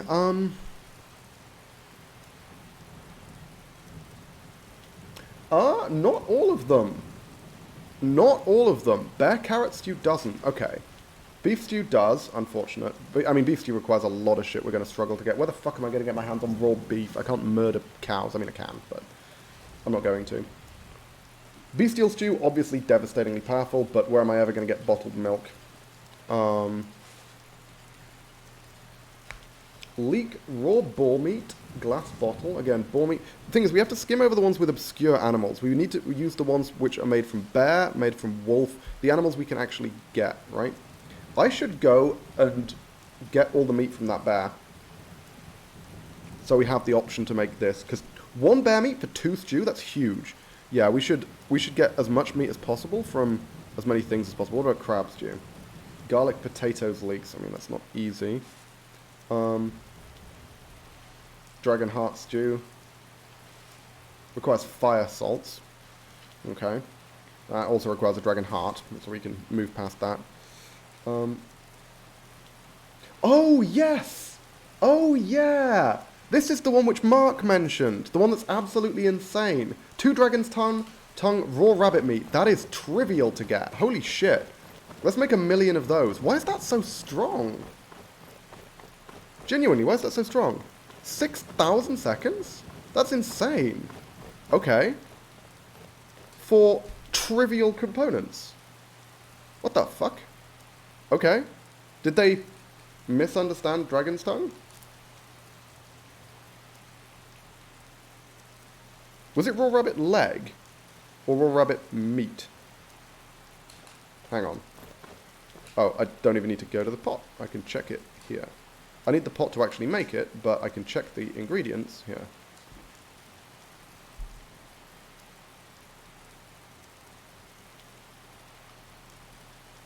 Raw rabbit meat. Okay. I need to kill a rabbit. Let's see if we can find some rabbits, because fucking hell, that's insane.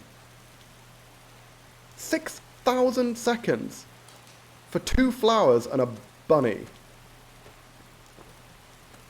Why is that so much stronger than everything else? That doesn't make any sense. I mean, I'll take it. It's convenient, undeniably. Might be worth resting until the day so I have decent lines of sight. But shit the bed, man. Why is it so good? It doesn't make any sense. Okay, whatever. Whatever, I'll take it. Don't look a gift rabbit in the mouth, I guess.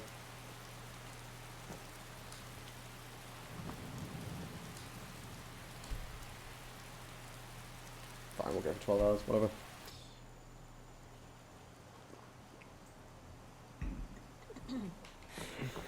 Dehydrated, freezing, well rested.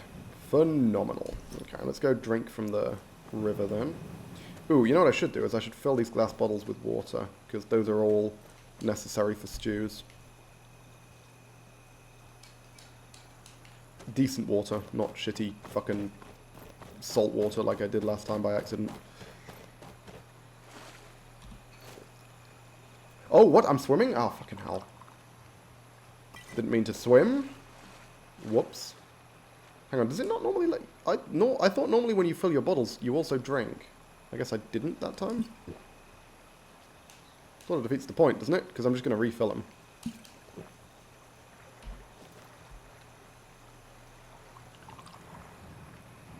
Okay.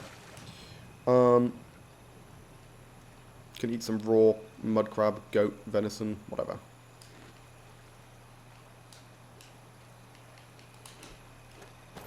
Wow, hang on, what? I was really fucking hungry, huh? Okay. Yeah, so let's go hunting wabbits.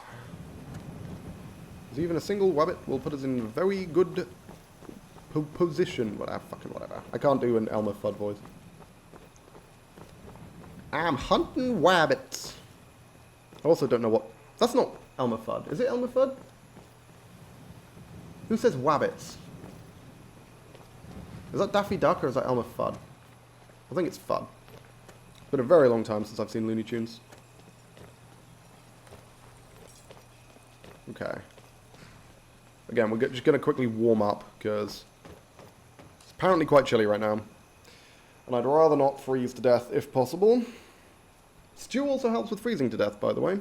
Keeps you warm for such a long time. I still cannot believe that lasts for 6,000 seconds. Even the stew that's made from a literal dragon heart only lasts 4,500. How long is 600 seconds? It's like, what, an hour and 40? Is that right? Because, I mean, 60 seconds is a minute, obviously. So it's 100 minutes. Yeah, it's an hour and 40. Jesus, whacked.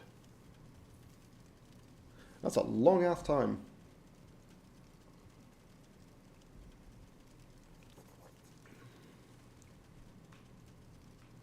Dry me off, warm me up, and then I'll be out of your hair. Look at all those dead rabbits. Look at all this shit. Imagine if I could steal this crap. Look at it. There's so much. There's so much dead rabbit. If only I didn't have the rule against stealing, I could make... Hang on, is that butter? Oh, no, that's soap. I could make so much rabbit stew. It would be incredible. But I don't. I have the rule, so... We have to harvest the rabbits ourselves. I might as well do that on the way. Again, I was going to go harvest the bear meat, but fuck that noise. Why would I bother harvesting bear meat and trying to track down carrots when rabbit meat gives me such a much more powerful effect.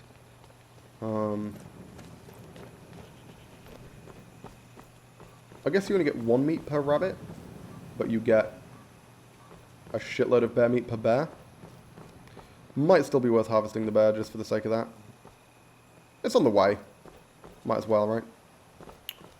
No particular reason to do otherwise. We'll just kill a couple of rabbits, and then I'm going to pop the apple cabbage stew. Because that way we do have the decent stamina regen for the long haul. Most crucially, it means walking doesn't deplete our stamina.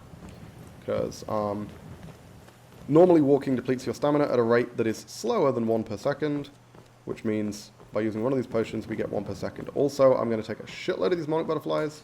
Because every single one of them gives me 2 powerful healing potions. And that seems pretty damn worthwhile. Okay, let's check. Which way is it to Markarth? This way, right? Yeah, because this is the route I was taking. I was planning on heading back to Markarth when I encountered the 2 saber cats and the bear, so... Hopefully the bear corpse is still there. It might have gone. Wouldn't be surprised if it had, actually, but...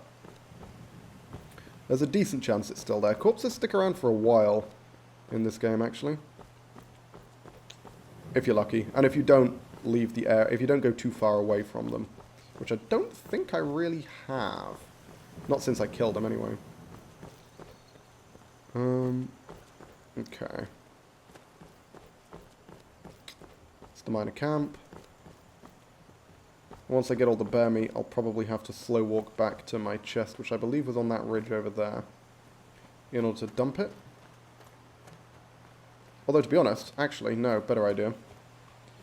What I can do, again, to save me the time and energy of this fucking long-ass slow walk, is I can just go and grab that chest right now. Because the chest weighs 25 in the inventory, I can just walk right up next to the bear, drop the chest next to the bear, and then we can deal with it there. I feel like that makes more sense. Ooh, hey. Oh, I've already picked it up. So many fucking Thalmor, man. Good God. I mean, I know we're close to Solitude, but Jesus. How many Thalmor random encounters am I expected to get? Hey, bud.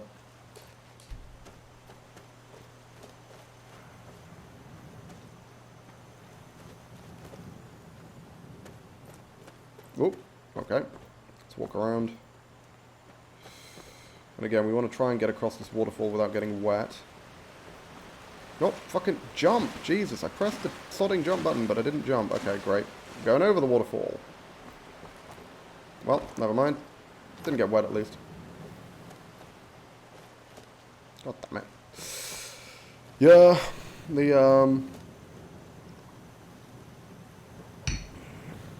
another one of the issues with the new physics engine is that it does make it harder to traverse things like waterfalls. Because again, you need to have momentum when you push yourself into the air in order to have momentum when you're in the air. Which is true of real life, but real life is shit. I wouldn't be playing Skyrim if I cared about real life. Apart from the other realism factors of Wildlander, which I actually think are great. But not this one specifically. This one specifically I hate. The other one is how dark everything is, which, to be honest, I don't even think is that realistic. It looks like the corpses have gone, by the way. Oh, what the fuck? There's a dude here. Huh? Is this guy always here? Interesting. Yeah, I'll take it. That'll probably break down into leather strips or something. Did I dispose of the bear corpse? Or is the bear corpse just despawned? Either way, it's not here. Which is a shame. But we can move on. Again, rabbit is what we're really, really keeping our eyes open for, because a single rabbit gets us an insane amount of stamina regen.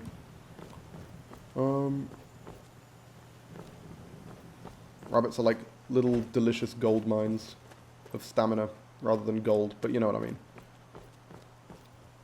Shouldn't be pushing rabbit meat as this big positive. Rabbit meat's really bad for you from what I've heard. Oh, well, it's not bad for you, but it's like not good for you either.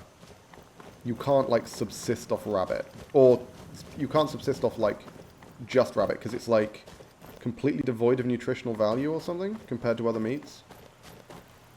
Give me, can I have your pelt, please? Thank you. Oh shit, that's gonna tank the duration on my fucking, oh whatever, fine. Yeah, my stew's gonna wear off. Hey, skinning skill improved. Amazing. That's exactly what I was hoping to see. Gonna need to keep moving now because I do want to make the trek with the stew still active if possible. But I just burned through most of the duration, which I should have really thought about. I guess the first rabbit I find, the same thing would have happened. But hopefully the idea is then I can find a cooking pot and make another rabbit stew. Maybe I should make my way to Markarth. Yeah, I think actually, next rabbit I find, I'll kill it and just pick it up. I can skin it some other time. Actually, no I can't. Why am I so fucking over-encumbered? What? What am I carrying around that's over-encumbering me this much? Have I still got like a load of ingots? Not really. Huh? Why am I so heavy? Oh, studded cuirass. Partly? But even, no, even that. Hang on. Genuinely. Why am I this over-encumbered? Tent. Because even with the tent, I was down at like 80. Oh, I'm still holding the cooking chest. That's why. Okay. I figured it out, guys. Yeah, you can just go here. There we go. Thank you. And actually, I'll dump the stuff I forgot to dump before.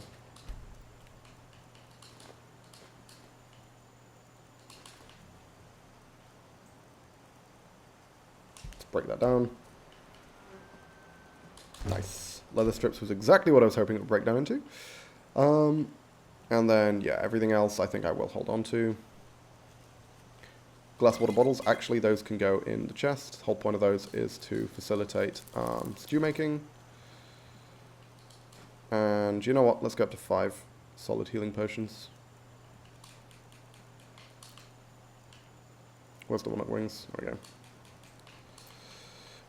Do I have the mortar and pestle in my inventory? No, I probably should.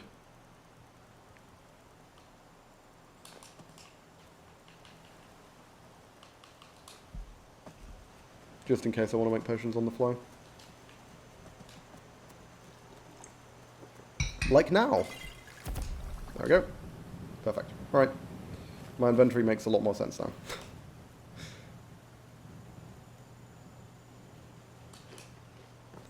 I don't have a lot of food. Did I just dump a lot of food, or am I stupid? What's going on?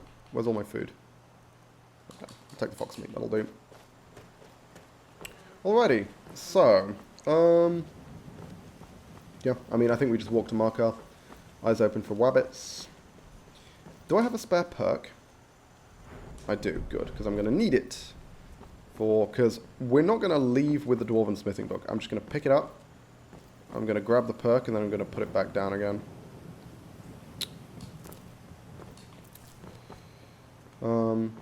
I feel like that's the sensible thing to do.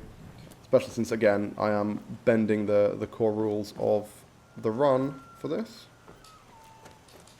I think this is the only book that I'll need to, because the Orcish Smithing Book's easy to obtain. Ebony and Glass aren't easy to obtain, but, I mean, they're not supposed to be, so that's just fine. Oh, what the fuck? Okay. Hopefully, Magician Vigdis is not actually a spellcaster. And that's just like a name. Because there's no spells flying over my head, which would be my concern. Jesus. Triple ambush by what look like fairly dangerous looking bandits. These guys aren't pushovers. Shit, this is not a good position to be in. I'm not happy about the motherfucker with the crossbow, that's for damn sure. And I'm really not happy about the fact that my stew's about to wear off. Okay, and the motherfucker with the crossbow is a good shot, it seems. Alright, so here's what we're going to do. We're going to go with the mediocre damage health poison. Because apparently Magician Vigdis, not super high level. Oh, cross-eyed Henrik though. Higher level than I'd hoped. Should have gone with the better poison. And that healing potion, not entirely happy about that either. Okay, so which one's Henrik? Is Henrik the front one? Yeah. Looks like. Okay, we need the we need the better poison. Fuck it. Oh, hang on. I need to pop a stamina potion because my stamina's running down. For some reason, I was thinking I had... Fucking hell. Over the edge, over the edge. Thank you. I was thinking that I had meat active, which of course I don't. You should have stayed in your precious forests, elf. Got him. Whew! That needed to be a kill, otherwise I was fucking dead. Jesus Christ. Okay, that was interesting. That dodge, yeah, dodge was rough. Holy shit. Well, I mean, if I want stuff to break down, these motherfuckers have it. Let's go deal with the third one, the crossbow one. Because the crossbow one might be really scary as well. But I am stealth. Okay, yeah. See, this is the problem I have with this staff bullshit. I'll just try and ignore it for now. Because I have a situation I need to deal with. I have never just been randomly ambushed by bandits on the road like that. I've run into bandits trying to ambush from, like, another direction. But, you know. Jesus Christ. Yeah, that could have been very nasty. Oh, hang on, there's people coming down. Have they killed the bandit? Because that would be convenient. If they've already run into the crossbow guy and killed him. Because that looks like an Imperial patrol, right?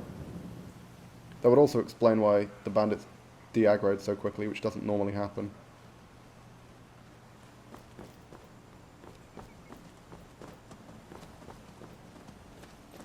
Will also explain why there's only one of them. Help? Oh, it's a wolf. Dude, chill. It's a fucking wolf. I mean, hey, if you kill the wolf for me, that's fine. Hey, nice. That's another body to loot. Seriously, where's the fucking crossbow guy? Oh, there he is. Oh my god, they just got past him. They didn't kill him or anything. I ran a long way, I didn't realize. And I'm out of my good healing poison. Good healing poisons? What the fuck is wrong with me? My good poisons. Health poisons is what I was trying to say. Where the fuck is he? Oh, that shit. Noticed me immediately. Okay, that's a problem. Crossbow's real slow. Just try not to get hit by the crossbow and we'll be able to win on the next shot because we should be able to loose and fire faster than he can crossbow. Okay, whoops. Nice.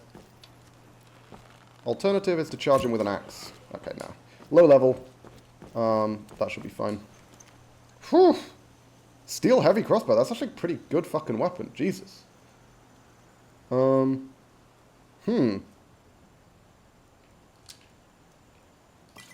know, an alternative strat to what I've been doing is to keep a crossbow around with me and just fire it off once and then switch to a different weapon. Because reloading a crossbow is never worth it. Are you allowed to go crossbow? Yeah, crossbow's fine. Because crossbow's good, but yeah, I could fire one bolt and then switch to a different weapon, which is a very valid option, by the way, because Imperial Heavy Bow, they do similar damage. In fact, this does more damage than a shot from a crossbow, but the shot from the crossbow comes off immediately, right? You just pull out, if you load the crossbow ahead of time, you pull it out, fire it once, and then switch to the... I do have a bit of a delay, sorry, that's fine. No, it's not fine. Fuck you. Fuck you, Waz. You're not allowed to have a delay. You need to respond to everything I say the instant I say it. That's the only thing that is permitted. Oh shit, there's more of them. Never fucking mind. Okay. I spoke too soon. And by spoke, I mean... I kind of started acting too soon. Oh! It's this encounter. They just ambushed me before I got to the chest. Okay, I am familiar with this encounter. I know what this is. But holy shit. Damn, there's a lot of stuff. The corpses further down are more important, so I'm going to go loot those first, I think. But hey. Yeah, because these guys just have fairly basic stuff that I'm not super fussed about. Whereas the guys down there had some pretty fucking rare components. There was some dwarven shit there. There was some orcish shit. Like, I'm going to be able to break all that down. And that is going to be very, very worth it. Again, did have to burn one of my best poisons for it, but hey. At least I didn't fucking die.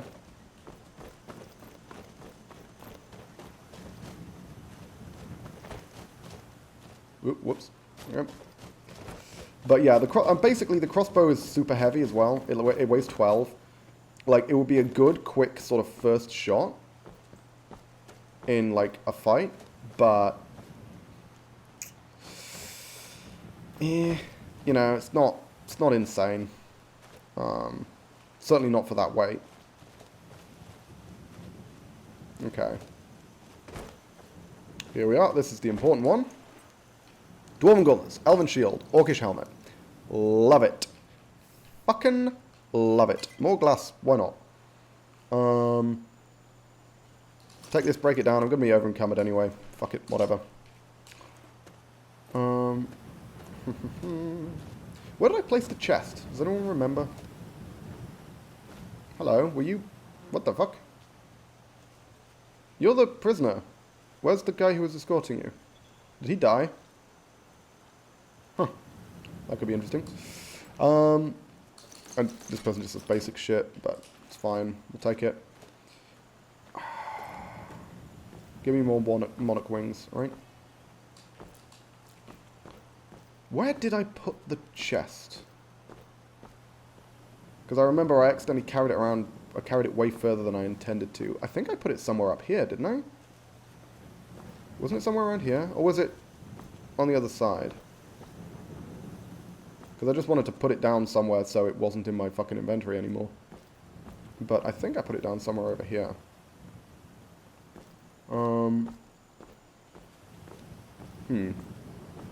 Also couldn't tell. Wildlander changes the environment enough that it gets tough to identify locations at times. Yeah, I just don't remember if I placed it before this bridge or after the bridge. Bear in mind I didn't actually cross the bridge.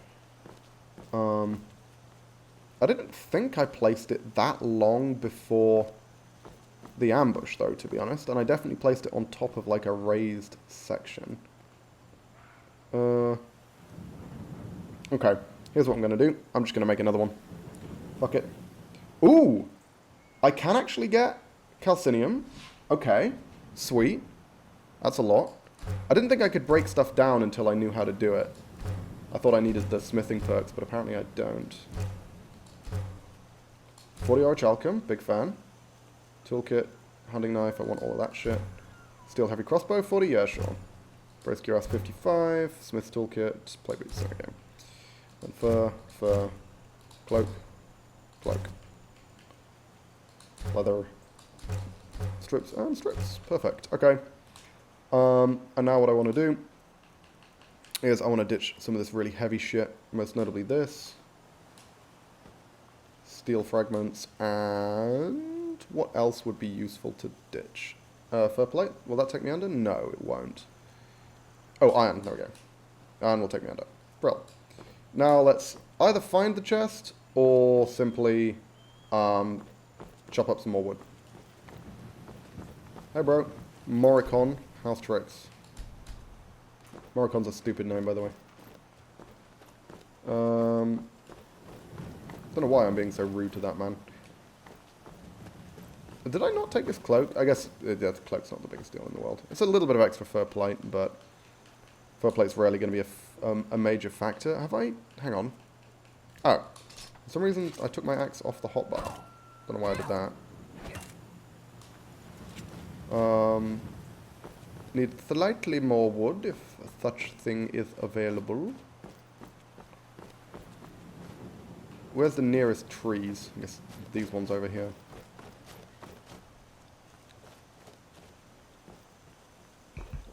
Oh yeah, and somebody please yell if you see a rabbit, because as soon as we get one rabbit, realistically, we're set for life. Because 6,000 seconds, hour 40 minutes, I suspect we'll be able to find at least one rabbit per hour 40 minutes of gameplay. Obviously, some of that will be taken up with, like, sleeping and skinning animals and all this other stuff. But even then, that's an insane period of time for an effect to last. Ooh, can we get up to it? Yes, we can barely get up to it. Nice. 1 and 2. Nice. There we go. Brill. Let's go make a chest. Hi, what's up? Hey, Benico. Good to see you. Hola. For some reason I thought you had to go, Mark. I got a bit confused. When your message suddenly popped up, I was like, oh my god, you're here. But no, it was Muchie who went, wasn't it? Okay. Oh, hey, is this Quicksilver? No, that's iron. Shame. Iron always looks like Quicksilver from a distance. But Quicksilver doesn't have those little red bits in. Where did I leave? Ah, here we are. Here are my fragments. Let's get over encumbered. We just make a chest. Dump it here. I want to find a flat surface to place it on. But honestly, I mean, the fucking... Let's be real. The goddamn game is going to place it in a stupid position regardless, so... It's not that big of a deal if it ends up somewhere flat. There's going to be so many... This place is just going to be littered with random chests that I've made. Oh, I hate it when the chest spawns behind me and just starts pushing me forwards. It's really stupid. There we go. Perfect. And we can dump all this. This is really good stuff. Getting that much, like 2 orcish ingots, the equivalent of 2 orcish ingots, a dwarven ingot. Obviously, we need way more than 1 dwarven ingot to get a dwarven bow. But beyond that, like, I mean, 1 is a good start, basically. What's your main mission right now? So, if you mean main mission with the run in general, the rules of the run are: we start in a random location as a hunter with a bow and a bunch of stuff.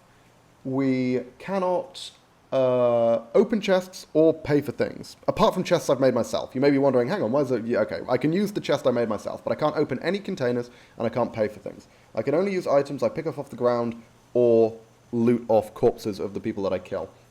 I can't steal either. And the end game goal is to get a dragon. If you mean my main mission at this particular moment in time, I am currently making my way to Markarth so that I can attempt to get the Dwarven Smithing Book to get access to Dwarven Smithing, because my smithing's hit 25. I am waiving the rule, in the case of the Dwemer Smithing Book, that will allow me to steal it, because the non-theft, non-purchase Dwarven Smithing Books are actually really tricky to get to. Much harder to get to than basically any of the other smithing books short of ebony and glass. So, yeah. That's the overall plan, is we're going to get Dwarven Smithing. And yeah, I am allowed to steal the Dwarven Smithing Book. That's the modification to the rules that I'm introducing for this particular one. Because otherwise, it would just be such a gargantuan pain in the ass. And because Dwarven Smithing is fundamental to the heavy smithing tree, it's not like I can just skip it or ignore it, you know? Because if I want to get Orcish, for example, or Nordic, I still need Dwarven for both of those. But yeah, I mean, a couple more fights like that, and I'll be dead because I don't have any poisons left. Shit. I was going to say, a couple more fights like that, and I'll have enough Dwarven metal to actually make a Dwarven bow once I get access to the book. But no, I fucking won't, because the only reason I was able to kill that guy in the super heavy armor was because of my poison, which I only had 1 of. So, oh well, I guess I'm going to need to make some more poisons. I need to find a load more Nirnroot, because that was a Nirnroot poison. Ah, shit, my stamina's completely out. I was like, I swear I'm walking slower than I should be. Yeah, because I'm out of fucking stamina, because the stew wore off. Again, we need to find a rabbit as soon as humanly possible. And then also a cooking pot after we find the rabbit, I guess.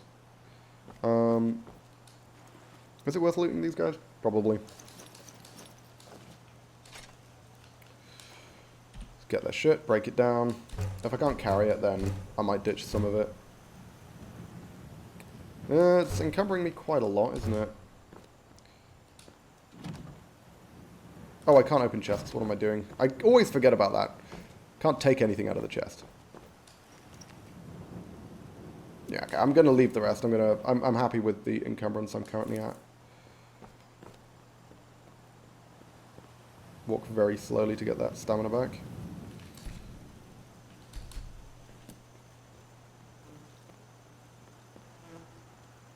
Fucking bee. Actually, speaking of bees, that's a huge priority. Honeycomb. We need honeycomb. We need to find some sodding bees. Because honeycomb is so broken in this game. It makes genuinely insane stamina potions. Never played Skyrim, but it seems good. It is a ton of fun, I will say that.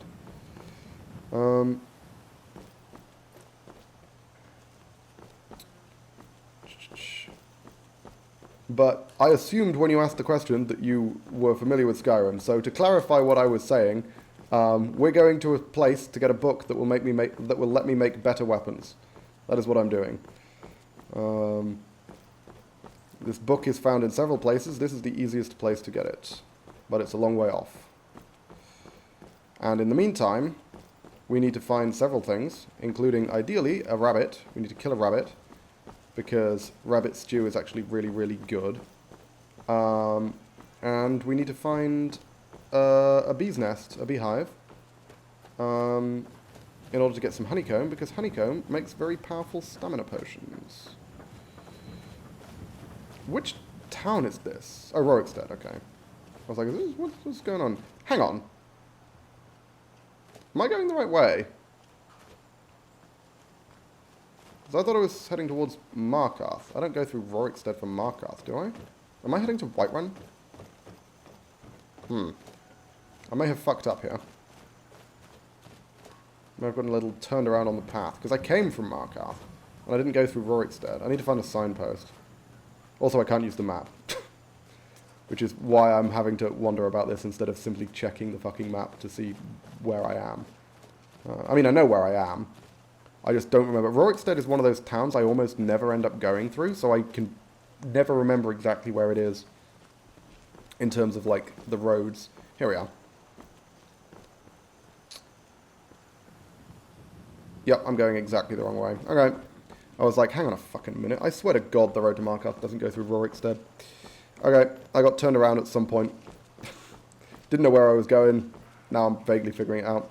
I should be taking these blue butterflies as well, because they're like hanging moss. They combo with blue mountain flower. At least I'm pretty sure they do. Means we can dump all this stuff in the chest when we walk past it. That works out, I guess. And of course, going cross-country is basically completely off-limits, because I'm not using the compass. I'm not using the map. If I try and go cross-country, I'll have no fucking clue where I'm going to end up. I know where I am, Copium. There's the path to Markarth to the south. We can't help but mark it's funnier. I mean, I guess there is a path to Markarth. But I'm going to follow the signs. Signs tell me this way.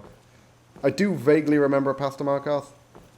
I don't normally bother following the paths, because I can just, you know, walk east, or west, rather. Not east, Jesus Christ, that wouldn't take me to Markarth. But, yeah, slow walk. Just get that stamina back. Again, I just need to find a fucking rabbit. Can you just give me a sodding rabbit? I just want to kill a rabbit. Is that too much to ask? One rabbit, and suddenly I'd have, like, infinite stamina. We'd be gold. But no, you can't give me even a single fucking rabbit, can you, game? Rude. Very, very rude. I'm going to need to find another fork. Where did I deviate? Because I must have just taken a wrong turning. Because I came to Dragonbridge from Markarth. So, this road was signposted to Markarth at some point. I must just have skipped the part where the actual Markarth road branches off. Where did I leave that fucking chest? Does anyone remember? It was like halfway up a slope. Was it next to the dead guys? I think it was further down from the dead guys, right? I think it was next to the other dead guys. Yeah, it must have been. Hey, here's the Markarth path. So, let's venture slightly further down in order to dump stuff in the chest, and then we can head back up and actually follow the correct path to Markarth. I'm getting a lot of butterflies, though. Like, if I get a decent number of blue butterfly wings, I can actually get a solid chunk of alchemy experience from that. Thanks to the combo with Blue Mountain Flower, which I have, obviously, an insane amount of, because it's fucking Blue Mountain Flower. It's everywhere.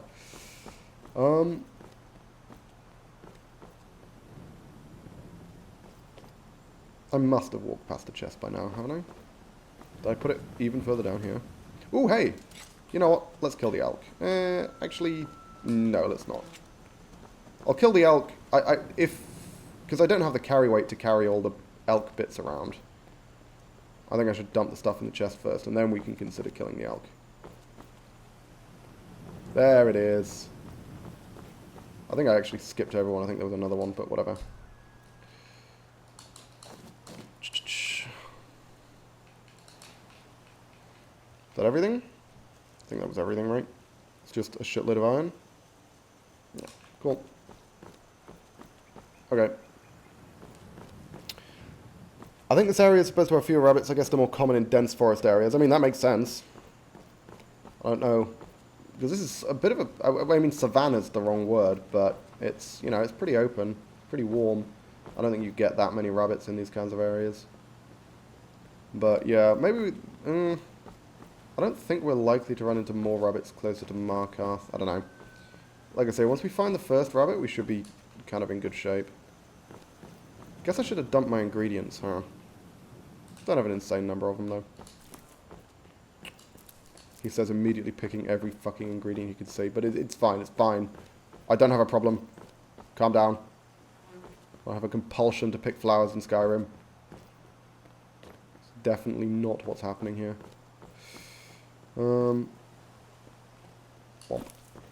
Okay.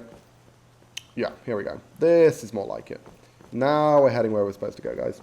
It's all going well. It's all going fine. We're gold, we're gold. Yeah, so I'm trying to think. On the way to Markarth, I'm going to want to pick a shitload of hanging moss, and then also... Do I want to take out Kolskegger on the way? It's probably worthwhile, right? Just so Kolskegger's clear, because we are going to want to do a hanging moss sweep at some point.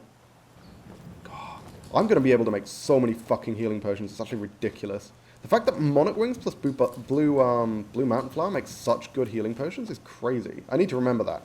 I'm sure I knew that last time, but I always forget about it. Rift has very sparse vegetation, might be little to no rabbits there. Yeah, not great, is it? The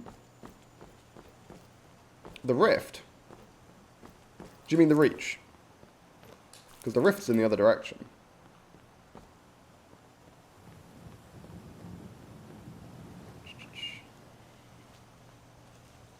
Here.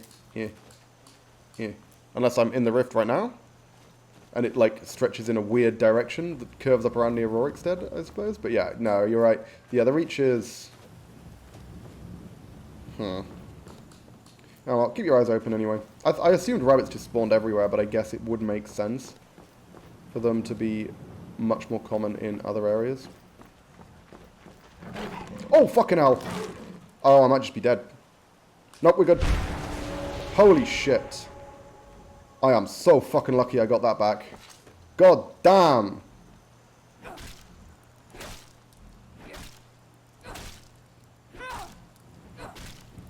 Well, that effect has saved my life a few times now. Jesus fucking Christ. Alright. Guess we're skinning a saber cat. Let's go chop some wood first. Because I'm going to make another chest.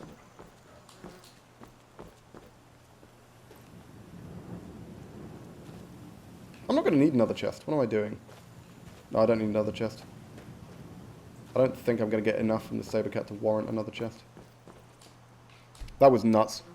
Poor cat was just cat loafing with crossed front paws and you beat him to death. Yup. It's his own fucking fault for attacking me. He's the one who started this shit. Not me, right? I accept no responsibility.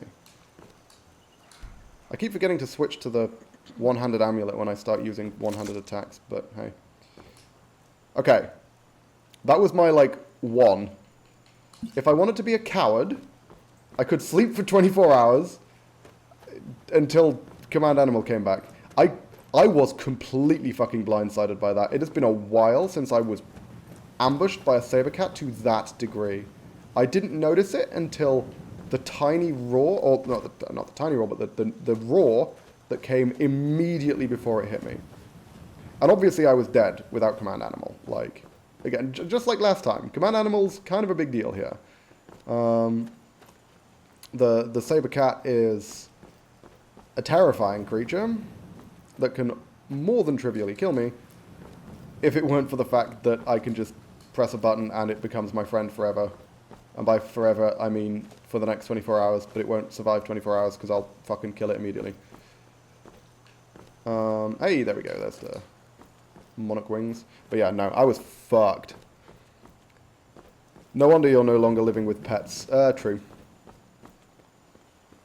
Fly into a murderous rage now whenever I see a cat. Any kind of cat, even a house cat. It's a horrible affliction. Well, horrible for the cat, at least. I don't want to have to go past this. Can I not go around somehow? How did I get around last time? Because there's quite a few Forsworn here, and they ain't, you know, they ain't fucking around. I think I can make my way along here. We can do a little bit of parkour. Again, the new physics system might bugger me, but... okay, we're doing alright, we're doing alright. I think we can get up here. Like this. Don't have to do too much jumping. Okay, we're good. And again, I just have to hope that I don't get anywhere near a fucking saber cat. For the next 24 hours. That's going to be interesting. We can rest up properly once I get to Markarth.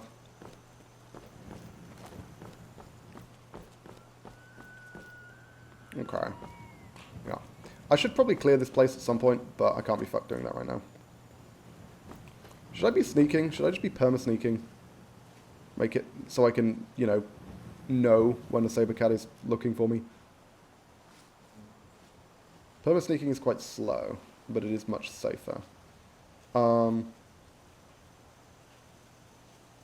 the Imperial camp, isn't it? Can make my way down there. Didn't I have a chest set up in the Imperial camp? I think I did, right? Should probably go dump my excess in there. Did I get anything from the saber cat that I don't know what it does? No. Cool.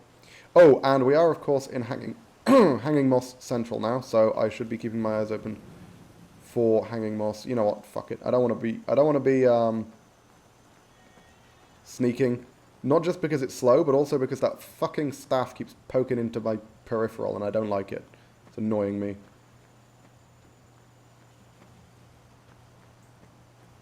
Could try fixing it again, but I do remember fixing it last time didn't actually work. There's like a way to remove it.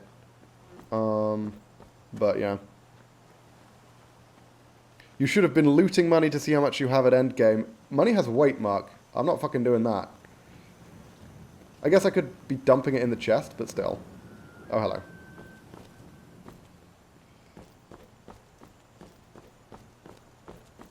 Hoggos. Hey, cooking pot. That is an opportunity to cook up a rabbit if I can find one. This is my chest, right? Yep. Perfect. Okay. Saber cap pelt. Some other stuff. Some other stuff. What's weighing me down? Oh, it's all of this.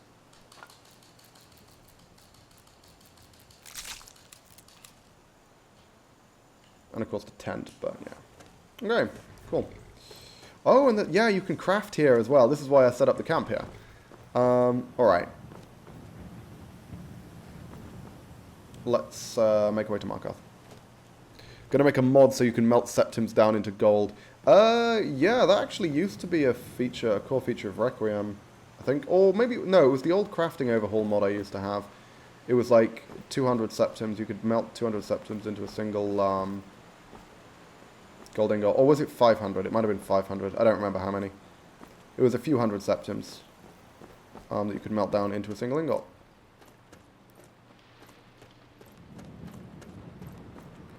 Gonna try and get across the river without having to swim, because I don't like getting wet. Actually, you know what? Fuck it. It's warm. I'll take a cool dip in the river. What about these dragonflies? Give me dragonflies. Come on. Come on, you fuck. Come back here. Sodding dartwings. Don't care too much about grabbing a salmon. Okay. Unfortunately, I have already been this way, so all the hanging moss, I think, has been looted. Is that hanging moss? Hey, I think it is. Nice. Spoke too soon. Juniper's good. What else does damage to stamina regen? Because I remember there was a combo with Juniper as well.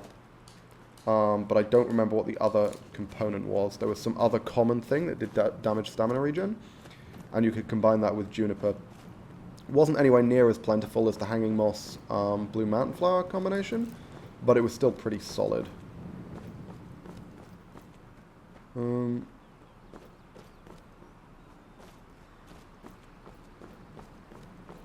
Trying to think what even does damage stamina regen. Other than Juniper, obviously. I think Wasn't Spider Eggs, was it? No, Spider Eggs combined with Blue Man Flower. They're Magicka regen, right? No, I don't remember what it was, unfortunately. Damn Stam Reg. It is broad daylight, which means any amount of exploring in Forsworn territory is going to be potentially dangerous. Oh, here we are. We're at Carthwaston, though. That should be fine. So Kolskegg's just up the road, eh? Well, plan was to deal with Kolskegger. I don't like approaching from this direction. I want to approach from across the bridge so I can take out the archer first. Because the archer is the problem. The problem foe. And I don't particularly fancy fighting any of the melee boys while the archer's pelting me from a distance. Because the problem is a single hit will significantly reduce my movement speed. And that ain't good.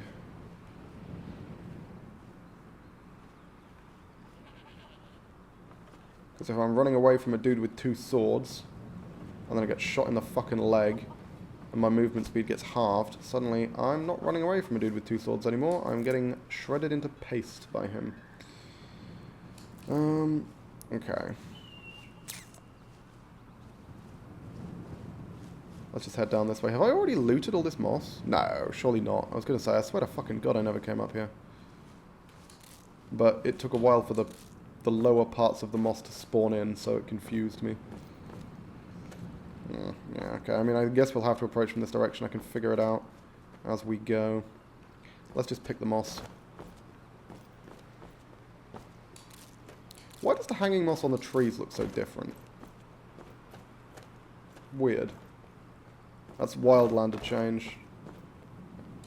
They changed the sprite for the hanging moss, but it looks like they didn't change the sprite on the trees. I mean, the coloration's brighter, but it looks like it's the same shape. Whereas the hanging moss that you find on, like, rocks and walls and things, now does have quite a distinct shape. This stuff, see? Well, this looks quite different to the stuff on the trees. And you're left with those weird, like, 3 prongs after you pick it. Whereas the tree moss, you're not. Bizarre choice, whatever. Hey, look at that mud crab just drifting down the river. He's clearly having a good time. Okay. Yeah. Yeah, not sure how happy I am approaching Kolskegger from this direction, especially given how little poison I've got. I've only got a few. Did I just not pick this? Wow, I'm blind. Yeah, I've only got, like, 1 decent poison left, right? Oh, no, 2. Okay, it's not the worst. Thought I only had the 1. 2 is a bit more manageable. Because bear in mind, with 1, I can easily miss, right? That's kind of the problem. I guess that would be a cool thing to have a crossbow for. To have a crossbow which has poison on it, so I can just pull it out and, like, baff a quick shot down the road. Because, obviously, I have the buff, which means poison lasts for multiple shots, but if I have it on my main weapon, well, that's going to get used up first 2 attacks I perform. Whereas if I have it on a side weapon, I can just, you know, switch it in, switch it out when I actually want to use the poison. Okay. I don't think it's worth it, though. The extra carry weight for a fucking heavy crossbow. I mean, that steel heavy crossbow weighed, like, what, 12? And that's a hell of a lot. Okay, so this is good. If I'm approaching Kolskegger with a random NPC with me, I'm a lot more confident about my chances.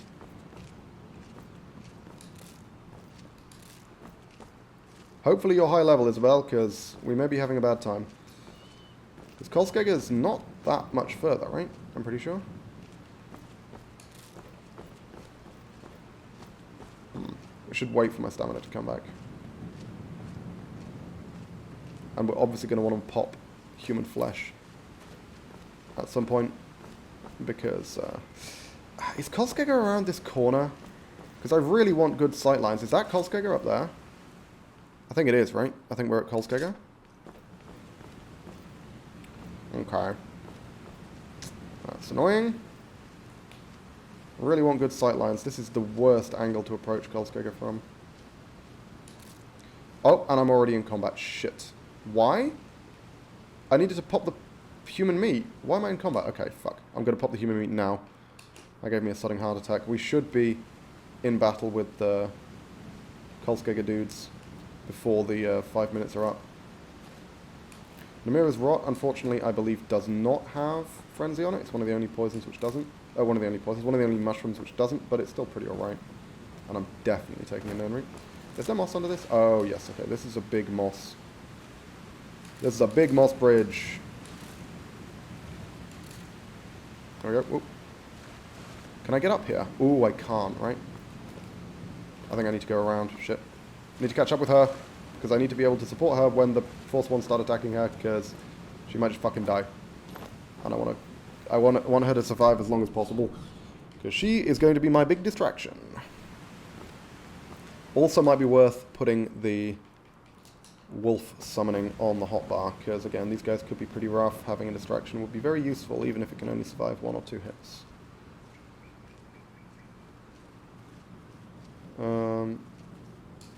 More moss, which I haven't picked. More moss up here as well. I think she's going to be getting into the fight with Kolskega pretty damn soon, though, so I should probably hurry and catch up. Yep, here we are. Shoot her, shoot her. Oh, you fuckers. Oh my god, she's terrible. She's useless. She's useless. Fuck, there's the archer. God damn it. Okay, that was like worst case scenario. She just straight up fucking died. Like, immediately. She provided no resistance. Oh, shit, that's the archer. Hang on, what the fuck? Oh, there's the dude who was following me. Okay. Wait for the archer's next shot. Shoot. There we go. Move. Oh, fucking hell, that was a good shot. Okay, I'm going to send the wolf in.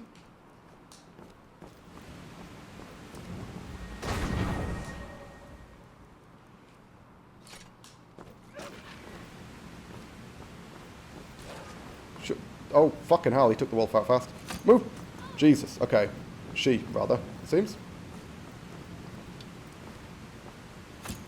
Oh, fucking hell. Bounced off the sodding stone. Okay, I need to let her shoot. And then do it myself. Got her. Whew, fuck me sideways, man. We're good, we're good. We got through the tough part. There's only one Forsworn left, and it shouldn't be an archer.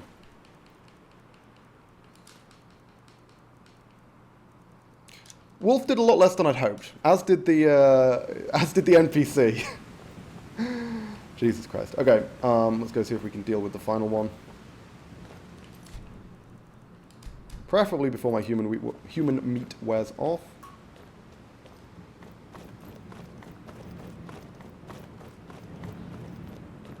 I'll come back and pick up, like, extra hanging moss another time.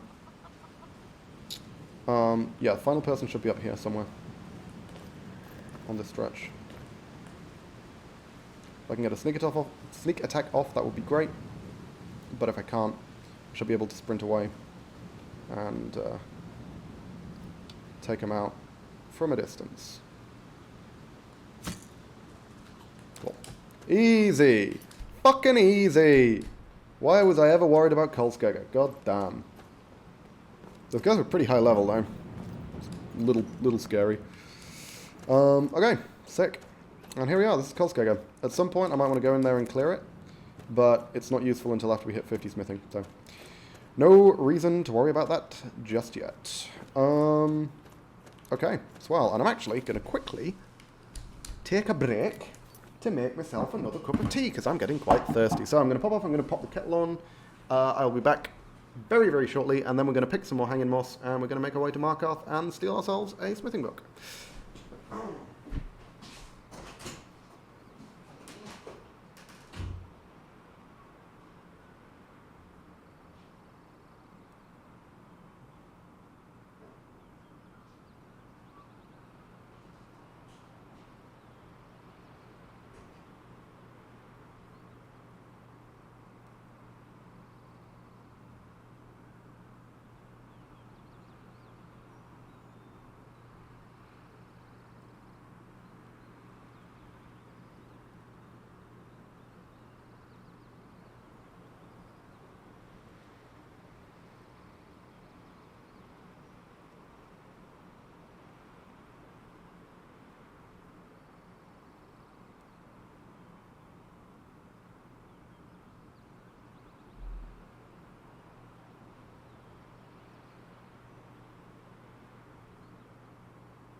There we go. Okay. Let's go pick some motherfucking moss. I could loot these guys, break their gear down, probably give me fur. I think I'd rather fill my inventory up with the moss. Do need to be a little careful about walking downhill. If I step too far forwards, my momentum will carry me into the fucking ground. What does this person have? Oh my god, are you kidding me? Holy shit. I'll take it. And some steel. Yeah, you know what? I'll have the steel as well. Fuck it. Why not? Damn.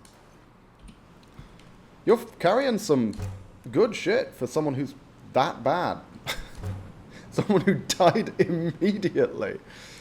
It was... Honestly, your performance was woeful. Okay. Do I want to make another fucking chest? Let's make another fucking chest. Jesus. Okay, fine. Let's just make another chest and dump all the fucking shit. Because I want to get more hanging moss. And it'll save me time. Oh yeah, I should drop some of this crap. So I can actually carry the required... what's it called? The required wood to make a chest. You friendly? Yeah, it looks friendly. Oh, have I? What? What the? What? Have I already harvested this shit? When? When? No, I can't have done. I've never gotten that close to Kolskegger in this run. 100%. What the fuck?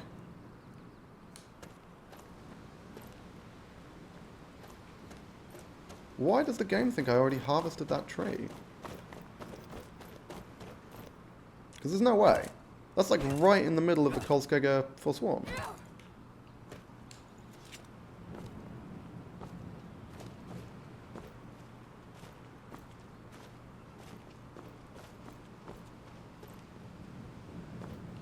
Where did I drop my fragments? There it is. Okay, cool. I'll pop a chest over here next to Kolskegger, which is going to be very useful when it comes to actually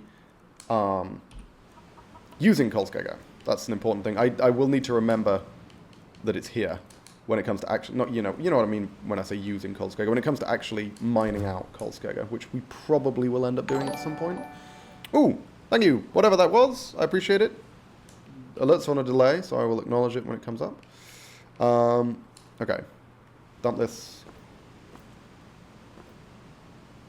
Place? Can we place it on the ground, please? Thank you. I didn't actually see what that was. That's annoying. Don't know how to check. So whatever that was, I didn't see what that was. I assume it was a follow. Whoever just followed me, thank you. Have I got alerts turned on? Actually, I don't even know that I do. It made a noise, but I don't know if the visual is on. Notifications? Yeah, it should be. Okay.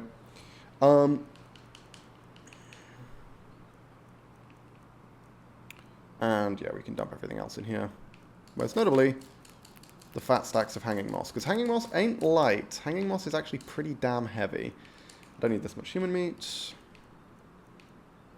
Human meat also not particularly light. Is that the lot? Yeah, it's a lot. Okay. Cool. Let's go loot some more moss. And also blue mountain flower since it's here. Let's not go flinging myself off a cliff to get it though.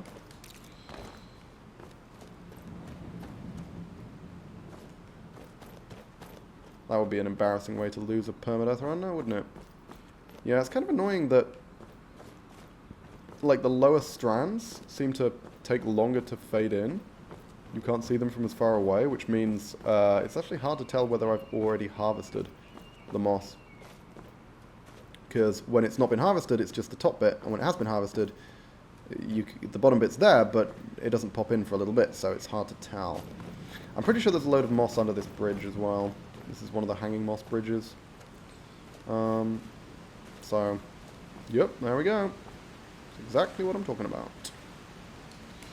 Whoops. Okay, so we need to be careful not to go over the waterfall, because that is genuinely a real danger here.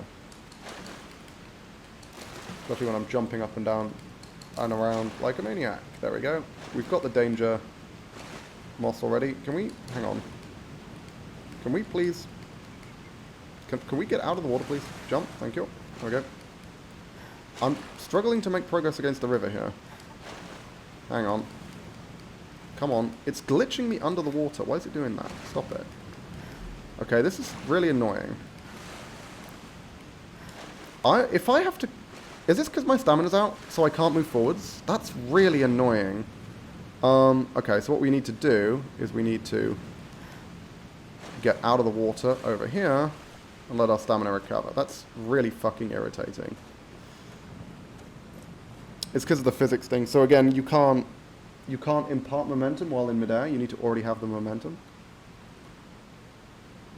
So in order to swim against the stream, I need stamina, basically. Okay,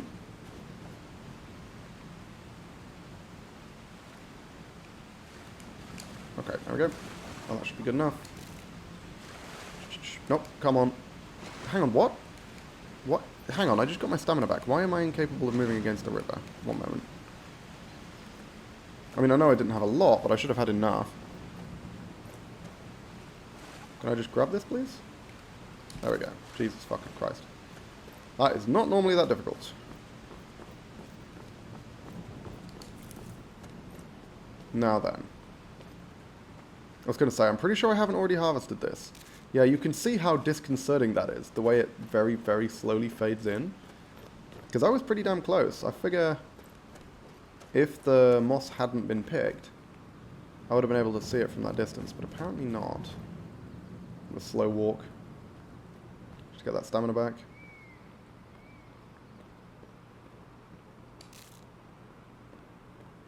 Because we're going to need to be jumping around to get some of this moss, I think. Oop. It's definitely moss here. Grab some juniper, because why the... Hello, can I grab the juniper, please? Oh, fucking hell. Surprisingly difficult to look at a tree when it's a very thin tree. No, nothing of note there. Don't think there's any more moss on that. Okay. We're just going to very slowly make our way around to Markarth, picking as much moss as we can get. That's not moss. This always throws me off. That's just ivy. Very easy to mistake moss for ivy in this game. Or ivy for moss, rather.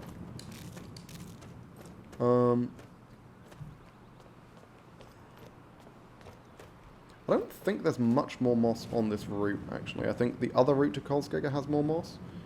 But I think, if I remember rightly, there's a surprising lack of moss on this particular stretch. We're doing okay on moss, though, so I'm not too fussed about it.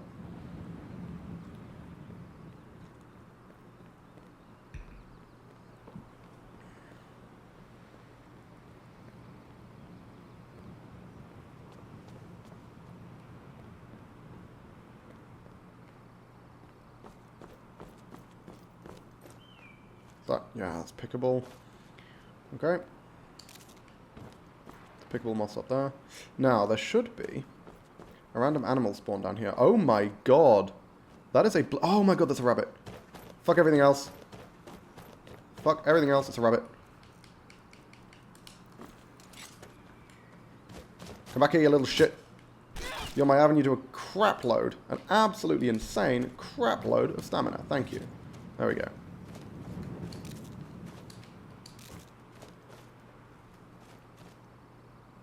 It's a goat. Don't much care for the goat. We're gonna, I think we'll leave the moss hunt there. Or, well, we're not gonna go further down this path in search of moss is what I mean. We're gonna keep grabbing the moss on the way to Markarth, but we're not gonna deviate the way we have been. Why is my stamina regenerating? I'm walking at full speed, it shouldn't regenerate. Are you gonna attack me? No, good. Random mercenary, I think. Most likely what that was. Pretty sure I've already got most of the Nern route from this area, so I can't benefit in that sense. But, where can I get Imp Stool? Where's a good location for Imp Stool? Imp Stool is frequently found in, like...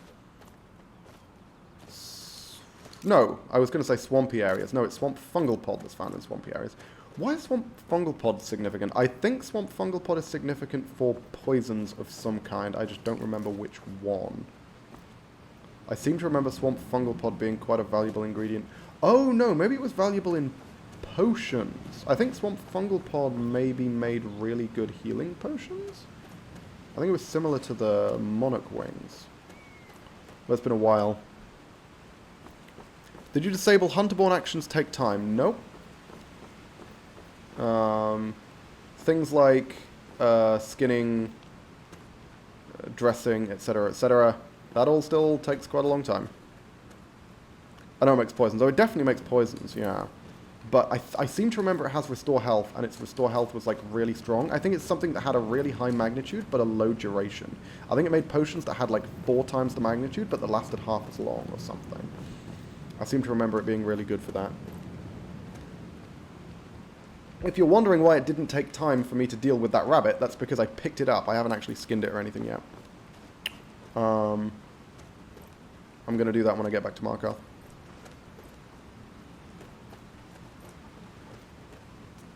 I don't think you can skin rabbits, actually. That was a bad example. But, you know, you, like, harvested it or whatever.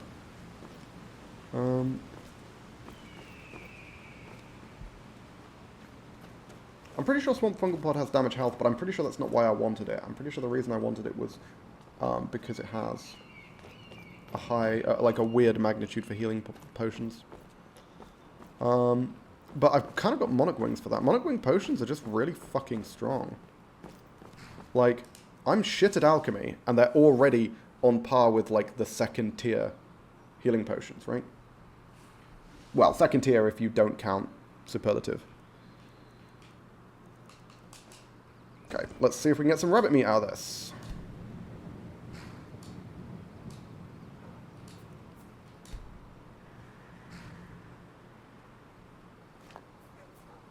Two raw rabbit meat. So that is 12,000 seconds. God damn. That's a lot of stamina.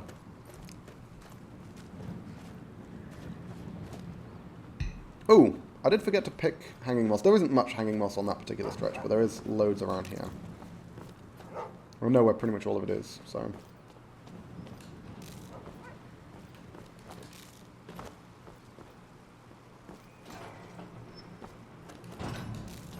What was that? Did someone enter? I guess someone must have entered.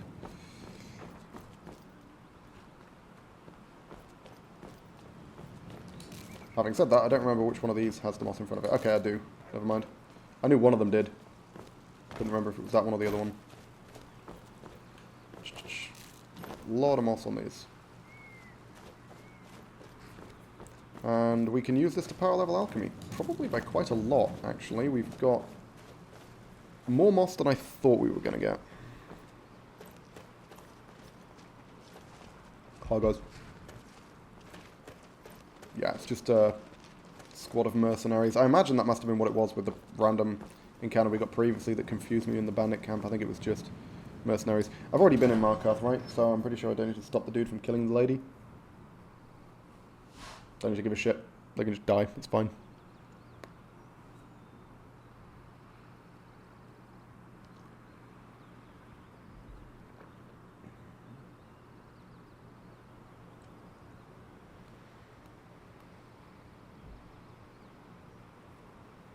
Markarth's going to take a while to load, always does. I mean, cities in general do in Wildlander.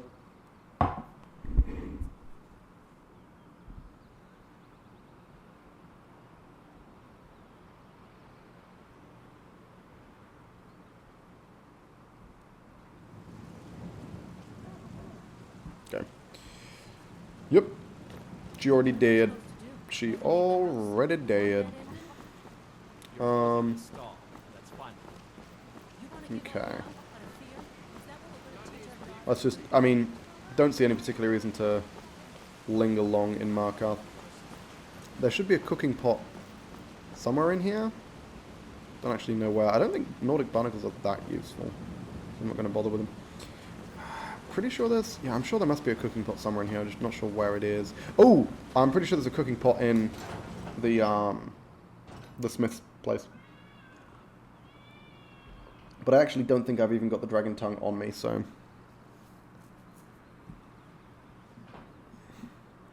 It's not like I can make the stews right now.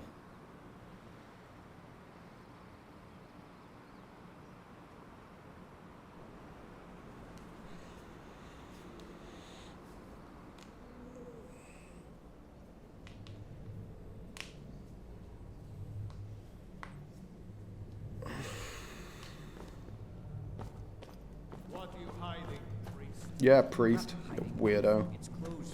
Unfortunately, nothing I can do about that quest. As much as I would love the Ring of Namira, there's no way we can take on Draugr.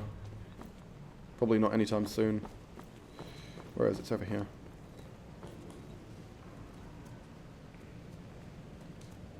You saw nothing.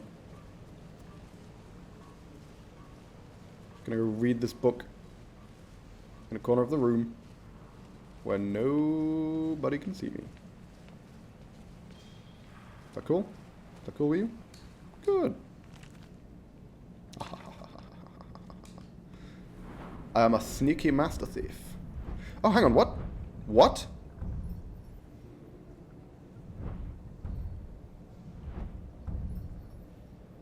Okay, hang on. I think I may have forgotten to turn on the thing which makes perks require books.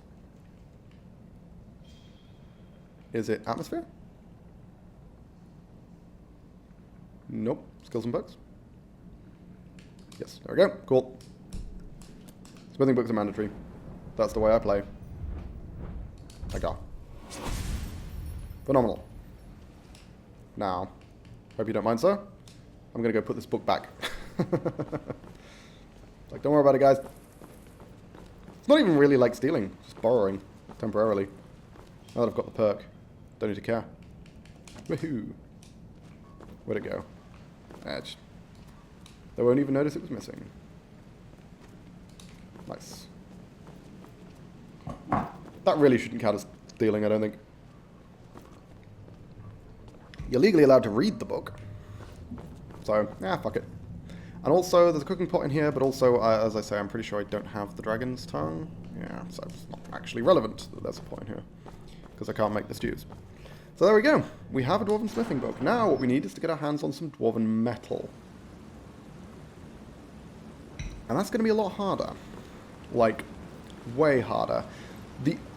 Do I still need fucking fire salts to make dwarven metal? This is my question. Because previously in Requiem, you needed fire salts and gold ingots to make dwarven metal. Like, it was really fucking hard to make. If that's still the case, that's going to be a problem. If not, we're going to be in decent shape. It just feels so unnecessary. It's weird, because I think the reason why is that dwarven metal is actually... Dwarven stuff, I think, is usually better than Orcish, despite the fact that Dwarven is available earlier. I don't know why they don't just switch the order. Because, like, Dwarvish armor blocks more damage, Orcish weapons deal more damage. Sorry, Dwarven weapons deal more damage than Orcish. Like, I'm pretty sure that's the way it works. Which I think is the reason why they tried to balance it by making Dwarven metal harder to get. Because Dwarven metal is fucking trivial to get in the base game. Like, you can melt down, like, every chest you ever open in a Dwemer Ruin has, like, 50 Dwarven metal in it or something. So they decided to balance that by adding an extra component you need for Dwarven metal, which was called Dwarven powder. But the problem with Dwarven powder was that they made it punitively difficult to create. You get 15 Dwarven powder, which is good. That's enough to make 15 ingots from a combination of 1 Dwarven oil, 1 gold ingot, and 1 fire salts, which just... I mean, certainly if you're not buying or selling things, that 1 fire salts is kind of a big fucking deal, you know? And gold ingots aren't super easy to come by either, unless you're, you know, planning on clearing out Kolskegger Mine. So, yeah. Can I get wood from juniper trees? I would guess no, but...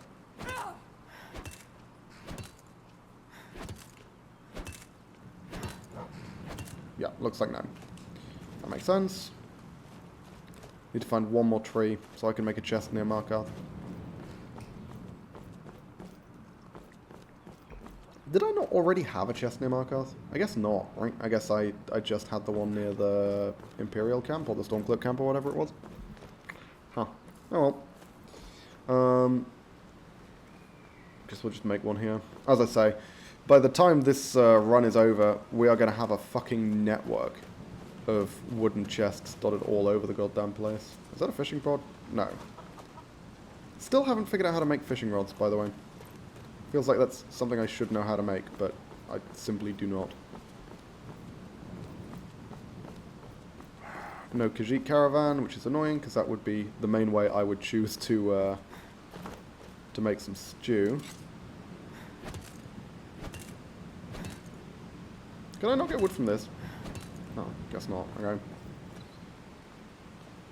I have to get it from the tree. And then, yeah, we'll go up and put the chest right next to Markarth. Ooh, egg.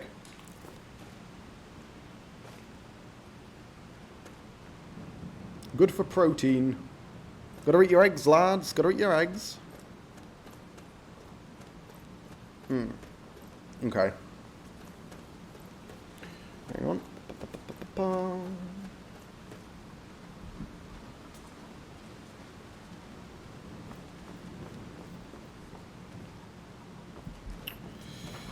Right, yeah, I feel like...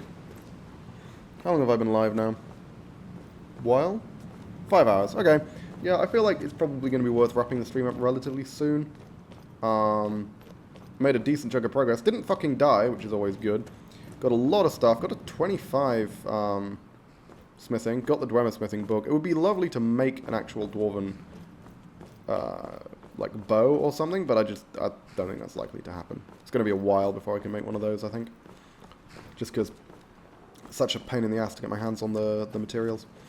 There's going to be a few Dwemer runes around here. It might be worth checking them out. But, yeah, I feel like before I... Hang on. Did I not... Have I not harvested that hanging moss? Looks like I haven't.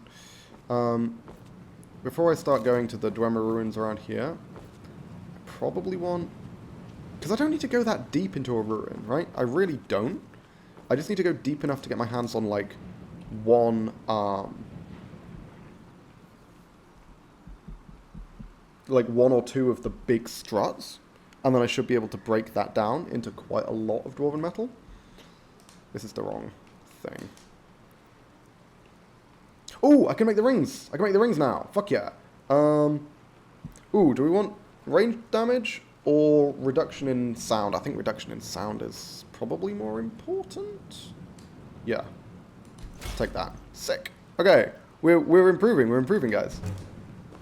We can make more shit. Got a little sweet, sweet bone ring. Okay. And where's the chest? There we go. Stop pushing me. Oh, is this too close to Markarth? I guess it is, right? Can you let me do something? Yeah, okay. Too close to Markarth. Shame. How far away do I have to go for it to not count as a settled area? Could bust out the chest to see, I suppose. But you know what? Oh, fuck. I was going to say, I'm actually happy. If you want to start spam shoving me forwards, chest, that is significantly faster than my regular movement speed. I would take it. Very interested to see how far I do need to go. It's probably going to be down near the Khajiit caravan, right? Oh, no, actually it's nowhere near that far. Okay, cool. This is fine. Yeah, right there. That works. For the placement of my Markarth chest. Do I need an alchemist's toolkit, like, ever? I've got a fucking mortar and pestle. Doesn't that just do the same thing? But, like, better? What can I even do with this? Does this let me, like... I can't speak. Oh, excuse me? Hang on, what? You can make ingredients? And they have different properties? You're kidding. What the hell? Hang on, do I have multiple hair eyes? I do. Let's take a look at what the polished one does. Hang on. Okay, this is nuts. I didn't even know this entire mechanic existed. I thought this was just for making, like, you know, alembics and stuff. What's the point of an alembic? What does this do? What's the point of a cauldron? Do these improve your alchemical products in some way? I should look into that. Charred hawkbeak, charred skeever hide, cured skeever hide. Damn. Okay. Polished scales, werewolf eye, poison of arcane metabolis. No, metabolysis, sorry. Discerns the effects for consumed ingredients for 30 seconds, but each at a greater price. What? What the fuck does that mean? Powdered mudcrab chitin. Slaughterfish scales with raw slaughterfish. Okay, so a lot of this is just getting other ways of getting ingredients out of the thing, but the polished eyes are interesting. Good spider venom. Oh, that's quite powerful. Huh. Okay. Great spider venom. Good lord. Bleeding crown. And superlative spider venom. Which just requires a spider egg. That's, okay, so 2 crude venom to make good. Then 3 bleeding crown. That's easy enough to get. That's a mushroom. And then 1 spider egg. That's huge. But the only thing that gets improved is the paralysis duration, which, to be frank, isn't that relevant. Because okay, so the paralysis duration of paralysis in Skyrim is always artificially inflated by the time it takes for them to stand back up.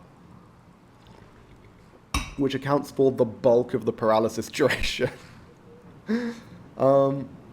Strange brew, that's kind of interesting, but... Okay, so what the fuck is polished hair eye? Let's see what it does. I should have noted down what regular hair eye does, shouldn't I? Oh, wow. Fortify marksman, lockpick, restoration, weakness to shock. Okay, that's cool. I guess it just has different effects. Those aren't really better, I don't think. They're just different. I don't know how you define better, really. Maybe the magnitude's really good. Guess there's no way for me to tell that, huh? Okay.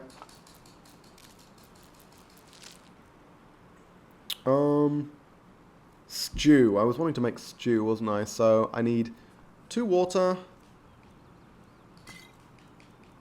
2 rabbit meat, and where's my dragon's tongue? It's in the chest. That's why I'm here. 4 dragon's tongue. Let's go see what we can make. Oh, whoops.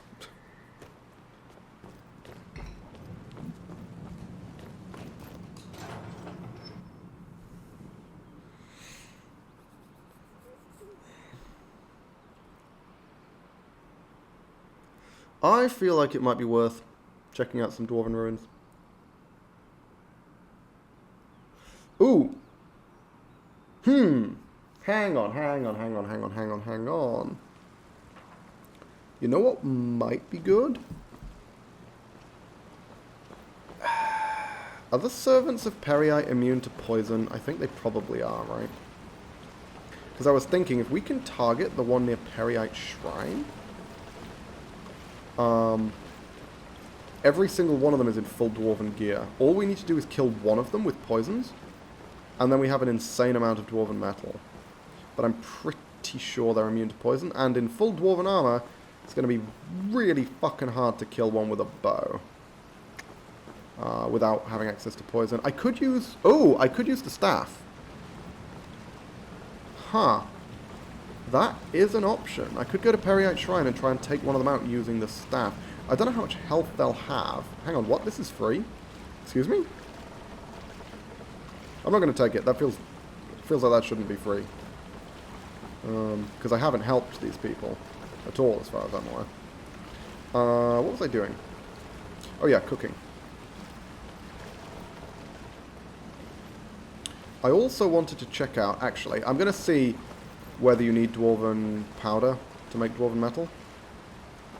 Not sure how you'd make Dwarven powder, to be honest. But can I get this? No, not a chance.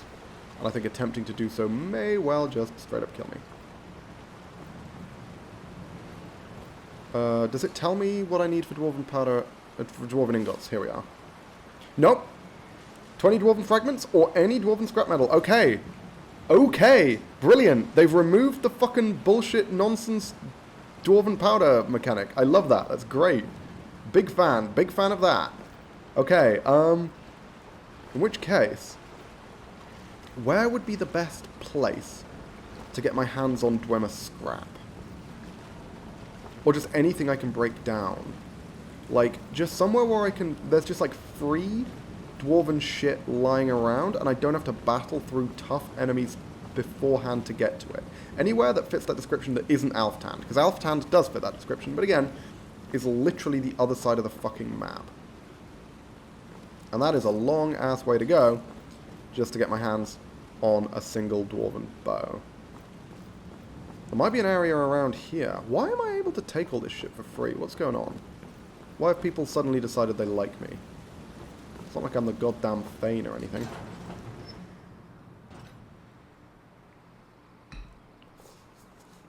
There may be other cooking pots in Markarth, but this is the one where I know where it is, so we're going to this one.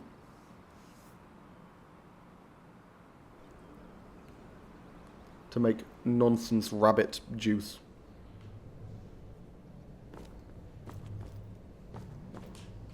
Have a quick sippy.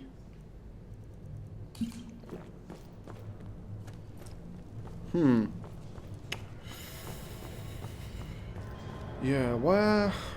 Because obviously we can try Nishuan Zel, but if I remember correctly, you get attacked the moment you enter Nishuan Zel. There's just a fucking army of spiders, like, right there. So that wouldn't help. Anything that's just lying around in here is going to be theft. Pretty much guarantee it. I thought you guys had a cooking pot in here. Why did I think that? Okay, I'm a fool. There must be a cooking pot somewhere in the palace, I think.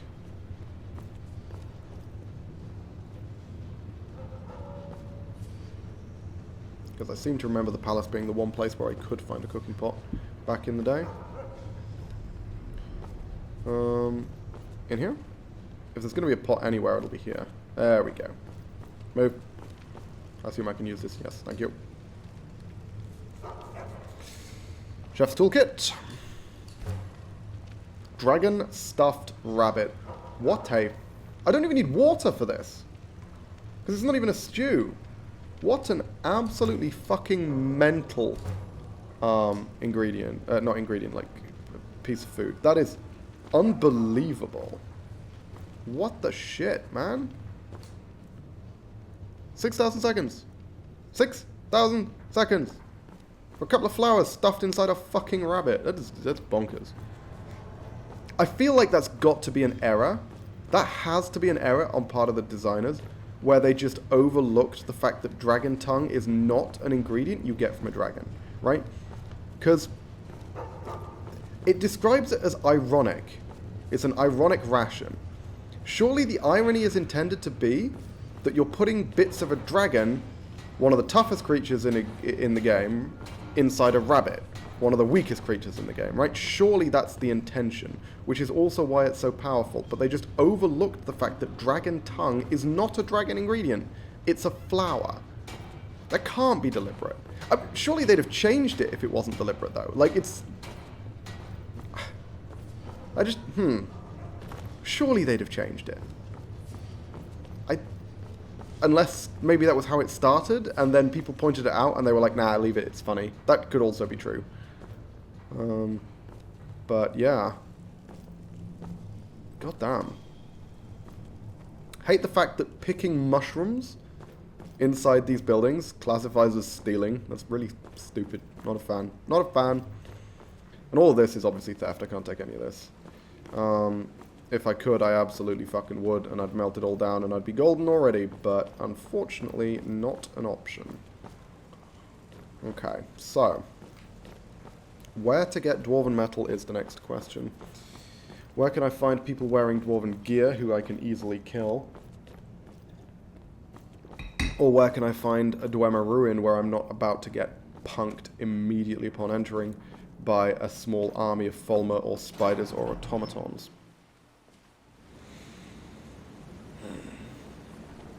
which one's the ruin that's overrun by bandits?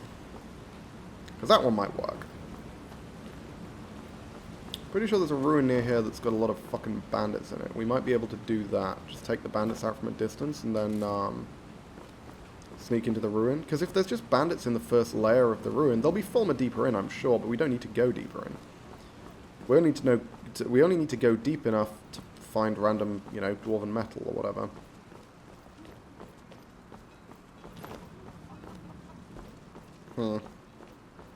Okay. That's definitely a consideration. But to be honest, I suspect it will be a consideration for another time, because it is starting to get kind of late. So I might need to make a note of this. It's been a while since I made notes, because I didn't really make many at all for Hades. But yeah, I feel like it's worth making a note of what I was in the middle of doing, what my thought process was. I've got my to-do list. We don't have a shit list. That's a thing. We should make a shit list. Who's offended us deeply over the course of this run so far? I don't think anyone really has. No one's really made it on the shit list. Because one of the kind of important details, or one of the notable kind of effects of this run, the fact that I don't interact with people very much, is that there's not a lot of opportunities for people to offend me. So there's few people making it onto the shit list. I mean, I guess in theory some of the Thalmor might be on the shit list, but Thalmor are basically always on the shit list. That's like just where they live. And then they're not enough on the shit list for me to bother actually hunting them down once the game is over. But, yeah. Is there any... Hang on. I don't need the water bottles, as it turns out. Human meat, this is all fine. I'm happy to hold on to this. Hanging moss. You know what? To finish it off, let's power level alchemy. We can rest first, but then we can power level alchemy afterwards. Because I don't think... I don't believe that... what's it called? Well rested gives you the bonus to level up speed anymore. I'm pretty sure it just gives you the 10% magic regen. But just in case it does, I am going to get the well rested bonus before we do all the insane alchemy grinding. Because there's no real reason not to. I do like the fact that I can just eat all this raw meat. Don't need to bother cooking any of this shit. Still hungry apparently. Okay, I guess. Rabbit's leg, not super filling. And we have the modern pestle. Ladies and gentlemen, let's go. Ah, what a beautiful sound.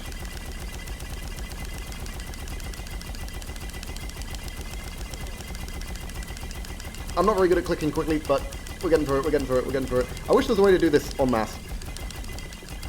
Because I'm going to get fucking carpal tunnel soon, but we're good.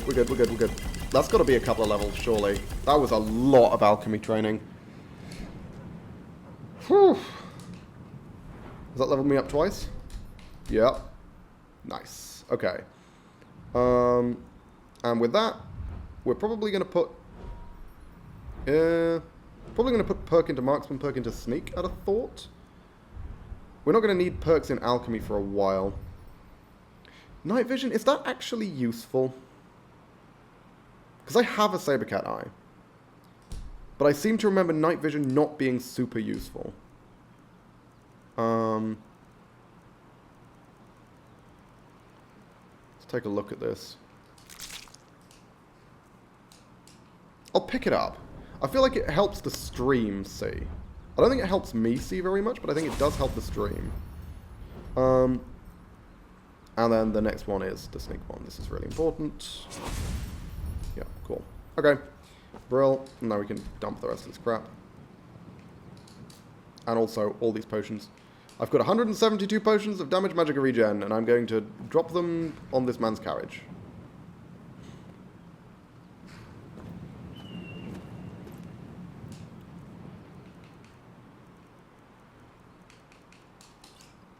There you go. 172 potions, sir. Hope you enjoy. Pack this up. Okay. Sweet. And yeah. So, We did everything we intended to do when we got to Markarth. We got a shitload of hanging moss, we did a bunch of alchemy training, we picked up the Dwarven smithing book, and we are now going to go on a quest for Dwarven metal. But that is unfortunately going to have to wait until next week, because I think before we embark on a challenge like that, I'm probably going to want a little more time, and it is getting quite late. So I think I'm going to leave things here, which means next stream is going to be on Wednesday, I think. Hang on, one moment. Am I streaming next week? Am I streaming during the day next week? During the week next week? I might not be. Is next week the week when I have things on Wednesday and Thursday? Ooh, I think it is. Yeah, okay. So I'm not going to be streaming during the week next week. My next stream is going to be next Friday. Yeah, next stream is going to be next Friday. Where we're going to be doing... We're not going to be doing Hades anymore. I am either going to start the Elden Ring summons only playthrough, or I'm going to start the Hollow Knight randomizer playthrough, and I haven't decided which. I also need to get the randomizer set up on Hollow Knight. So, yeah, we'll see about that. And then yeah, so that's going to be that. It's either going to be Elden Ring Zero Equip Load or not Zero Equip Load. I keep trying to say Zero Equip Load. I finished that run. Did that fucking ages ago. Elden Ring Summons Only run, or it's going to be the Hollow Knight randomizer run. Next Skyrim stream is going to be next week, same time, same day, and we're going to be continuing right from where we left off, because this run is going pretty damn well. It's a lot slower than my previous runs have been. How many hours am I into this character now? Hang on. Because I've streamed for like nearly 6 hours today. I'm 8 hours in and I'm level 8. That is, wow. Normally I'm way further after 8 hours. But normally I've done a shitload of training, so, you know, and can fast travel and everything. I am enjoying this more sort of leisurely approach. I am actually really having a lot of fun with this, where you can just kind of chill and relax and sort of take things a little more slowly. I imagine it's going to be annoying if I die a lot, because it takes ages to get back to a position where I'm just barely functional. But hey, I'm not dying. We're doing good. I've dodged all the arrows so far, which were the scariest things. And both times I got attacked by a saber cat, I conveniently had animal command. So we've been good. So yeah, I mean, if you want to check out the next Skyrim video, that'll be next week. And I think, other than that, all that's left to say is I have been the Lone Ponderer, and this has been my Hunter Permadeath playthrough of Skyrim. I'll see you guys next time. Bye-bye.